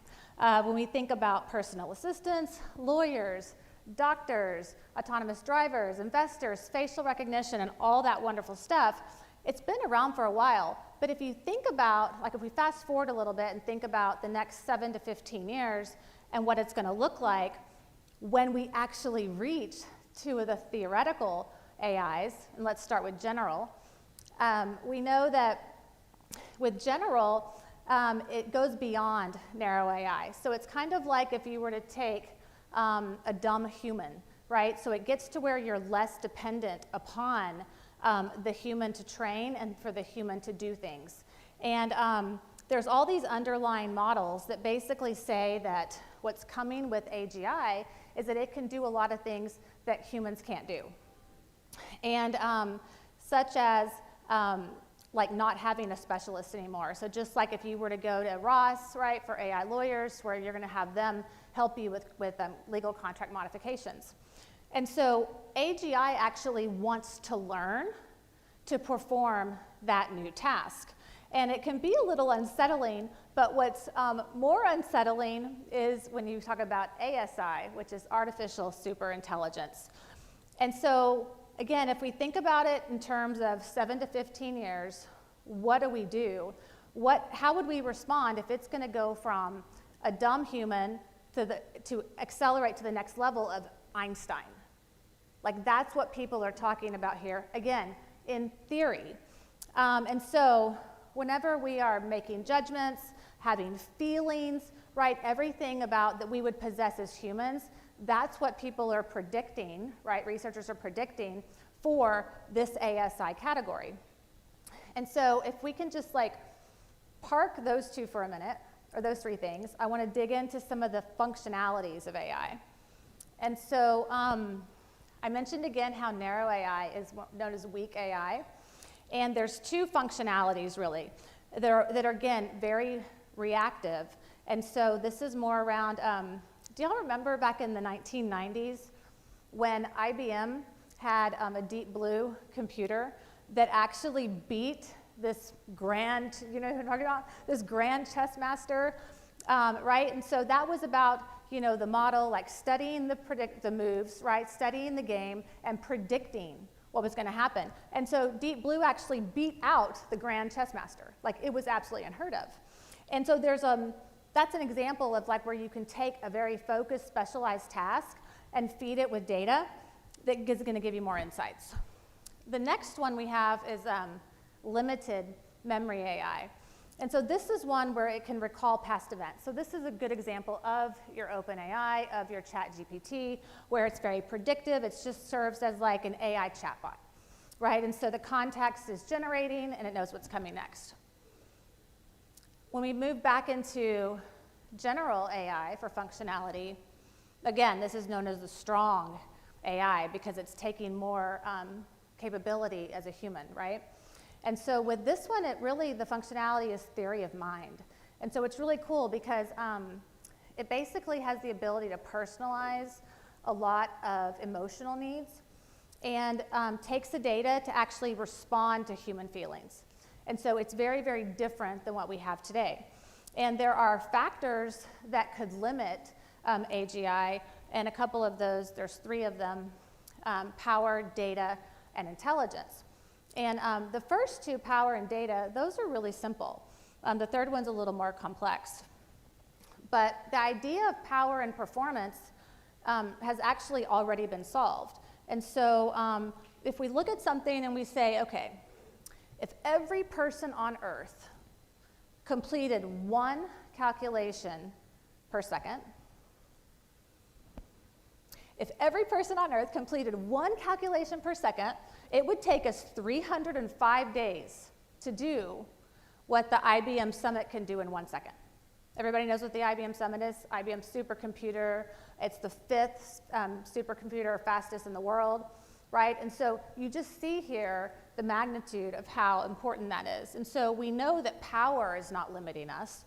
And so then when you come to data, imagine that more data was created in 2023 than what has been created over the last 5,000 years. Right? It's massive. But the shocking part about it is that we basically have analyzed 0.5% of it. Because we can't get to all of it, right? And so, in fact, if you were, let's pretend, for example, like you're a computer with AI capabilities, and we plug you into the internet today, you would be able to know all of this, right? Every single language, you would be able to know every fact, every Wikipedia page, physics equation, math formulas, bioengineering feats, every piece of news and trending data, marketing best practices. You'd be able to take all of this and persuade and manipulate people, right? You just would. And maybe not everybody in this room, but definitely it would expand outside of this room and would go into the planet. And so we know that then AI is not limited by power, it's not limited by data. So that really takes us into the third factor impacting AGI, which is intelligence. And so this is really a brand new category where billions and billions of dollars are going into this to get to where we're self-aware and we have super AI. And so this is about understanding your own internal traits, right? This is where it's very human-like. Imagine 10 to 15 years from now when everything is much faster with information instantly available to you. And so I'm thinking that, and I'm curious to get your thoughts, but I'm thinking there's going to end up being like one supercomputer that'll be like supreme and rule the world is kind of what I think. And so when I also think, okay, well, who's that going to be? Who's going to make that? Then I have absolutely no idea. Does anybody have any thoughts? Amazon? I'm sorry, what? Tell me more.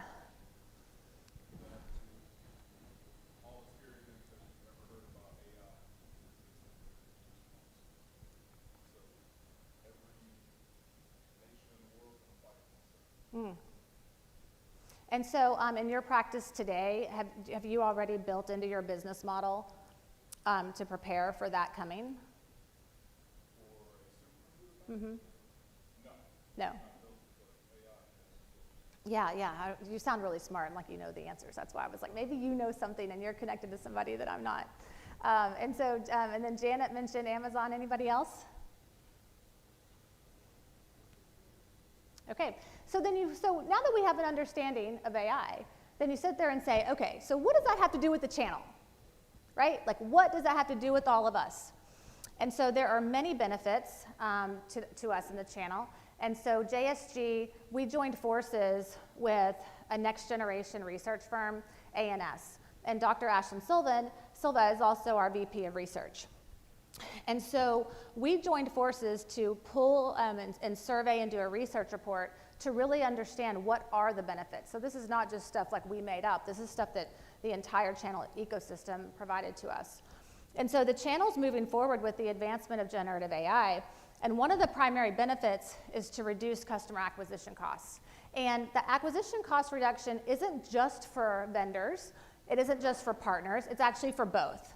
And so that's something that's really, really cool is how you acquire customers. And earlier today, Janet and Roy and I were with some of y'all talking about social selling. And this is where it kind of ties in there, right? How you can prospect differently utilizing AI that is going to drive costs down. The second benefit is lowering your marketing costs. And so specifically there, we've got tools, right, that can save marketers a lot of money. And also, you can use certain models where prospecting emails are written for you, campaigns are created for you. You know, you can actually have an entire script that's produced. If you want to talk about enterprise video as a service, it's really cool where you won't even have to make that many changes because of the information that we fed. There's two other benefits, and again, there's many more, but I wanted to highlight the top 4 from our research study. The third one is lowering support and documentation costs, and then improving productivity and efficiency gains. And so this is the outcome, right? You're like, prove it to me that all of this can happen. So here it is. AI implementation has led to 52% increased conversion rate. 52%. Then implementation with AI for personalized experiences has led to 6 to 10% increased revenue. 20% is where AI can process customer service requests faster. And then 40% is where the increase in business productivity. And so these are really strong numbers here. And again, we're only focused on narrow AI, which is what we have today. We still have the theoretical that's coming. And I think it's really exciting to be a part of our industry right now. We all get to be part of this transformation and something that's never, ever happened before. And business models are changing. And so you've really got to figure out what does your business model look like as we move forward. And so thank you very much. I'm going to bring up Andra. Yep, that's right. Sorry, it's so bright. And then everybody can find me on LinkedIn if you want to chat or get together. Thanks. Awesome. Thank you. Do you want your water? Do you want your water? Thank you. Thank you.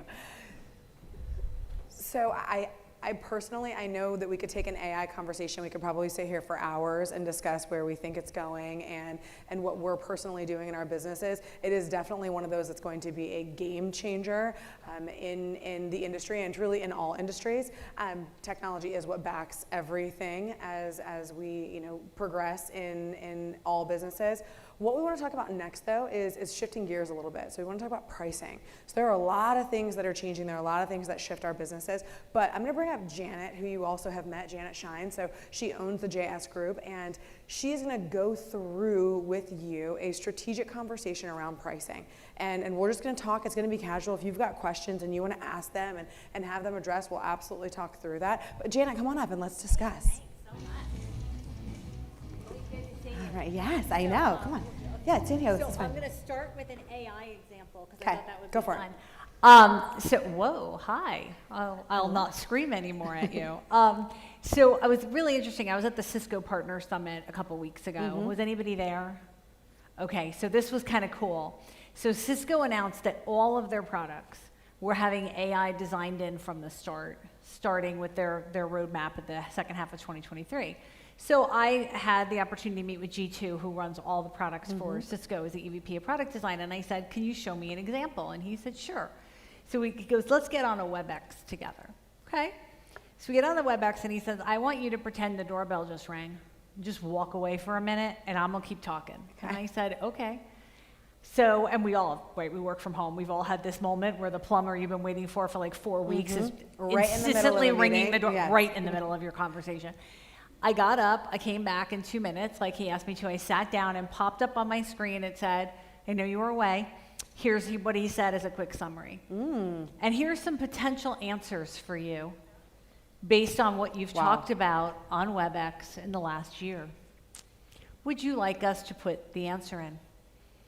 Sure, go ahead. And up I popped on the screen, even though I was standing to the side of it looking like I was sitting at my desk, and I answered the question with stuff I'd used 100 times, right, on other calls, right? We were talking about how do you activate the channel for sales. And the conversation we were having was about pricing, right? How do you activate a channel in a world where AI is going to do 90% of the work for them, where the products are going to be AI-based, where customers are going to have like self-learning fabric so the product gets better and better and better at doing what they want it to do versus what someone else wants it to do. And I sat there and thought, oh goodness, this is bigger than I thought it was, right? Because this thing was flawless. And so the perception he left me with, which I thought was so cool, was that today we think linearly about time. We think it's linear, right? I've got an hour call. I have an hour call with Andra. We're going to talk. We're going to exchange ideas. We're going to both hang up and go to our next call. But he said, in 5 years, you'll be on 10 calls concurrently. You won't need to be limited by you being on one call because the machine will have studied everything you say, do, know it better than you will, and it'll either ping you to now pay attention to that stream. So like, how many people watch football this way? I know my husband does, like 4 games streaming at the same time, right? It'll be like that, and you'll just switch to the full screen on the one, or AI will be able to participate for you, take questions for you.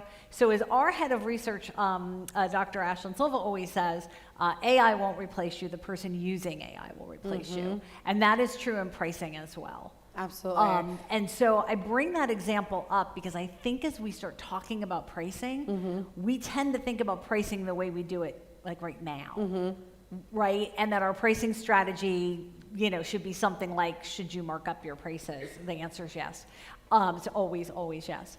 But we're not thinking about like where it's going. And so pricing has become a strategy that is masterfully underaddressed and can be used for you to rethink your business strategy just overall. Yeah. So I wanted to No, I open agree. with that AI example I love of like that. in I'm looking that at world, you because I'm looking at you because in that way because it affects all the worlds, right? So even just saying that example, and I'm in very similar conversations with vendors, seeing what they're doing and what their roadmap looks like this year, 5 years, 10 years, it's amazing. And you say AI won't replace you because that is the scary thing, right? But it might replace part of you, right? Maybe the part of you that does the things that aren't very scalable, the same conversation that you're having 12 times in a day. Yeah, the boring stuff. The things that it can do, and we all love that, right? How can we get back more time in the day that we're in meetings having the same thing, or as a consultant maybe having very similar conversations? How can I get to the place where I'm working on things more, the place where I'm using my brain to go to that next level because I already know these things and I'm saying them 12 times a day? So that's really interesting. I could talk forever about that. But I started thinking, like in that world where WebEx allows you to do 3 calls concurrently, or Zoom, or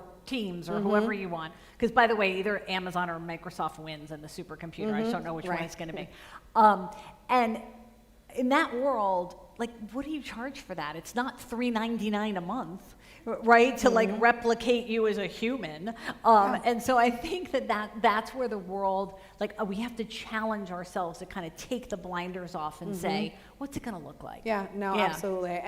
And so to bring it a little bit more into the pricing too, and again, I want this conversation to be open. I know not everyone here maybe even is in the angle of your business to where pricing is something that you're either in charge of, that you are designing, that you're being strategic about, but it affects every single one of you. So whether you're on the sales side, whether you're on the marketing side, how you market your services, how resellers or MSPs take them and adopt them, and what those margins look like. There's so many layers, and it affects every single role in an organization. So let's dig into it a little bit. I have some questions that I'm going to go through with Janet, and so I want to talk about the growth lever first. So as Janet was mentioning, pricing can be used to do many things, and it's often overlooked and underutilized as a strategy. So talk to us a little bit about how it's used for growth. Yeah, start us here. So at the lowest level, if you want to have a partner talk to you, right? So like you're at an event like this, and there's competition for who they want to speak to. I find it's the best door opener ever. Like, hey, what's going on with your pricing? How are your margins? This is like asking somebody, like, what happened with your mom and dad growing up? It's like the therapist moment, right? Like, but how do you feel about that? And so I find at the lowest level, it's a great conversation starter to say, how are you thinking about pricing? Because every MSP, VAR, reseller, agent, you name your channel that you go to market through, they're all struggling with inflation in their business, driving up the cost of their people.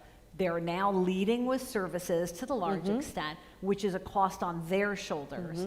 And they're struggling with how to price it up, right? So it's kind of the lowest level denominator is just have the conversation. The higher level denominator that vendors are really using is they're actually looking at how they can help the partner make more money. So for example, some of them are doing catalogs of managed services. Now I want you to think about this. They don't do managed services. But they're looking out at their partners and they're saying, my average partner does these managed services. I'm going to put a catalog together for the customer, and I'm going to goose those prices up. Whatever that price is that the partner would generally charge, I'm going to goose those prices up so I leave room for the partner to negotiate. Right? This is a really simple pricing strategy. We've seen, people do this in the channel forever. You mark it up so that the partner can get a discount, right? But now they're getting more mature about it. They're saying, I'm going to give price guidance to customers that doesn't include something I sell. And that's where their pricing strategy is coming around. And they're talking with partners, like, for example, get 10 partners together at a PAC, a partner advisory, or just a call and say, where's your pricing pressure with my solution? Where am I ruining your business? And you can have this conversation with our friends at Microsoft, and the partners would again, it's another therapy moment, where they're saying, look, I don't even care about making margin anymore on Microsoft. Because it drives $8 to $10 of services. I just don't care about your pricing anymore. I'll just charge what I need to charge and we're done. In the security space, they're coming back saying, look, I don't think you understand how complex it is to implement, integrate, go through the sales process. So I need you to change your strategy to be, and one of the security partners that we work with changed their strategy to offer a very lucrative bonus for the partners when they demoed. Now, why did they do that? Because 75% of the time, if they demo, they close, right? So they said, look, the partner's just not making enough money to pay their salesperson. So my pricing strategy is going to be about pushing some money towards the sellers, right? Like, how do I push that money towards the sellers? So that's a little bit of an example of people are doing that and they're growing the channel business through those actions. I love that. I know we're talking price right now. Yesterday we talked about a handful of enablement items for sales and how to help the partner even further down the sales process, right? Marketing and sales is the two toughest things for partners. So vendors need to help them win. It used to just be a toolkit and a portal. Now it's this. It's going this kind further of stuff. into the conversation. It's teeing up the lead for the appointment for Joey on Tuesday. It's helping pay for the sales reps because they can't actually do it, and that's their issue. They don't have good enough people on the line, so no matter how many leads you give them, they're not going to close it. But if you could do this and you could actually put a little carrot on top of it too, all of a sudden there's more room for growth. So I love that. And I want to tell a funny story along with this. So hopefully you guys will think this is funny. I was appalled initially, and then I was convinced secondarily.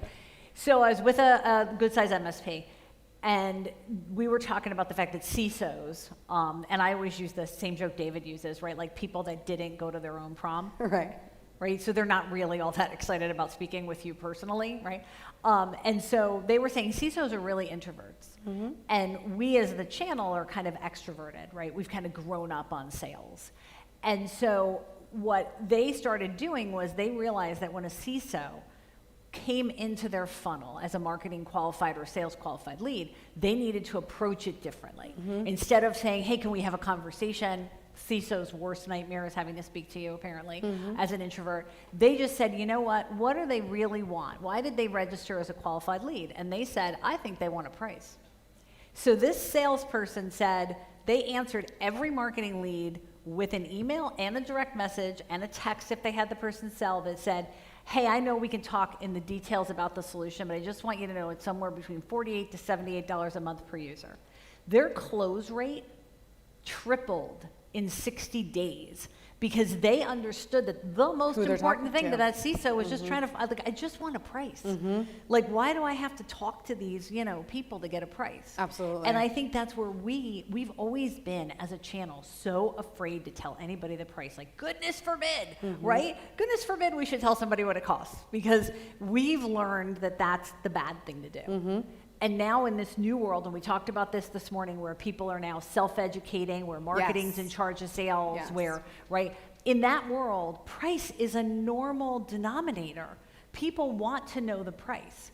And so I think this is where we sometimes as leaders, right, we need to kind of say, take the blinders off. Maybe it does work to give price out right at the start. And I think too, to tag on to that, I think there's two things when it comes to price. I think there was the old school mentality of no, you wait. And I think sharing price and sending a proposal are two different things. And I know I'm getting off topic a little bit, but no, it's perfect. But it's two totally different things. You don't want to send a proposal. You're not like, here's the ring, marry me on the first conversation we've ever been having. That's a proposal. That's not the same thing as price. That's correct. Price is different, particularly because you need to understand a few things. I used to always share this with sales reps. Not everyone is worth an hour of your time, right? So you have to make sure there's qualifications in there depending on who you're talking to, how to have that conversation along the way. And so I completely agree. There are times for that, and I love the thought of, now, because everyone educates themselves and there's so much done on the front end, that you have to have a really good idea of what they're looking for, give them enough for them to understand too. Did they even want the actual time? Does this make sense for us to even engage in this? And it helps to make sure you're cutting through wasted front end sales cycle time. Exactly. So, because we did this mid-market customer council like 2 months ago. And one of the CIOs, and it just cracked me up, he was like, look, I just want to know, like, is a pen test like $500 or $5 million? Right. Like, could you just like give me a range Yes, that's give me a not ballpark. 500 Yes. to 5 million? Yeah. Because I don't know what it's supposed to cost. And I thought that is awesome. Yes.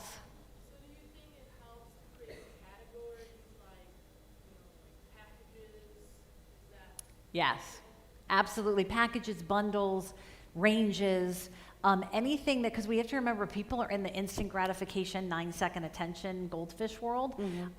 They just want to see, right? They just want to see something real quick and go, yes, no, yes, no, yes, no. They're sorting, right? And so you want to get sorted into the yes pile.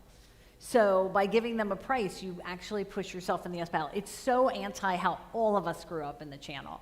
But it is true, the faster you get to price, the higher your close rate goes. And it's not a proposal. It doesn't mean all the T's and C's and years and discounts. And it's not that. It's just like, hey, the average customer, if they buy this bundle, they have this package, this solution, this. Yeah. And I think too, as we're talking about enablement, right? Because right now, each of you sit in the vendor world. You're providing and you're coming up with the pricing strategies to then help your partner base, your MSPs, sell you through their organizations. So as you're doing that too, helping them, it's a twofold, right? There's two layers to the pricing strategy. It's how do you help them with their ability to make money with you, selling you through them, and then it's how do you help them rope it into their stack to where when they're going to market, that make their final price point, their final bundle makes sense too with you in it. So it's understanding how they're going to market and reverse engineering how you can fit into whatever that looks like. Yeah, so, and that's a perfect answer to this. So yeah, go ahead. Strategic lever. When you lever. think about the partners as a strategic lever, right? So first of all, you could very simply bring in a pricing expert. There's a million firms like that. We do this, but so do 100 other firms, right?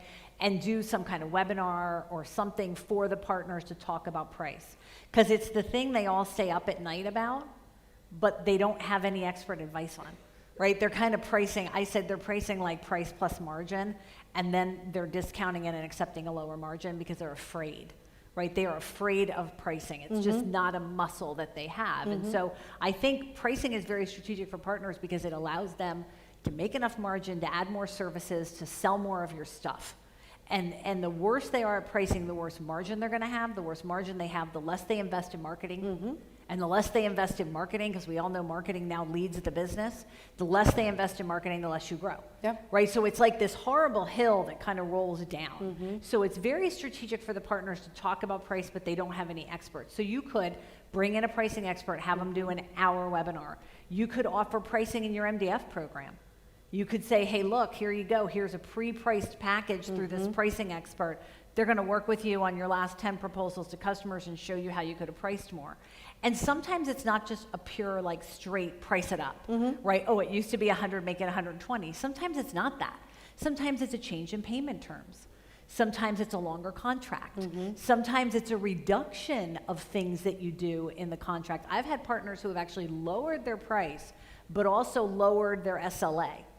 And said, you know what, you're at the $100 price, we've got an 80, 100, and a 120.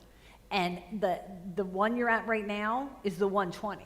So if you need to save money on your expenses, I can take you to the 80 and here's what you don't get. Right?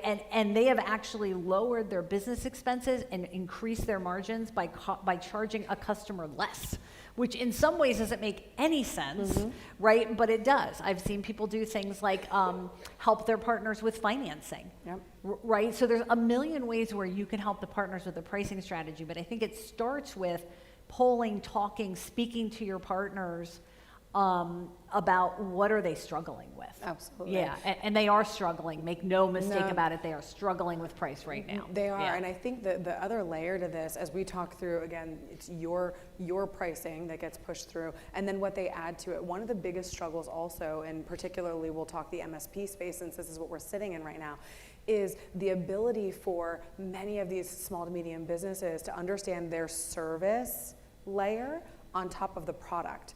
right? So we're right now just talking product pricing. Right. There's also what do they charge for their services on top of that. That's right. And if the vendor community, if you can help them get really good at understanding how to fit just you in their stack, and then you've got companies like us and others who are helping on the other side, like what do you actually charge for your services on top of what you're doing here? Because that's valuable too. Don't undercut yourself there, because at the end of the day, if you're not as profitable as you need to be, you're not going to grow because you're not investing all the things that Janet was just mentioning. So it's so crucial to be able to have some sort of an education. And also remember, many MSPs came from the tech world, right? They didn't come from the business world. So they didn't have the classes and the courses as maybe many of you did, or maybe many of them do, but it was just in different areas of expertise. Yeah, and so it's so good to revisit. So I love the strategic lever. And I think too, like the one of the things we see with the partners, and you're all with the partners, so you probably see the same thing, is they race to the next crisis, the next customer, the next whatever. Pricing gets pushed to the back, and then 3 years from now, they realize they're highly unprofitable. Absolutely. And they just never adjust it. And no one talks to them about it. All the vendors want to talk to them about is like sell more, right? And sell more of my stuff. But if you start talking about how do you sell more of your stuff, and how do I help you price it right so that you can drag my stuff along with you, like I'm not the hero, you're the hero. It changes the conversation, changes the dynamic. They want to sell for you then. They want to work with you then because you care about their bottom line. And there's the layer of support. So let's dig into customer lever. Yes. Oh my goodness. So this is interesting. So this first question, right? I get asked this by partners all the time. Like, how do you assess if a customer values your solution and be willing to absorb a price up? The biggest mistake a partner can make is doing a price up like, oh, next week I'm going to mark my prices up 10% because my costs went up. And so now I've got to try to justify it. You should be trying to justify a higher price all the time. Agree. From the moment the customer buys a solution, you should be trying to justify it. Now, if you're smart, you put an automatic price up clause in your contract, right?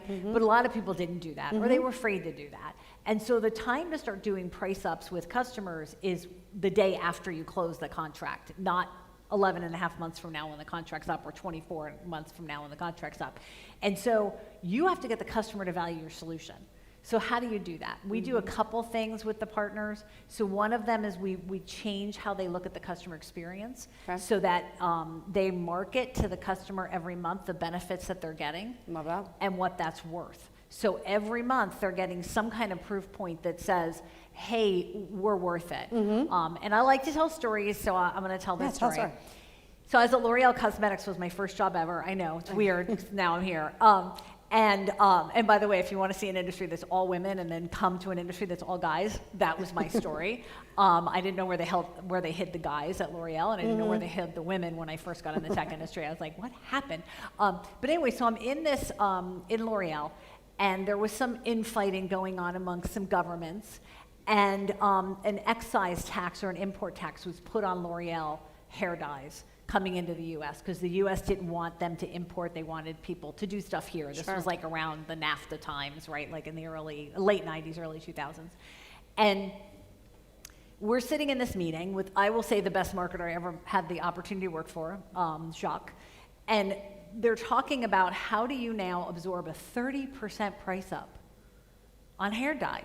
Like when you could buy Revlon or something else, right? Like, how do you absorb that? And 2 days, people are talking about this. What do we do? How do we market it? Blah, blah, blah. And he walks in and he goes, why don't you just say L'Oreal because you're worth it? Now, by the way, if you've ever seen L'Oreal's marketing, it is still because you're worth it. And so what they did was they said, forget the 30% price markup, double the price. Put it on the retail shelf at double the price and market that it's because you're worth it. Should you use the cheapest hair dye? Really? Aren't you worth better than that? No difference in the ingredients. Right? No difference in everything. I always like to tell this story. Sales almost doubled the first year with a price up that they had to absorb. By the way, that tax went away 2 years later. They never changed their pricing strategy. They're still significantly more expensive than anyone else on the rack. And then they'll give discounts if you want to do like a customer, right, value reward or something. And they tell that story because I think the biggest pitfall we need to kind of get past with our partners, with our customers, is that you're afraid to go higher in the price. That is the biggest pitfall because there are 3 positions in pricing. and this is true for services, products, whatever you want to think, you can be most expensive, you can be the least expensive, or you can be the thousands of prices in the middle. In the middle. The middle is the most dangerous place to be because it's too easy to like just negotiate with you. The bottom is a very hard place to be because we don't necessarily all have the operating ability to make our low cost equal good margin. Right. The top is the best place to be. And so that to me is where I think as the channel and as customers, we forget that 25% of the people buy the highest price solution every day. So why are we not, In you that know, game. trying to go there? I saw a question. Yeah. Every MSP and everybody works with different tools and services, and some have like month-to-month pricing. Yep. And then some have like, I like a contract and it's 3 years. So how would you justify in the middle of my 3-year contract, one of the other vendors raising the price? Like how, I can't, like how do I? That's the biggest issue in our industry, right? Is that people went with long-term contracts in an unstable environment. And talking to the partners initially, I said, like, you're skating towards danger unless you put one heck of a price up in that 3-year contract. Because I don't know that any of us could have forecasted 21%, you know, real 21% inflation in service technician costs. 21%. That was 22 to 23. So I think it's 3 answers to this, and none of them are easy, and I apologize, right? The first one is you've got to reevaluate your contracting vehicles for the next contract you sign, and you have to do what the banks have done. You know how the banks, if you have a loan, they'll say it's going to be tagged to the Wall Street Journal prime rate place or something? You got to tag it to something. The inflation index, you got to tag it to something. Not we're going to increase your price 3% every year. Because what if you need to increase their price 15% every year? You can't go back and do that in the middle of a contract, right? So that's the first thing, is you have to do that. And when we work with partners, that's always hard for them to like initially say, oh, but everybody's used to that, tag to an index of some sort. The GDP, the CDP, whatever you want it to be. The second thing is that we need to go shorter term on our contracts. That is illogical when you say it, because we've always looked at total contract value, TCV. Sure. But we need to look at adjusted annual contract value, right? And what you need to do is a year or less, because you can't control your vendor's prices up as a partner, right? And so you either have to have pass-through clauses or you need to have short contracts. And the third thing is you have to market your value in a way that allows you to go back and offer a new contract to the customer that offers them some value but also offers you more margin.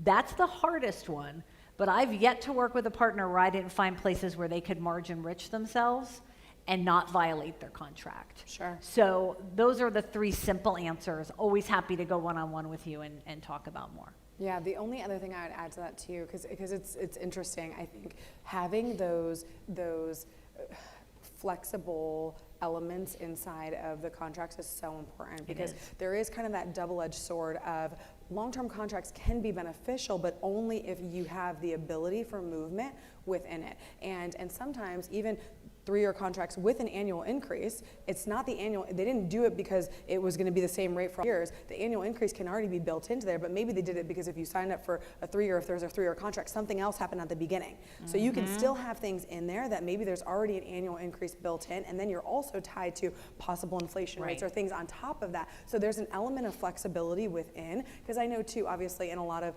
the MSPs and for valuation and such, you do want reoccurring revenue already committed for time periods. Absolutely. So you've got to make sure that you've got the pieces in there that are going to protect you as well, because you don't want to get stuck. And so I love that. And the other thing what Janet was saying that I love is the thing that's so underestimated, which everyone is sitting, which I call the Grand Canyon, right? They're in this abyss in the middle, which you're calling it, right? They're in this abyss, and the high prices over here, the others over here, they're still on, good solid footing, but everyone else falls in the center because everyone is playing the pricing game.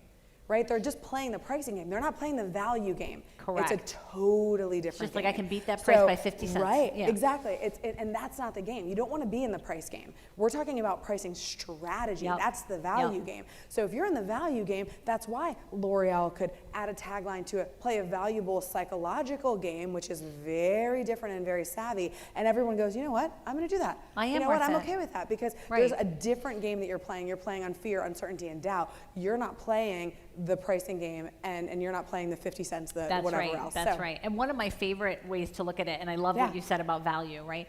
We have a lot of MSPs that want to sell in Mm-hmm. the next couple years. But here's the dirty truth.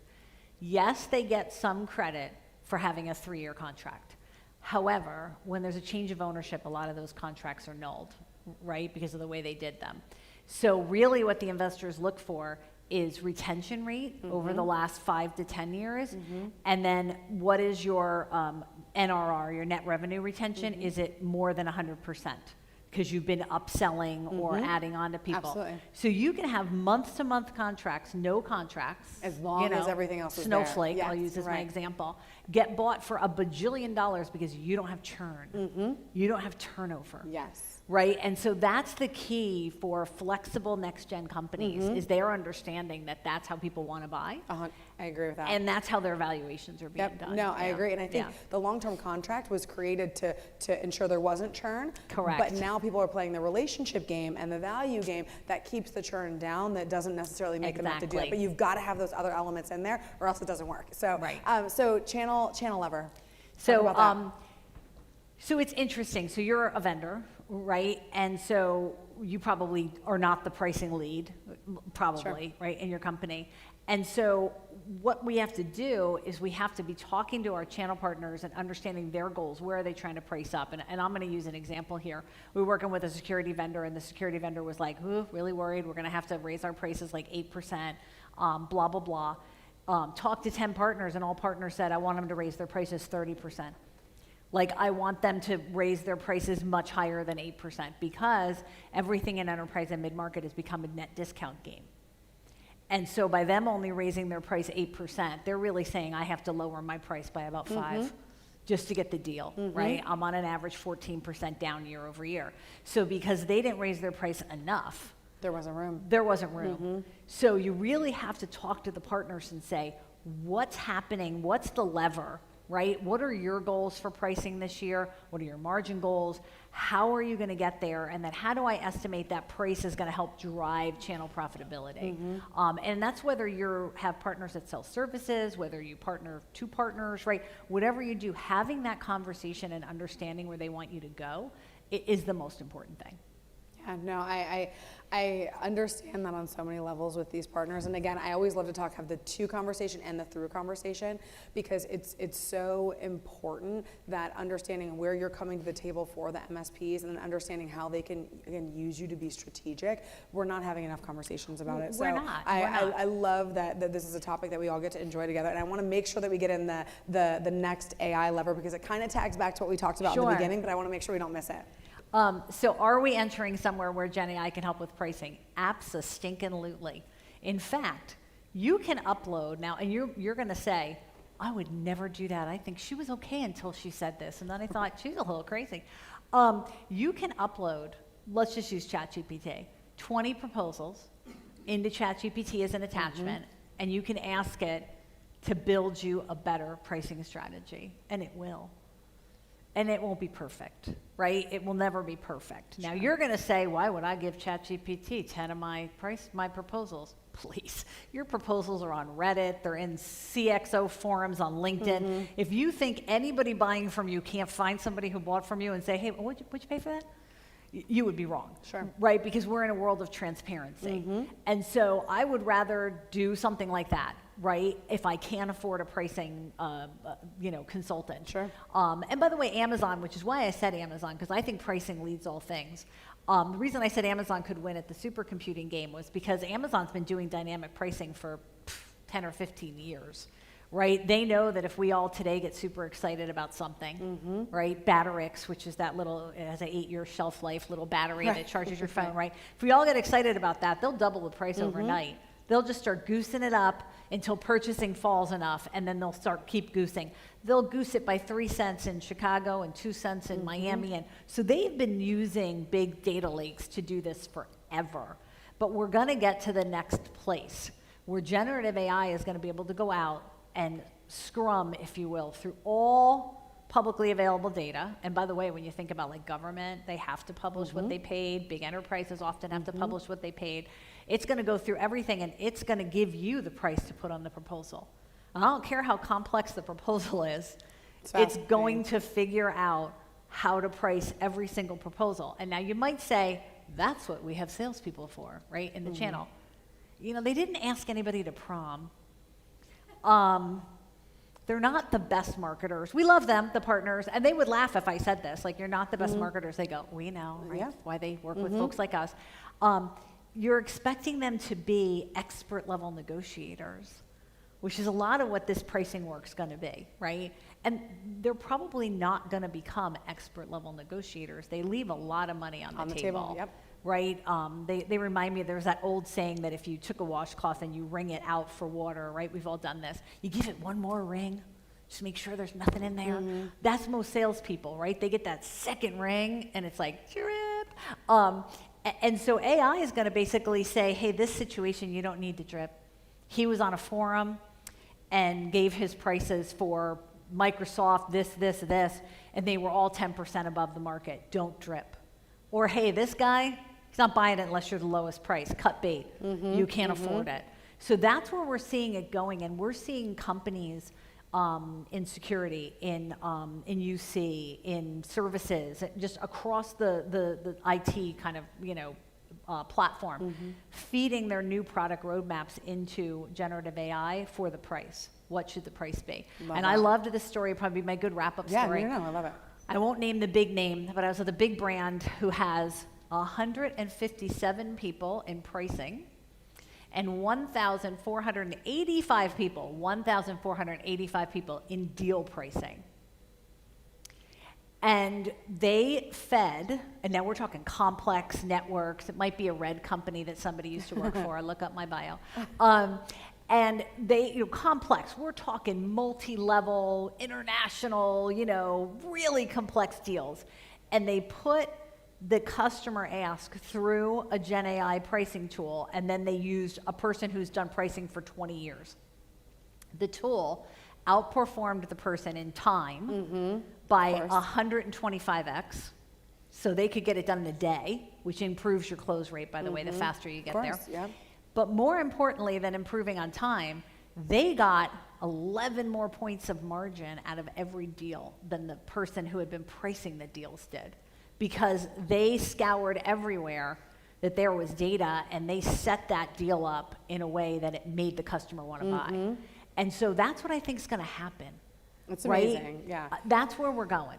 And it makes me just reel, because it's such a thread that when pulled, it just keeps going and going and going. So when you think about the possibilities, it's truly unbelievable. It is. We haven't even scratched the surface on it. No, You talk we have about not. Amazon and such having already been in the mix. Yes, Things have been in play, but it's just going to go on steroids going forward. So any Crazy. last little bit about competitive edge before we wrap it up? Yes.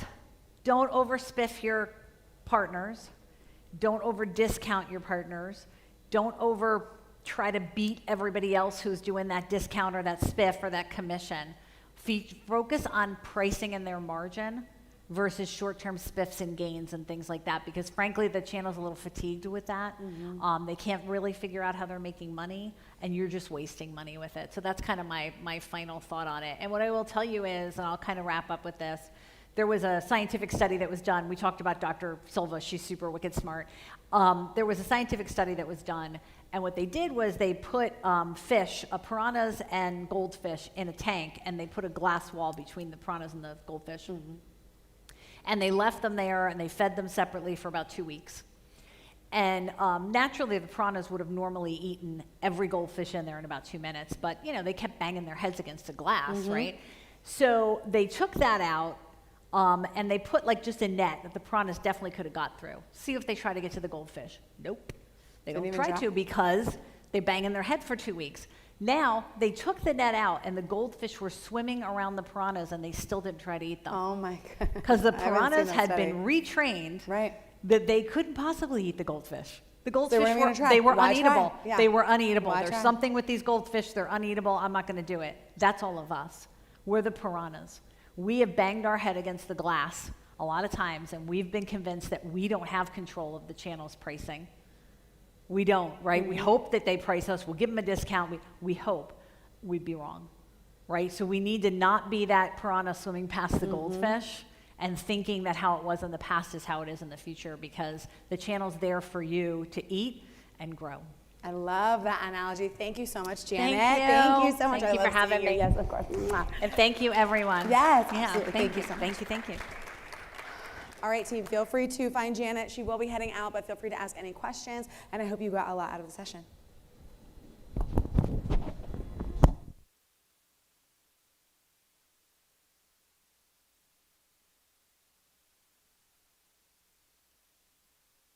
Ladies and gentlemen, please welcome back Chief Marketing Officer, Marketopia, Andra Hedden.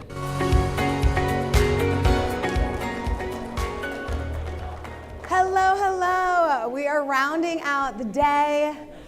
I know it has been a content-packed day. So get excited because the next thing on the agenda is happy hour. I know some of you are already getting started, and that is perfectly fine. What we wanted to do, yesterday we did some awards, and we awarded what we consider at Marketopia Achievement Awards for MSP growth. So we took a moment in yesterday's agenda and we went through and we awarded some designations for levels of achievement that we came up with at Marketopia, and we're very, very, very proud of the MSPs and the growth that they've been achieving that were receiving those awards yesterday, and it was just pretty awesome. There's a couple more that we wanted to take a moment and give out and give just a special moment in the day too. One of the first ones, and I'm going to actually bring up Terry Hedden as well to come up here with me, so come and join me. We've got just 3 awards, so this will take 5 minutes, and then we will be off to happy hour, but they're really, really important awards to us. So the first one that I'll share actually, and I'll show you a little quick list. These are some of the names of the awards. We talked about them yesterday. I won't go deep on them today, but each one of them has to do with levels of growth and success in the business and multiples of what that actually looks like.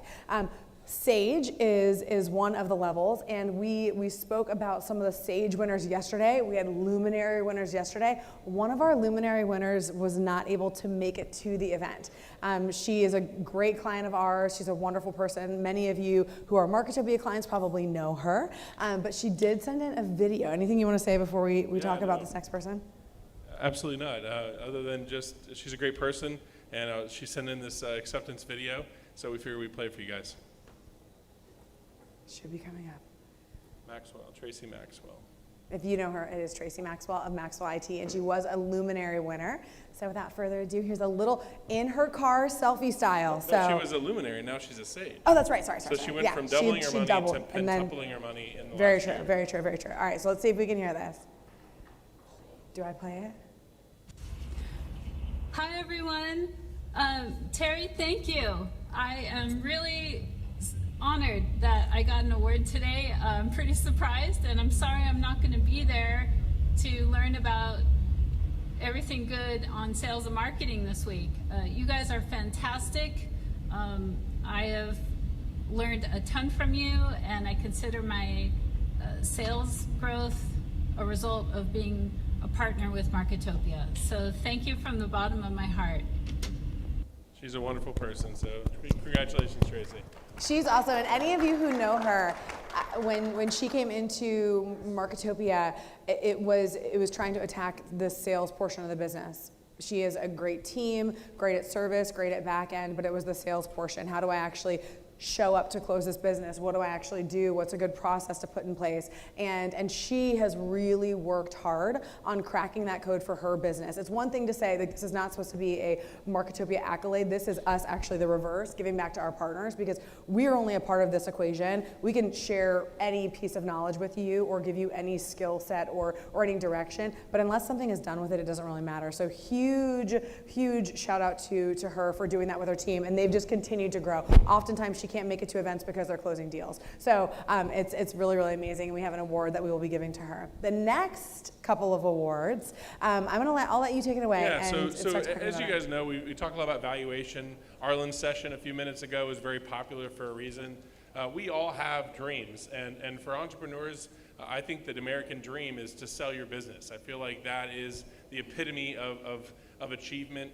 To do that before you have to do that in such a way that you secure the lives of your family, and to do that in such a way that you get a reward for all the blood, sweat, and tears you put into running your business. So we created this year a Lifetime Achievement Award for our clients that actually achieved that dream. And so this year we have 2 winners here today. The first winner is Mr. Terry Rossi. Woo!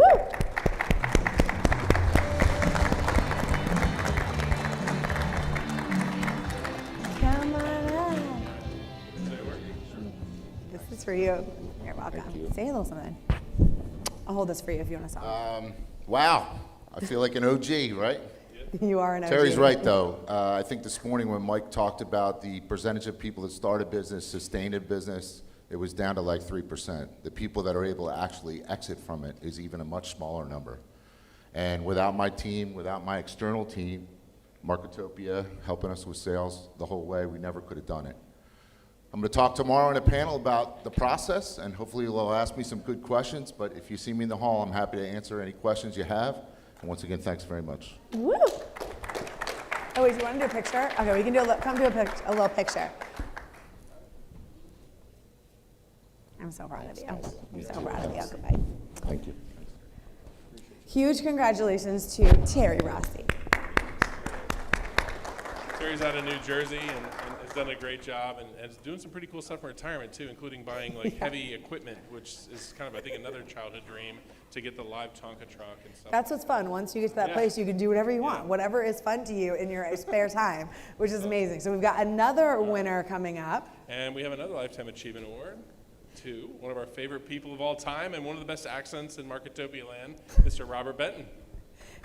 Come on up.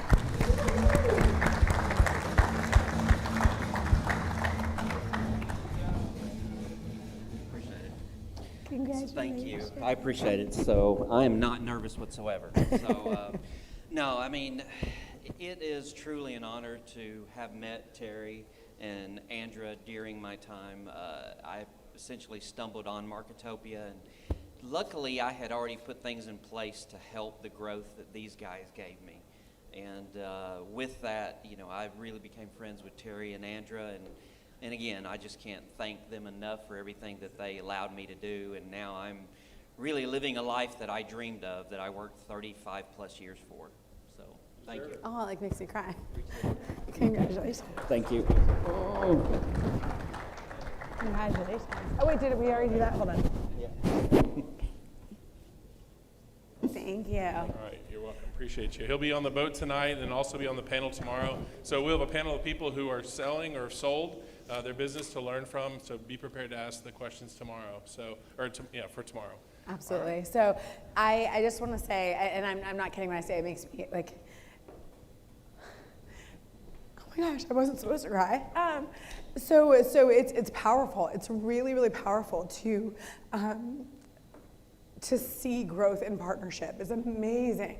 And the amount of conversations that we have, particularly with partners that have been with us for a long time or just partners that are just starting off, it's amazing to watch and see where you come in, whether it is you should have done it. Someone heard Ron say I should have done it 15 years ago. Other people saying, oh my gosh, you know, I did what I needed to do and now I'm reaping the benefits. And I think what hit me is you said 35 years of work.